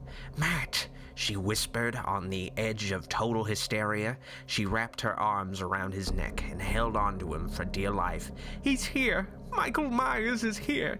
We've got to get out!" she cried. Sally pointed in the darkness. He's dead! Dead!" As Matt cradled her head and brushed her hair from her face, his foot touched something warm on the floor. He strained in the darkness to see what it was, to see what had made her freak. The glow from the pumpkin illuminated a large lump in the doorway. Matt felt the warm object. Then he realized that he'd just grasped a lifeless hand. The mayor! Oh, God! Matt yelped out, "Let's go!" He jerked away from the blood-stained linoleum floor and the dead body. He led Sally through the darkness, dragging her by the hand. As they skidded around the corridor toward the lobby, Matt caught a glimpse of something through the window. He stopped and waved his hand to silence Sally. "Come on," she pleaded. "We've got to get out." Matt stood with his back against the wall and peered outside. He froze in horror. In a flash, he saw Michael Myers lurching through the shadows around the back of the building. "Shh! He's outside," Matt whispered. What was he planning? Matt was totally confused. His heart was pounding in heavy thuds of terror. Michael Myers had been inside and then outside. He must know another way to get into the building. The broken window flashed through Matt's mind. He whirled around, pulling Sally behind him. "He's outside," he huffed. "We've gotta keep him there." In the lobby, Jake yelled out, "Now!" as 4 football players rammed the couch against the glass doors with a thundering boom. The glass bounced but didn't break. Matt pushed his way through the middle of the room. "Stop!" he screamed. "Michael Myers is outside. Everyone, stay in here." The crowd packed inside, shoulder to shoulder, began whispering in terrified voices. A girl dressed in a clown costume cried out, "I want to go home." Jake had the muscular boy set the couch down as he tried to plan out the next move. There wasn't room for everyone in the lobby. Kids still pushed their way up the staircase in a desperate attempt to get out. Some of them were still stuck in the maze and on the dance floor. Laurie was pressed against the wall, feeling as if she were going to suffocate. Matt whispered to Jake, "We've got to stop him. The basement window is open." Suddenly, a new bout of hysterical screaming could be heard from downstairs. Chapter 28. Jake pushed his way down the stairs and through the maze. The screaming was coming from the dance floor. He stood on top of a filing cabinet and shone his flashlight through the room. There he saw a dark figure drop down from the basement window. A wave of masked faces rushed from the far wall toward the maze, knocking down the filing cabinets like a row of dominoes. Jake was thrown off balance. He landed painfully on the cement floor. The sound of screeching metal mixed with screams filled the room. Jake kicked the thin metal box hard with his boots and climbed out from beneath a warped, empty filing cabinet. Carefully, he climbed over the mess and made his way toward the dance floor. The scene reminded him of a riot he'd been stuck in at a rock concert last summer. Panicked bodies flew from one side of the room to the other, pressing together with the force of crashing waves. Jake was terrified of what he might find as he reached the nearly deserted dance floor. He shone his flashlight across the crying, masked faces. He knew what he was looking for. The horrible face. Michael Myers. Suddenly, the giant spider web across the ceiling came crashing down on top of him and 50 other people. Hundreds of black and white balloons filled the air. Screams rose up as the kids struggled to release themselves from the giant tangle of woven rope. Their bodies were pinned against the ground, and their struggling only tangled them worse. Jake swung his flashlight around in an attempt to see the end of the giant web. Maybe he could somehow pull it off and break free. Horror stabbed through his entire body as he shone the beam of light across the stage. Inside the storage cage were his 3 band members, their bodies hanging lifelessly, their necks sticking out at sickening, crooked angles. Blood dripped to the stage floor, and their eyes were glassy and cold and dead as their broken bodies swung. Jake screamed out, "No!" He fell to his knees. Complete suffocation of hopelessness and defeat washed over him. Jake forced himself to look away from the stage. Every bouncing white balloon looked like the face of Michael Myers. Fear struck through Jake's heart as the balloons all seemed to blur together. A new breed of fear had entered his mind, one he was sure he'd never forget. If he lived through this night. Laurie stumbled across the wreckage of the basement, searching for Jake. She was able to make out the white outline of the spiderweb that lay on the ground. The trapped bodies seemed helpless, like tiny flies. "Jake!" she screamed. Her voice was drowned out by cries of pain and terror. Chapter 29. Upstairs, Matt and Sally were pressed tightly against the wall. People were pounding on the glass doors, trying to jar them open despite Matt's protests. Suddenly, the horribly disfigured Michael Myers lurched up the stairs into the eerie, dark shadows of the lobby. Sally was slammed against the wall by a force of scattering bodies desperately trying to move back. Hysteria swept through the room. There was no one there to save them. Michael Myers stood at the top of the staircase, holding a rusted gasoline can in one hand and a burning jack-o'-lantern in the other. Hell had arrived. Shrieks of terror swept across the floor as he emptied the can of flammable liquid across the walls and drapery. Choking gasoline fumes filled the room. Matt screamed, "Jump him!" No one moved. They were all helplessly frozen. Matt looked at the gleaming pumpkins that sat on the floor. Gasoline dripped off the walls, dangerously close to the flames. As if in slow motion, Matt felt his body moving across the room. He was blinded by terror and rage, but he kept moving closer and closer. Michael Myers stepped forward toward him and clasped his huge hands around Matt's throat. Matt gasped and struggled with all his strength and pushed the two of them backward down the stairs. They tumbled in the darkness. A jack-o'-lantern was flung against the wall, igniting a gasoline-soaked curtain. The lobby lit up in an orange blaze. Terrified people shrieked for help as they clawed and beat at the windows and walls. Without thinking about the consequences of her actions, Sally fought her way through the crowd and the smoke and went tearing down the basement after Matt. In minutes, she thought the whole place would go up in flames. She found Matt lying on top of a twisted filing cabinet. The flames from upstairs cast a horrifying light across the basement. Sally could see a few struggling bodies still tangled in the web, and the balloons bobbing through the room. She looked at Matt, and then back at the kids trapped on the dance floor. There wasn't time to help them now, she decided. She pulled Matt to his feet and glanced around the room. Her body was numb with fright. Michael Myers was nowhere to be seen. He disappeared in the maze. "Come on," Sally screamed. They felt their way along the back walls of the building, around the dance floor. The smoke was growing thicker and the fire was spreading quickly. Matt hoisted Sally up through the basement window. She pulled herself through roughly and dragged her leg across a broken shard of glass.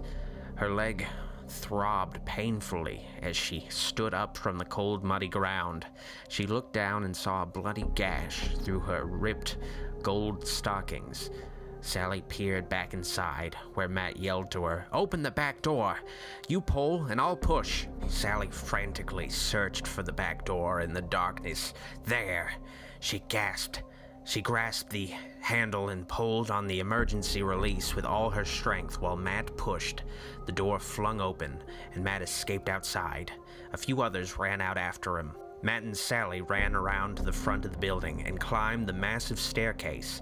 They moved toward the glass doors, where they saw the screaming, desperate faces pressed hideously against the glass. The people inside were banging and clawing to get out of the burning, smoke-filled room.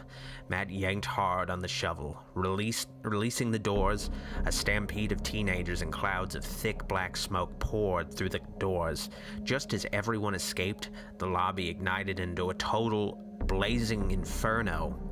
Sally heard wailing sirens in the distance and almost breathed a sigh of relief before she remembered that there were still people trapped in the basement.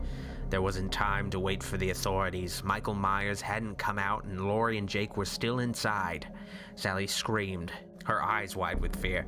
"Matt, we've got to go back inside. Jake and Laurie are missing."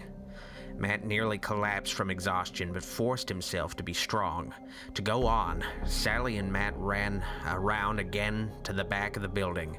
Her golden dress glowed in the orange light as they raced past the flames. Smoke and heat drifted through the broken window and under the back door. As they entered the basement, they could see the flames licking across the walls and filing cabinets. Laurie stood over Jake on the dance floor, screaming as she tried to free him from the giant spider web. Balloons began bursting from the intense heat, sounding like rounds of machine gun fire. 3 girls writhed beneath the ropes. Sally saw Marcia Miller's panicked face staring up at her from beneath the web. "Don't let me die, please! Don't let me die like this!" Marcia begged. Her face was blackened with smoke and soot. Sally touched her hand briefly and shouted over the rumbling, "I'll get you out, Marcia. Hold still and stop struggling. Matt, help me lift this thing." Together, Matt and Sally lifted the giant web, freeing Marcia and her friends, who were caught underneath it. A loud explosion boomed through the basement as a filing cabinet ignited and burst. Thousands of burning papers scattered through the air. Miniature fires broke out all over the basement. Laurie screamed, "Help me! Help me get Jake out!" as she ripped and clawed at the nylon ropes. She didn't even notice that her raw hands were bleeding. Marcia stumbled to her feet and put on her Michael Myers mask to protect herself from the thick, acrid smoke. She tripped on the remnants of the net and fell to her knees. Her friends blindly ran out of the smoke-filled basement without her. The huge building creaked and a large burning beam crashed to the ground with a shower of scattering sparks. Burning embers and debris pinned the nylon ropes to the floor. Jake was trapped beneath them. The net ignited at the far end of the room. Laurie kept tugging, doing everything she could to get him free. He can't die. Not after everything that's happened. Not now. He can't die. I'll get you out, Jake. I promise, she cried, coughing from the smoke. Sally screamed at Marcia. Get out! Hurry! Marcia stood up and looked around the burning room in total confusion, her eyes fixed on Matt. Matt, please save me, she cried. A hulking figure emerged through a cloud of black smoke. Matt struggled to get Jake untied, and then he saw him. Michael Myers was coming at them. The glimmer of the knife shone brightly in the fiery light. Matt screamed as Michael Myers moved closer and closer. Another blazing support beam crashed to the ground behind him. He screamed, jumping back out of the way. The scene was too nightmarish to be real, but it was real. This was really happening. Matt had an idea. It was their only chance. He ran and hid behind the guillotine and quickly tore off the silver duct tape, revealing a razor-sharp blade. The metal was almost too hot to touch. He stood on the other side of it and waved his arms wildly. He screamed out over the burning rumble, "Hey, Michael! Over here! Come on, get me!" Sally looked up from the hopeless tangle of rope and saw Michael Myers through the thick black smoke slowly making his way toward Matt. It was a vision that she would never be able to erase from her memory. She shrieked, "Matt, what are you doing? No!" Marcia Miller appeared out of the smoke. She stumbled behind Michael Myers toward Matt. Matt continued to untie the release handle as Michael stepped forward into his trap. Michael Myers stopped. Sally screamed, "Marcia, get out of here! Go that way! Run!" Michael Myers whirled around to see Marcia standing behind him. The flames danced curiously in his black eyes for a moment. Marcia let out a chilling scream as she spun in a circle, searching for a way out. Michael Myers grabbed her by the head and snapped her neck backward with a bone-crunching crack. Her body fell brokenly to the floor. Then Michael Myers began lurching towards Sally and Laurie. Matt had to think fast, had to get him to go the other way. "Come this way," he cried silently, panic filling him. He picked up a jack-o'-lantern and hurled it at Michael Myers, hitting him with a jarring force. Michael Myers stumbled around, swaying slightly. He began walking toward Matt, with the knife firmly gripped in his hand. Matt was numb with terror as Michael Myers stepped closer and closer. He squeezed the release cord of the guillotine slightly in his hand. Sally screamed and ran forward, shoving Michael Myers directly toward the guillotine. The hulking figure lunged forward and raised his arm to drive the knife into Matt's furiously beating heart. Matt released the cord, and the blade of the guillotine dropped with a screeching, metal-against-metal sound. Michael Myers suddenly looked up at the falling blade. Blood spattered across Matt's face as Michael Myers sank to the ground. The thick blade was embedded through the center of his mask. Matt stumbled backward and gagged at the horrifying sight in the hellish inferno. Blood filled the eye holes of the mask, and the flames reflected back at him in the two dark red pools. Fire was engulfing the entire room. In another minute, the place was going to collapse in on itself. Matt grabbed the knife from Michael Myers' hand and stumbled through the cavern of burning beams toward Sally, Laurie, and Jake. They coughed and gagged as they tried to release Jake. Matt screamed at the girls, "Get out! Run!" Sally had to tear Laurie away from Jake. Laurie's hand was painfully jerked from his. Tears streamed down her cheeks. "I love you," she cried as she was dragged away. A window exploded from the heat and shattered glass crashed to the floor. Sally and Laurie covered their faces with their hands and stumbled across the dance floor. Outside, they gasped, gulping in the fresh air. They collapsed to the ground and held each other, sobbing, waiting and watching the door. Chapter 30.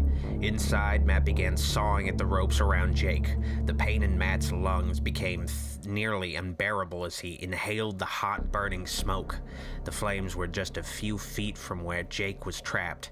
At last, Jake was able to tear away the tangle of ropes that pinned him down. The sirens grew louder as the red and yellow fire trucks arrived at the burning building.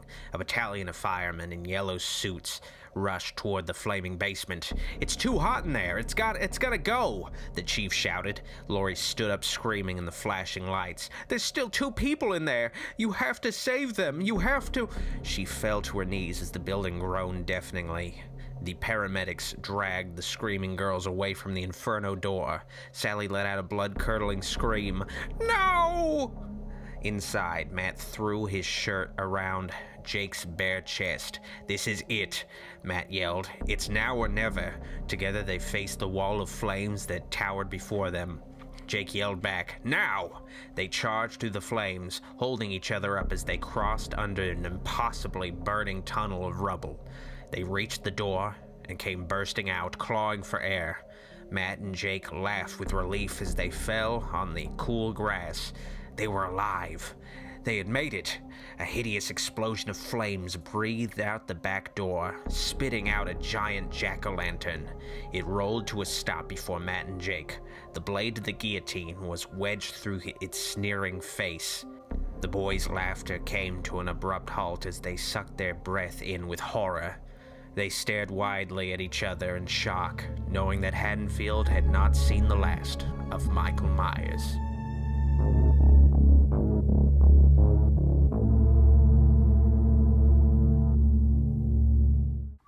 Thanks for watching. If you liked this video, like it, and if you loved it, subscribe for more and click the bell icon to find out when my latest vids and streams go live. Want a double dose of Dr. Wolfula? Donate to my Patreon and you'll get bonus content for supporting the channel, including exclusive movie streams and commentaries weekly. I'd like to give a special thanks to my true Wolfulite supporters on Patreon and my channel memberships for their pledges. Their support helps keep the channel going after all these years. Thank you, guys. Alrighty, Dr. Wolfula signing out. See you all next time.